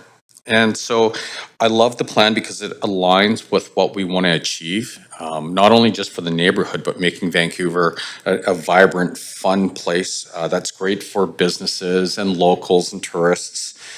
And I think what we have to realize here as well is what we're talking about here is a pilot. And I think the stakes are actually really high, and which means the opportunity is super high. We have, by the way, I'm going to enthusiastically support this pilot. We have World Cup coming in 2026. We have Invictus Games coming in 2025, which is going to be huge, but World Cup is going to be massive. We are literally going to welcome probably more, but 900,000 tourists to this area. So if we do this pilot now, we have all of 2024 and all of 2025 to collect the data. So when we do welcome the world, we will be ready, it will be amazing, and it will set us up for a whole generation. People that when they have that experience here, in arguably the most iconic neighborhood left to do this in on the planet. I can't think of another opportunity out there. I think this is the biggest slam dunk ever. Will we have challenges? Yes. Will it be perfect? Absolutely not. And I'll echo the comments of almost every single speaker here. We probably won't get it done perfectly, but we will be reactive in real time. We all have a stake in the outcome. We all want to see the success, and we are completely committed to this neighborhood, and not just, beyond this pilot, for as long as we're here. And so you do have our attention, and, I just think this is an amazing opportunity. Your voice is heard, and, I think you know how to get a hold of us anyways. So if and when there are challenges, we'll be there for you. So thank you. Thank you very much, Mayor. I will just advise council that we actually have an issue with our live stream. And I'm getting, David, are you waving at me? Oh, we got it going. Okay, great. Thank you very much. So we can go to the vote. Thank you very much.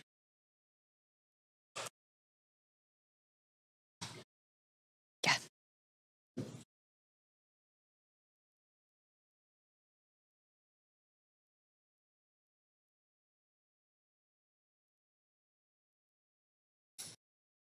Councillor Carr? Did you vote? Okay, and that motion passes with unanimous support. Thank you very much to staff and to our speakers. We will be moving to the next item, but maybe we'll just take a quick 3-minute recess, stretch legs, and we'll come right back.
Okay, let's get started.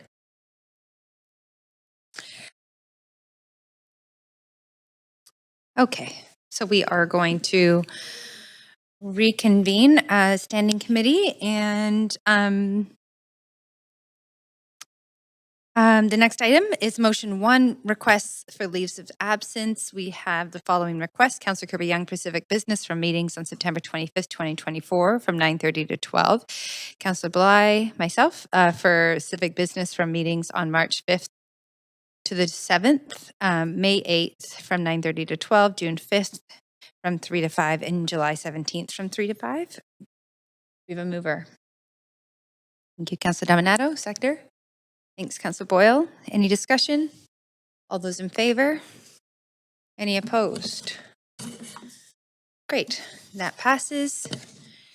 The next item is motion 2, housing is healthcare, and is to be moved and introduced by Councillor Fry. Council members may not ask questions of the mover. And before we start, does any member wish to declare a conflict of interest on this item? Seeing none, Councillor Fry, you have 2 minutes to introduce your motion. No, he needs to move it first, and then we'll ask for a seconder. Go ahead, Councillor Fry.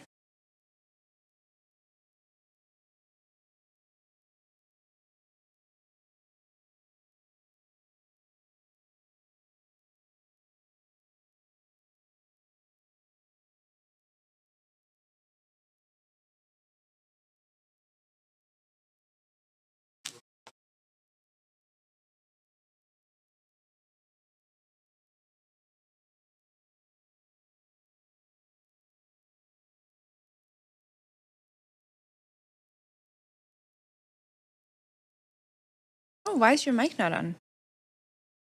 Sharon? You actually have to put yourself on the queue, sir. Oh, so it's one of those, is it?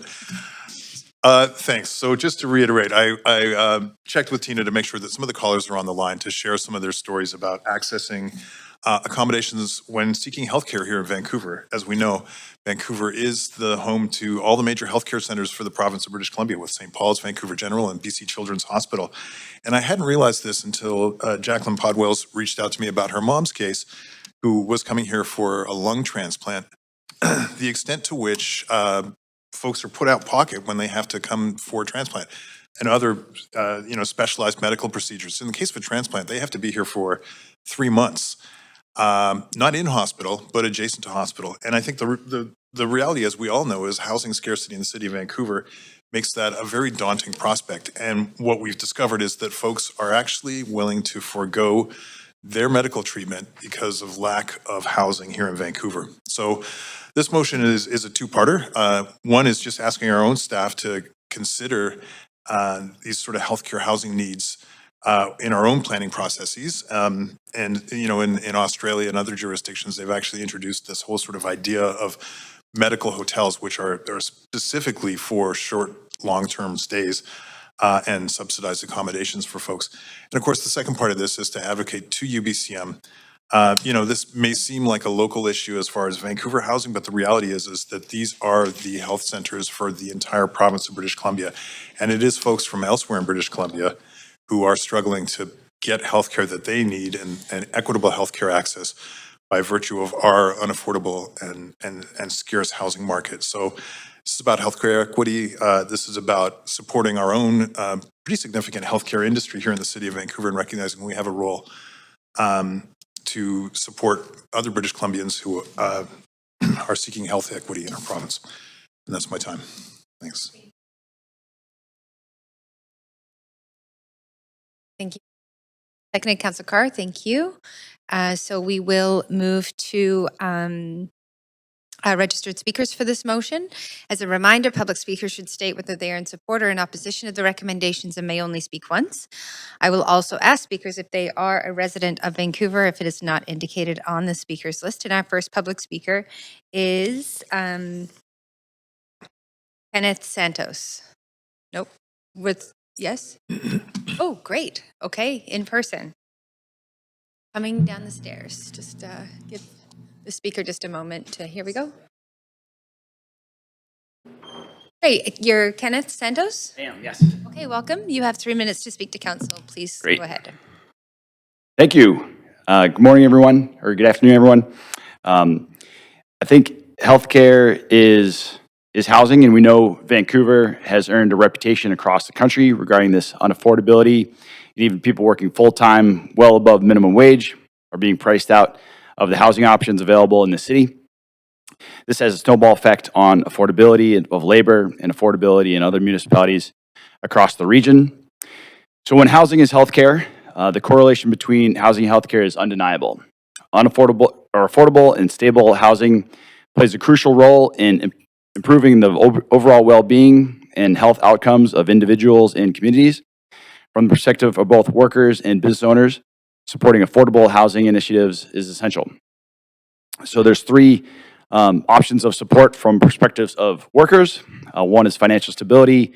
Affordable housing ensures workers can allocate a reasonable portion of their income towards housing expenses, allowing them to have more financial stability. This stability enables them to provide their basic needs, reducing stress and improving their overall quality of life.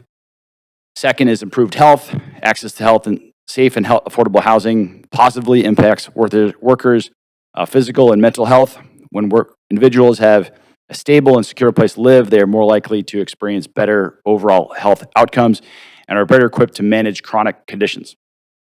Number three is reduced commuting stress, and affordable housing options near employment centers reduce commuting times and costs for workers. This not only reduces stress, but also allows workers to spend more time with their families, and that improves much more well-being and mental health. There's also three options or three layers of support from the perspective of business owners. Workforce retention and productivity.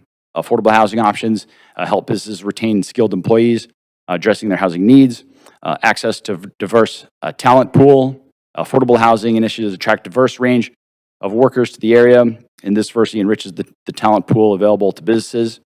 Also for community engagement, affordable housing contributes to building vibrant and inclusive communities. Business owners benefit from being a part of the community where their employees can engage and afford to live as active participations.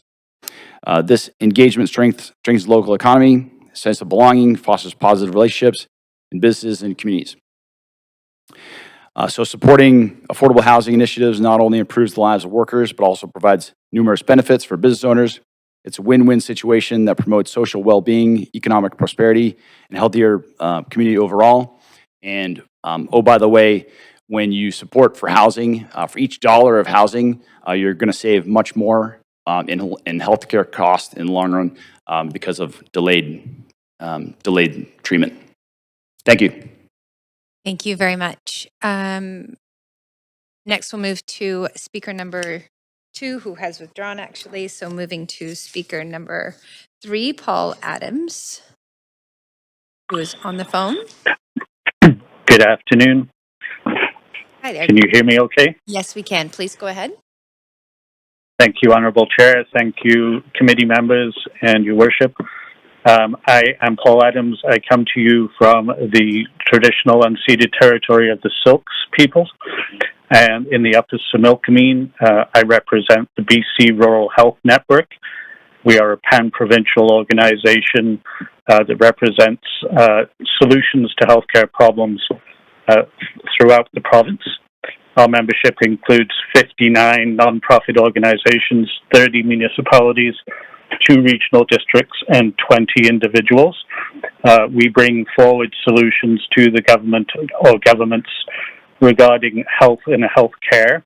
And access to health care is a significant challenge, as many of you know, for rural residents across the province. Under the Canada Health Act, Section 12(1)A, there is a requirement of the province in order to provide reasonable access to insured health services on uniform terms and conditions without financial or other barriers. And it really is the financial barrier that we are bringing to the attention of the city. We do appreciate the support of Councillor Fry in bringing this motion forward. We really do need to see equity in access to care for all British Columbians. In regards to the transplant issue, you're going to hear from a variety of speakers, I believe, who have direct experience on the financial burden that they've been placed under. And as I tour the province and I engage with people, I also hear the incredible stories of the egregious inequity that occurs where people cannot afford to access care and then choose to not seek care and die because of the lack of ability to get the services and the care that they really need. Some of that injustice and inequity happens because of the financial situation of the individual. But it also comes down to the fact that you are leaving your home and you're leaving your family, you're leaving your work, and to travel into Vancouver for a transplant surgery, you also require the accompaniment of a caregiver, which is often your spouse or partner. And that further adds to the inequity for the individual. There is a burden on the system, there is a burden on the city, and there is a cost to the system. And I think, as the last speaker just mentioned, we can draw an economic argument here where people not getting the care that they need create additional downstream and upstream impacts to the healthcare system. And I thank you, and I am obviously speaking in favor of the motion being presented today. Thank you very much for calling in. Good to hear your perspective. We're going to move to speaker number 4, Christina Dirksen-Unrau. Hello, good afternoon, everyone. Hi there. You have 3 minutes to speak to council. Please go ahead. 1 second, please. This is a very emotional thing for me. Take your time.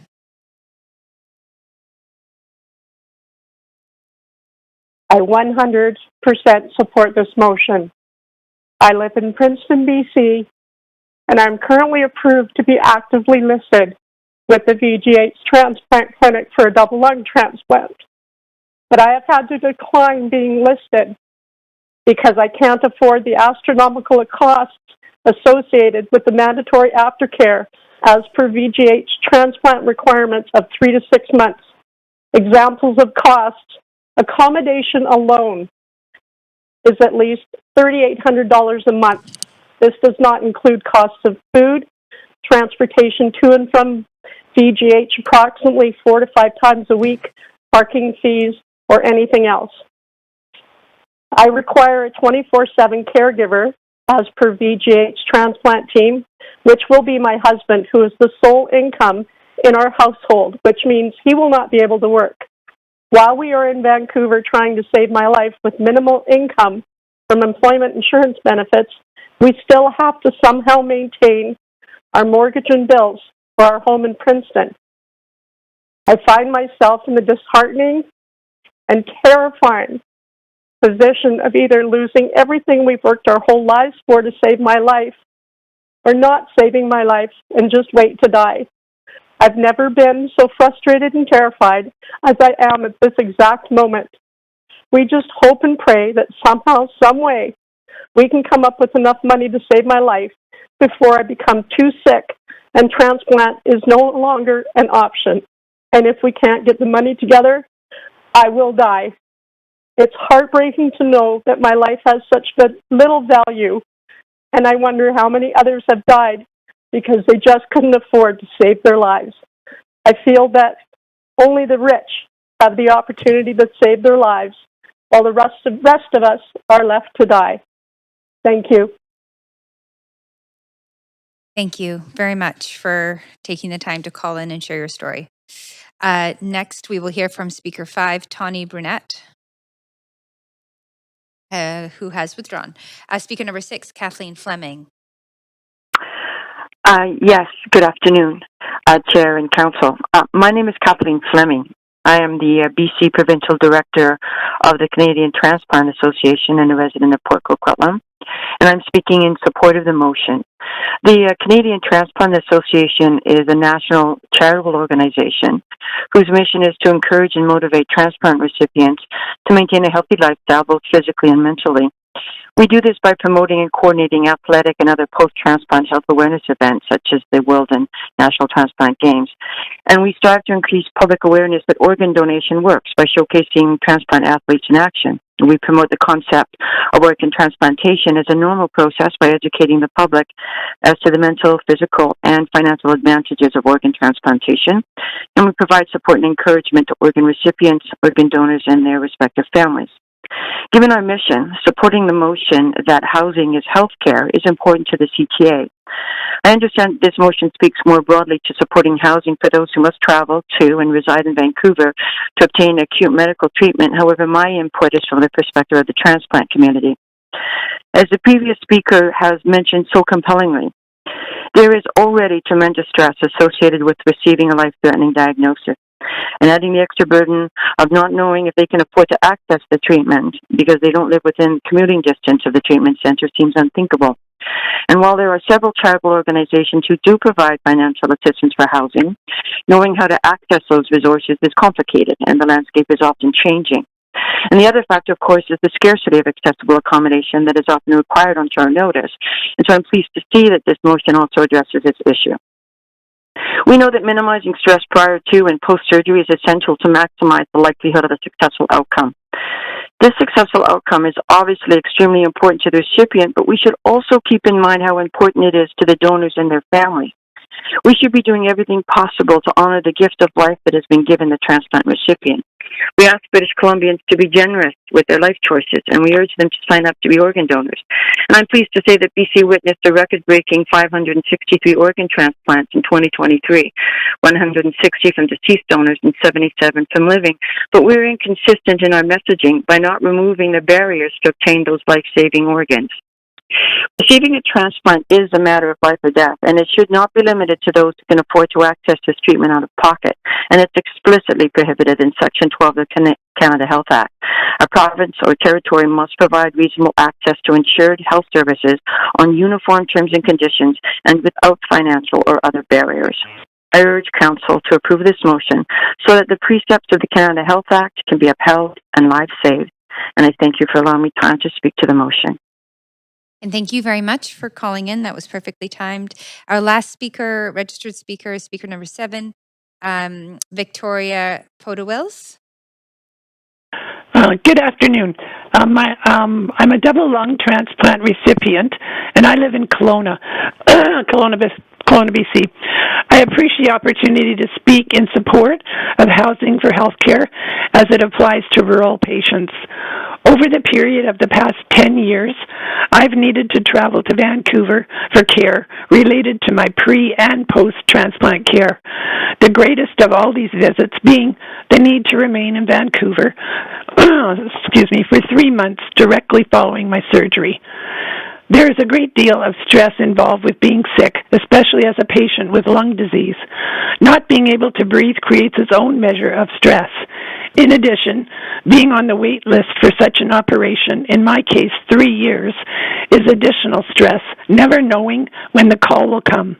Once it does, the excitement of finally being able to consider the future is complicated by the immediate need to find some kind of affordable short-term housing. This is a huge task that cannot be undertaken ahead of time. This is compounded by the fact that there are very few, if any, reasonable options. Therefore, as desperate patients, we are required to consider our own mortality and balance that in relationship to our financial ability. The option is usually to go into serious debt and mortgage, if not sell your home, if you have one, to meet the need, which adds up to a minimum of $30,000 to $40,000. This does not include the long-term need, to return for treatment, which for me has added up to over $15,000. This does not take into consideration lost wages for the caregiver, who's required to be present for the 3 months, as instructed as part of the initial clinic agreement, or the need to maintain living expenses elsewhere. I am extremely grateful to our healthcare system for allowing me the opportunity of a new life, both with the push for organ donors and the cost of the operation itself. I know there are many people that are forgoing this due to excuse me, due to the inability to find or afford housing while in Vancouver, as we just heard from the caller. I respectfully ask that you consider this motion so that many more people like myself may experience the joy of a new lease on life.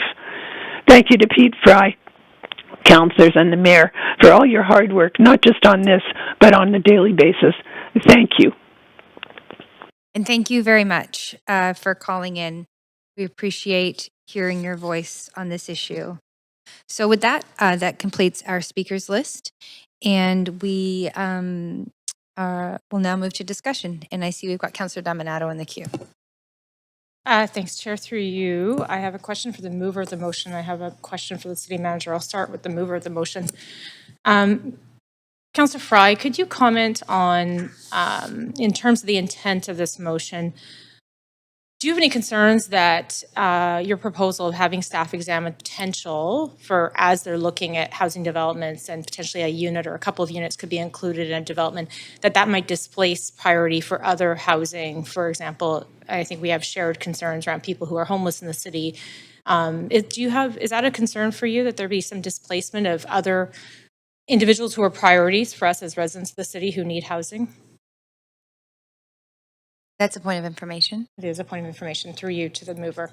Okay. Go Yeah, ahead. no, I appreciate where you're going with this. It's interesting, since introducing this motion, had a number of calls from developers who are really interested in pursuing this model. As we know, the Broadway plan, the new St. Paul's campus, these are all areas where we're seeing a lot of development being triggered. And I think the key notion here is that these would kind of qualify as social housing, and there would be an expectation of senior government subsidizing it. So it would really be a kind of business model decision. And, you know, say we have an apartment building and they want to cleave off a couple of floors for this kind of like short-term rental-y kind of model, really, which wouldn't necessarily be the same as a full supportive housing suite, which is a different kind of construct, and not necessarily the kind of thing that folks might want to include in a rental building or not. So I think it's open-ended enough that we've asked, or the ask is for staff to consider it and how it can be applied to our existing things, knowing that we have the Broadway plan underway, the new St. Paul's campus, we have significant housing delivery, and we do have an obligation, not just for, as British Columbians and caring for our other residents, obviously we're all British Columbians, we all pay into the healthcare system, but also recognizing that we benefit from having the major health centers in our city. So this is actually sort of, I think, consistent with the fact that we do have medical health centers here, and this is an opportunity to sort of improve their service delivery and improve the business model of those health centers. Okay, I'm just going to really ask a quick follow-up through you, Chair, and then I have a question for the city manager. Is that, in essence, so an example might be a builder like Strand, who has a housing proposal adjacent to St. Paul's, might be interested in saying, we'll allocate 5 units out of this 200-plus building for this particular care, but it would be operated by a nonprofit, it'd be funded by the province or feds or some other level of government. Correct. Okay. City manager, I'm curious if you could just comment on the feedback we got on this motion was that operationally this wasn't necessarily challenging to implement. Staff are in the midst of reporting back on a similar model of looking at youth aging out of care. And again, the intent being, if builders want to include perhaps some units for this cause, they could. Is that something that could be rolled up into that report back, which is coming part of the housing strategy in June or July, I believe? Thanks through the chair for the question. I'd have to go back and talk to the team about that. There may be some different challenges in terms of putting whatever guidelines are around these particular units. I'm not sure how the city could enforce who those are rented to or how they would be managed. There's a lot of, I think, detailed questions that we'd have to think our way through. Of course, we haven't done any of that work yet. Could certainly look at whether there's a way to integrate that, but I'm not certain at this point. Obviously, the other piece, of course, as council knows, is our planning staff are under a huge amount of pressure right now in relation to provincial legislation that we have to act on. So I'm not sure when we'd be able to get to this. That would be the other challenge. Okay. No, I appreciate that there would be some prioritization in light of our other priorities. Okay, thank you. That's all my questions. Okay. Councillor Montague. Yeah, thanks, Chair. I'd actually like to move an amendment that I circulated. Okay, I'll move us to an amendment queue. And I'll just pop you back on the queue. Go ahead. Thanks. So I'm asking that I've added C, asking that the motion be severed into different sections, and I've added C. So I do think this is an important initiative. I completely empathize with the speakers, with the groups that are listed in the motion itself. I want to thank Councillor Fry for bringing this to people's attention. I don't think people realize that this is a problem, and it actually blows me away that people are choosing not to get life-saving care because they can't afford to do so. However, it is clear to me that this is a responsibility of the healthcare system and the provincial government.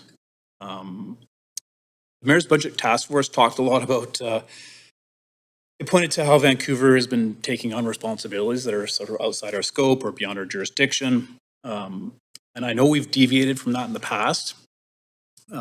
We've deviated from our municipal mandate, our responsibilities as a city government.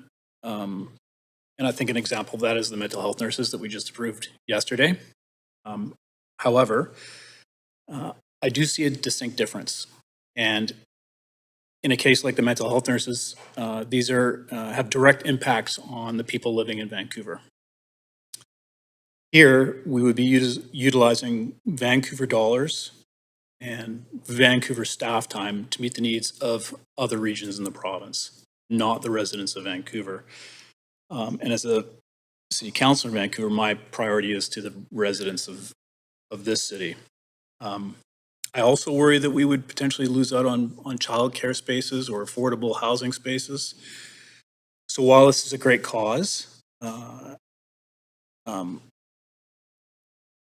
I can't support Clause A, and I've added Clause C to add some advocacy components to this motion that I hope people will support. Because I do think it's an important cause, but I do think this is a healthcare and a provincial issue that needs to be dealt with by the province directly. Okay, thank you, Councillor Montiel. I'll be looking for a seconder, please. Thank you, Councillor Fry. And Councillor Fry speaking to the amendment. Yeah, I appreciate the amendment. I suppose that this lacked the clarity that this wasn't the original motion, or the intention was not for us to fund it, other than having staff consider this in the course of our regular planning exercises. I think in the whereas, it was clear that funding of health and housing of this nature is a provincial responsibility. But for us, I feel that there is a role for us to, in the course of our regular planning, make that space available, because I think there's a demonstrable need, and I think at the end of the day, we're all British Columbians, and I totally take Councillor Montague's point that we do have a priority for Vancouver, but we also recognize that we are British Columbians first and foremost, and we, as we make priorities for things like hotel spaces for visitors and a variety of ancillary uses that don't necessarily immediately benefit Vancouverites, I think the fact that we have the three major health centers for the province in Vancouver, that is sort of a direct benefit to Vancouver. So supporting those industries, supporting other British Columbians seeking healthcare, I think is all interrelated. But I think that, as an addition, Councillor Montague's request that the Mayor write a letter to the Minister of Health and Minister of Housing expressing our willingness to help support is a helpful amendment, and I support that. I do hope that we can keep the clause that we are asking staff. Again, there's not a monetary ask in Clause A. It's really just to keep this in mind as we are, in particular with the Broadway plan and with the new St. Paul's campus planning areas. These are important considerations for our urban planning fabric to make sure that we're making these kind of spaces available, because the reality is a transplant patient is not going to be able to readily travel from South Vancouver, say, just for instance, to travel to Vancouver General, if they're taking public transit, it kind of defeats the purpose.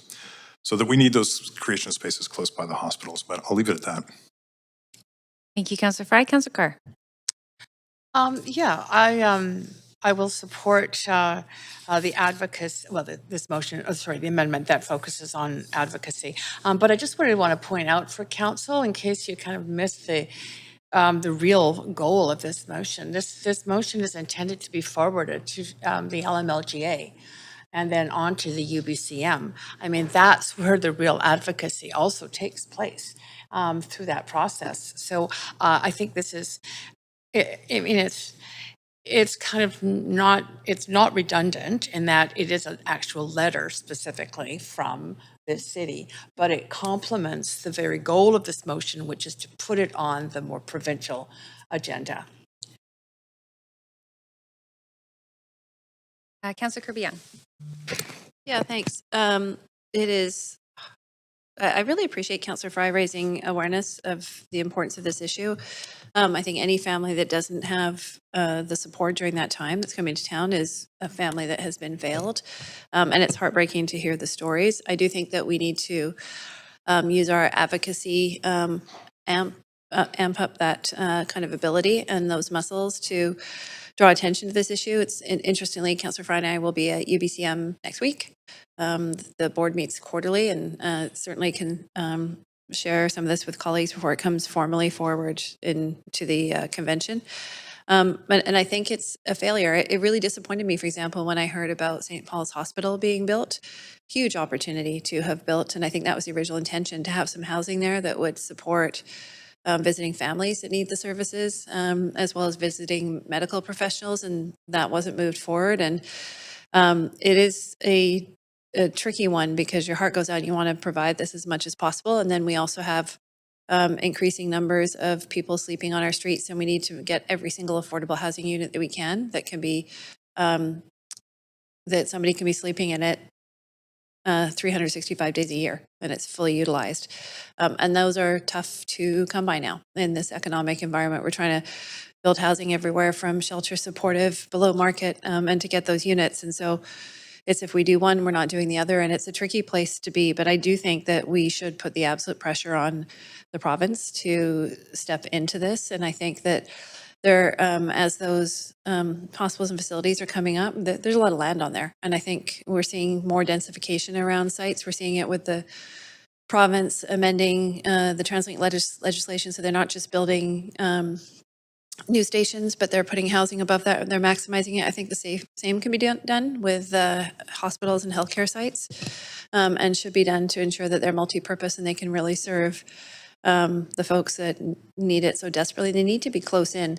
I think some of the other moves that council has been taking, such as advancing hotels, and I know there's an affordability component here, but I also know that as we've lost a lot of our hotel stock, a lot of those sometimes would be long-term stays, such as the hotel on above the Fairview pub on Broadway that served a lot of long-term stays and specifically target that market. And so I think there's a number of things that we can try to do within our existing levers to try to support the cause on that.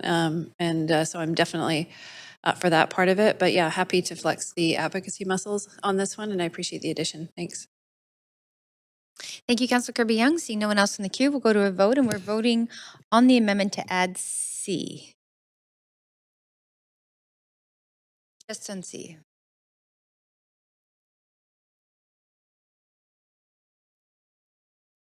And that motion passes with unanimous support. Great, thank you very much, Councillor Montague. And now we'll go back to the main queue, and Councillor Montague, you have the floor. I'm good for now. I might put myself back on. Sure, yep. Councillor Carr. Yeah, I'm going to ask, if it's possible, a point of information through your chair to the city manager. My point of information is regarding hotels and the ability of council to look at, I don't know if it's necessarily density bonusing, but something similar where in the case of regular apartment buildings and housing, we provide for some inclusionary zoning or CACs, which can include units that are non-market or below market in those developments. Do we have the ability to do something similar where density bonusing might ask a hotel to put in some rooms or specify some rooms for out-of-town patients?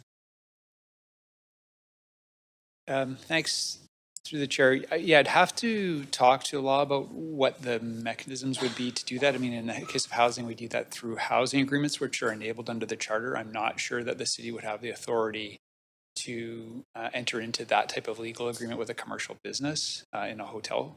I think there'd be a lot of questions too around how it would be enforced, but I'm certainly happy to take that question back to the law and ask that. Right.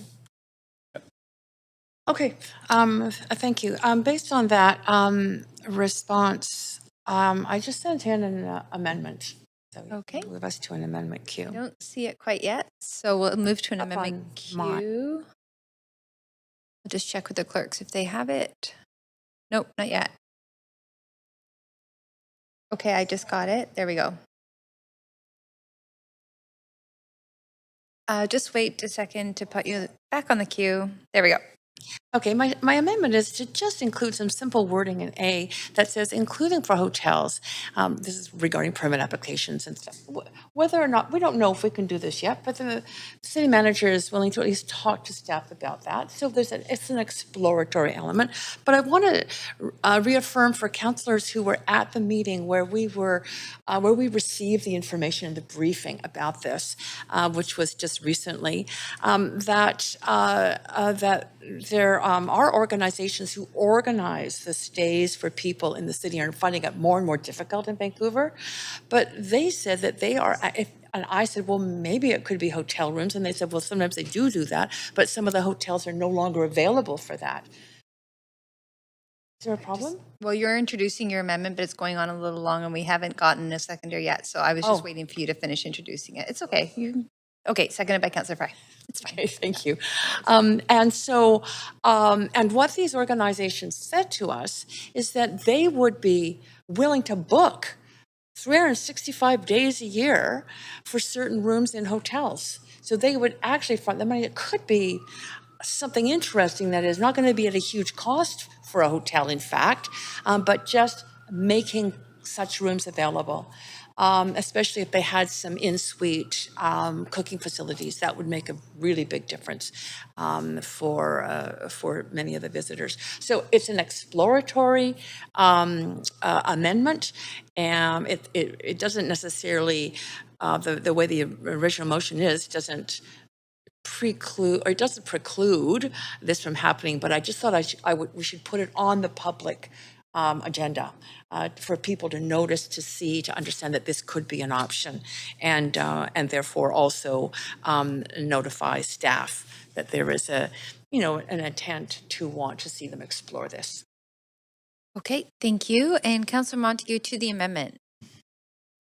Yeah, thanks. And again, I appreciate the dialogue that's going on here because I do think this is an important cause.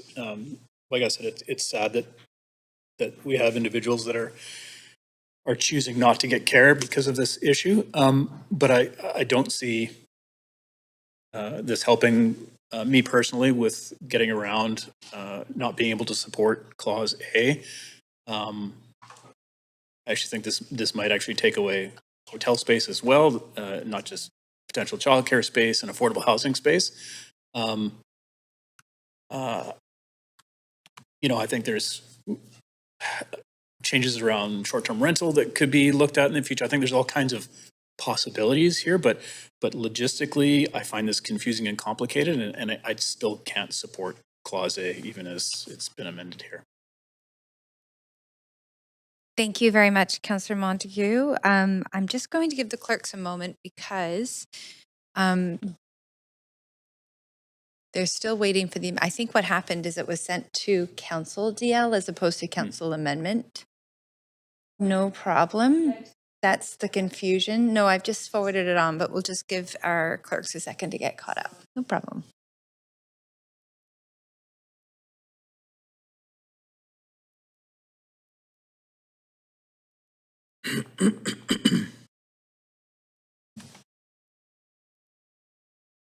And as we know, we're adding the words, including for hotels, in Resolution A. So any further debate?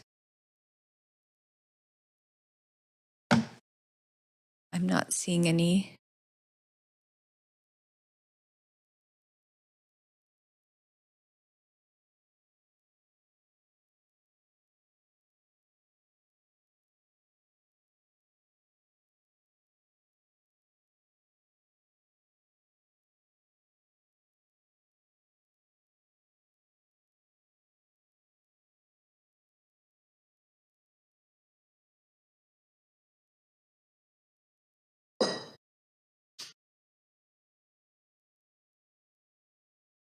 Okay, I think we see it there. Thank you very much. Appreciate that. Quick work. Okay, we can go to a vote.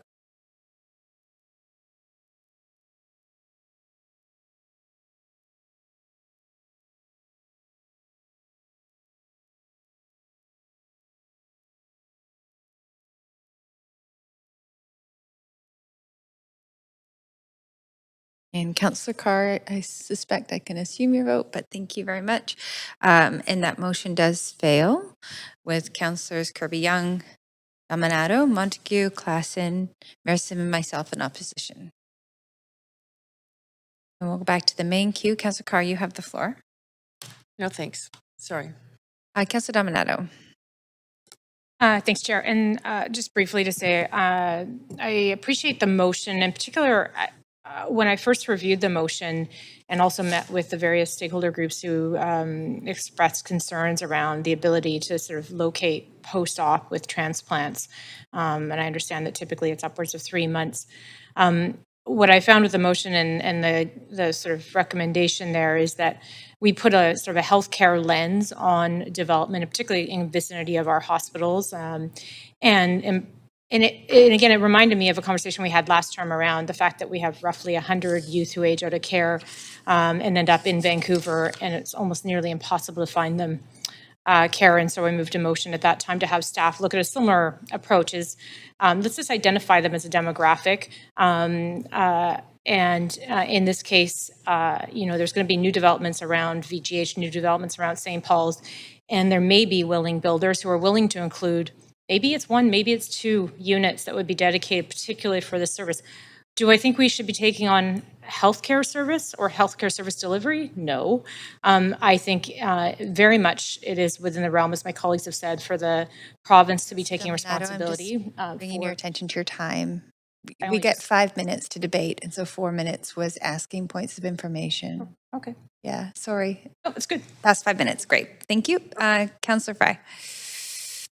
Thanks, Chair. Appreciate some of the debate that went on here. I just want to be clear around Clause A. This is not in an either or question. This is really about ensuring that we consider. We had a really well-attended forum here at City Hall. Councillor Dominato was there, Councillor Carr, Councillor Boyle, representatives from the healthcare sectors, and our own housing planning staff who kind of reflected that, this is something that certainly could be considered in the course of developers coming with a package and saying, I'd like to do X, Y, Z close to the hospital. And adding it in as a potential for density bonusing. Not at all. There's no suggestion here that we fund it. It's rather it's a bonus for them including it. I mean, I heard a lot of stories. I was pretty touched by Christina Dirksen-Unrau's story there, and actually like hearing her voice and the despair in her voice with the reality of faced with what our housing situation is like in the city of Vancouver. We know that the provincial legislation coming for short-term rentals is going to be in May, and that's going to be a huge game changer. The very scant amount of accommodations for folks seeking medical treatment in our city are going to disappear. We've lost, one of the big hotels on Broadway, right by VGH. That's gone. We don't know how Broadway redevelopment is going to impact that healthcare delivery, that accommodation for folks seeking healthcare. St. Paul's Hospital, it was moving to the downtown east side. There are no hotels there, folks. There is nowhere for folks to stay. At least right now, St. Paul's Hospital downtown has 5 hotels within a block. The new St. Paul's does not have any hotels, none whatsoever. So I don't know what folks are going to be expected to do.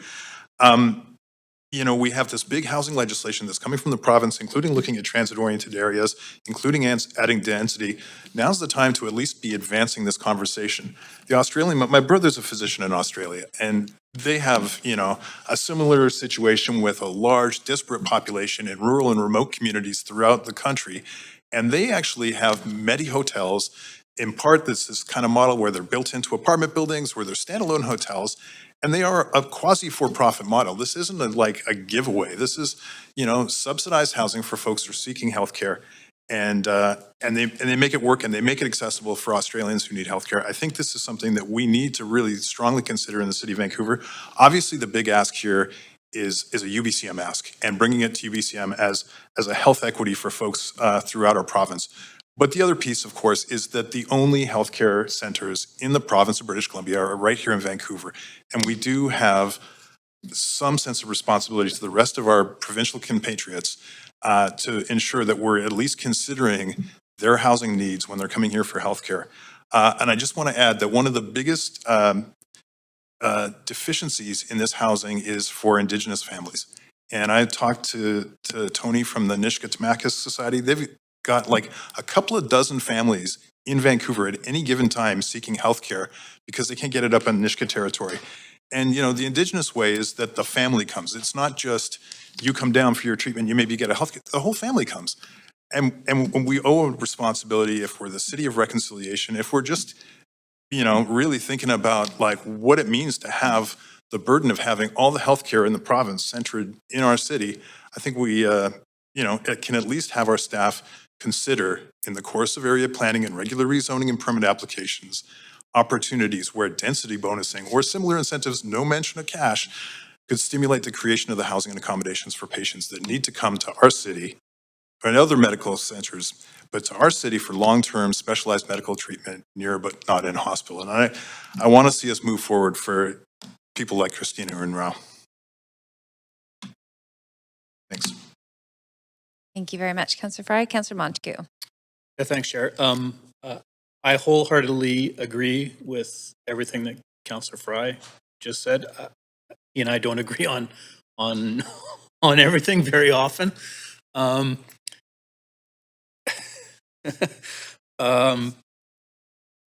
with Clause A, and I'm going to support every other aspect of this motion. With Clause A, however, as written, I don't want to use the word vague, but the way it's written to me, logistically, I think is complicated and confusing, and I just can't support Clause A. I'm going to wholeheartedly support everything else in this motion. So I'm going to ask that the clerks sever A from the rest of the motion. So you'd like to vote separately? Vote separately, on A yes. from the rest of the motion? Okay. Thank you. Thank you. Councillor Kirby Young. Yeah, final thoughts. And again, this is an important conversation to have, and I appreciate Councillor Fry bringing this forward. I have a bit of a different perspective on the reference to STR. In fact, I think there'll be a panel on it next week at UBCM asking Vancouver about our experience because we went first. And I think what you find when you line up the STR regulations is that excuse me, Vancouver's are more stringent than what the province is proposing be implemented across the rest of BC. For example, with our principal residence requirement, which is not part of the STR. So we've gone there already, and I think we've already seen the impact of that. So I'd sort of probably say that I don't think that that's so much a factor in this conversation. I completely agree. We have St. Paul's without housing. That's the failure. That's what we have to put out in terms, it's the same way that I referenced transit stations earlier. That's a failure when we're not building them without housing and we're not leveraging and maximizing the assets in the land. When I think about Vancouver, and this is a really tough one because this tugs at your heartstrings. Again, I'm fully supportive of doing everything we can to advocate moving it forward, but we need to get the province to step up. We've got, as I referenced, 70% of the shelter beds in the region. We have the worst problem with the opioid crisis concentrated in the downtown east side. We have a couple thousand homeless people any single day of the week and people sleeping rough outside and encampments which are increasingly unsafe. We have dilapidated SRO stock with unprecedented increase in fires and living heart to mouth in terms of if one of those buildings goes up, are we just going to be in a situation where we can't actually relocate those people? And it's happening every day, including some of the older housings and apartment stock. We have thousands waiting for childcare spaces that are those amenities and inclusionary zoning, whether it's if we get cash out of it or density bonusing, goes towards that, like literally 13,000 childcare spaces that we're short in the city. Again, because we're trying to cover some of the gaps in the province. And so that's a tough one, but again, I think that everybody's going to join in becoming vociferous advocates here. The hotel piece I know is a very tricky one. We just need to get the hotels built. We don't need to put more gates in front of them. That will help provide options for people, and people will respond to the market. And I know that there's an intention when they're going to be close. I worked for a hotel company We ran 40 hotels. A couple of them were right near healthcare facilities. And that the market will do that in terms of adapting to people wanting those long-term stay opportunities. So this is, I think, really about working smart and getting it built in immediately adjacent to the facilities. Because also the other thing that people don't want to do is trek. When you have your loved ones and you're in that situation, you want to be as close as you possibly can, like literally, so that you can walk, you're on that same facility and hopefully don't have to cross the street. So I think that's where we need to focus, and that's my comments. Thank you. Thank you, Councillor Kirby-Young. Seeing no one else on the queue, we will go to a vote, and we are going to sever. So we'll start by voting on Resolution A.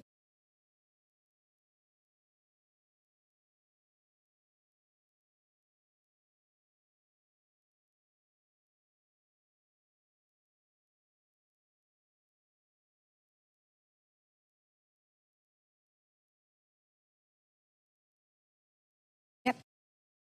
It's highlighted on the screen. Everyone could please vote on screen.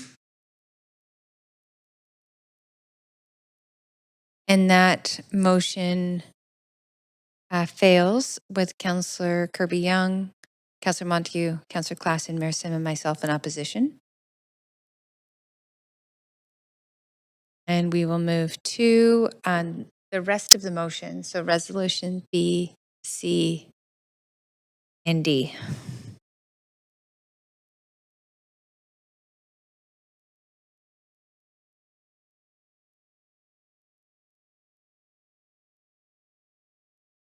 That's a car. Okay. And that those B, C, and D pass with unanimous support. Okay. So that concludes motion 2 on the agenda. The standing committee portion of this meeting is now complete. We will now convene in council with Mayor Sim as chair to deal with the recommendations and actions from today's committee meeting. Over to you, Mayor. Sorry. Move adjournment? Oh, sorry. I need to move adjournment of the standing committee first. I got Councillor Klassen, then seconded by Councillor Kirby-Young. All those in favor? Any opposed? Great. Over to you, Mayor. Great, thank you very much. We will now convene in council to deal with the recommendations and actions from today's standing committee on city finance and services meeting. Clerk, can we please have a roll call? Yes, Mayor Sim is in the chair. Councillor Carr. Councillor Kirby-Young. Councillor Dominato is not here. Councillor Bligh. Present. Councillor Boyle is on an LOA. Councillor Fry. Councillor Montague. Councillor Klassen. Councillor Meisner is not here, and Councillor Joe is on leave of absence. The meeting has quorum, Mayor Sim. Thank you very much. Now we need a motion to adopt the standing committee's recommendations and actions for presentations 1 and 2, report 1, and members' motions 1 and 2. All right, Councillor Montague, seconded by Councillor Bligh. All those in favor say yay. All those opposed say nay. Great, the motion carries unanimously. Now, urgent business. I'd like to move a motion for a leave of absence request for myself on February the 8th, 2024 from 3 to 5 p.m. under urgent business. Can we have a seconder? Great, Councillor Klassen, thank you very much. Council, is there any discussion? Great, seeing none, all those in favor say yay. All those opposed say nay. Great, the motion carries. Would someone like to move a motion to adjourn the meeting? Councillor Bligh, seconded by Councillor Klassen. All those in favor say yay. All those opposed say nay. Great, the motion carries unanimously. Thank you very much. This meeting is adjourned.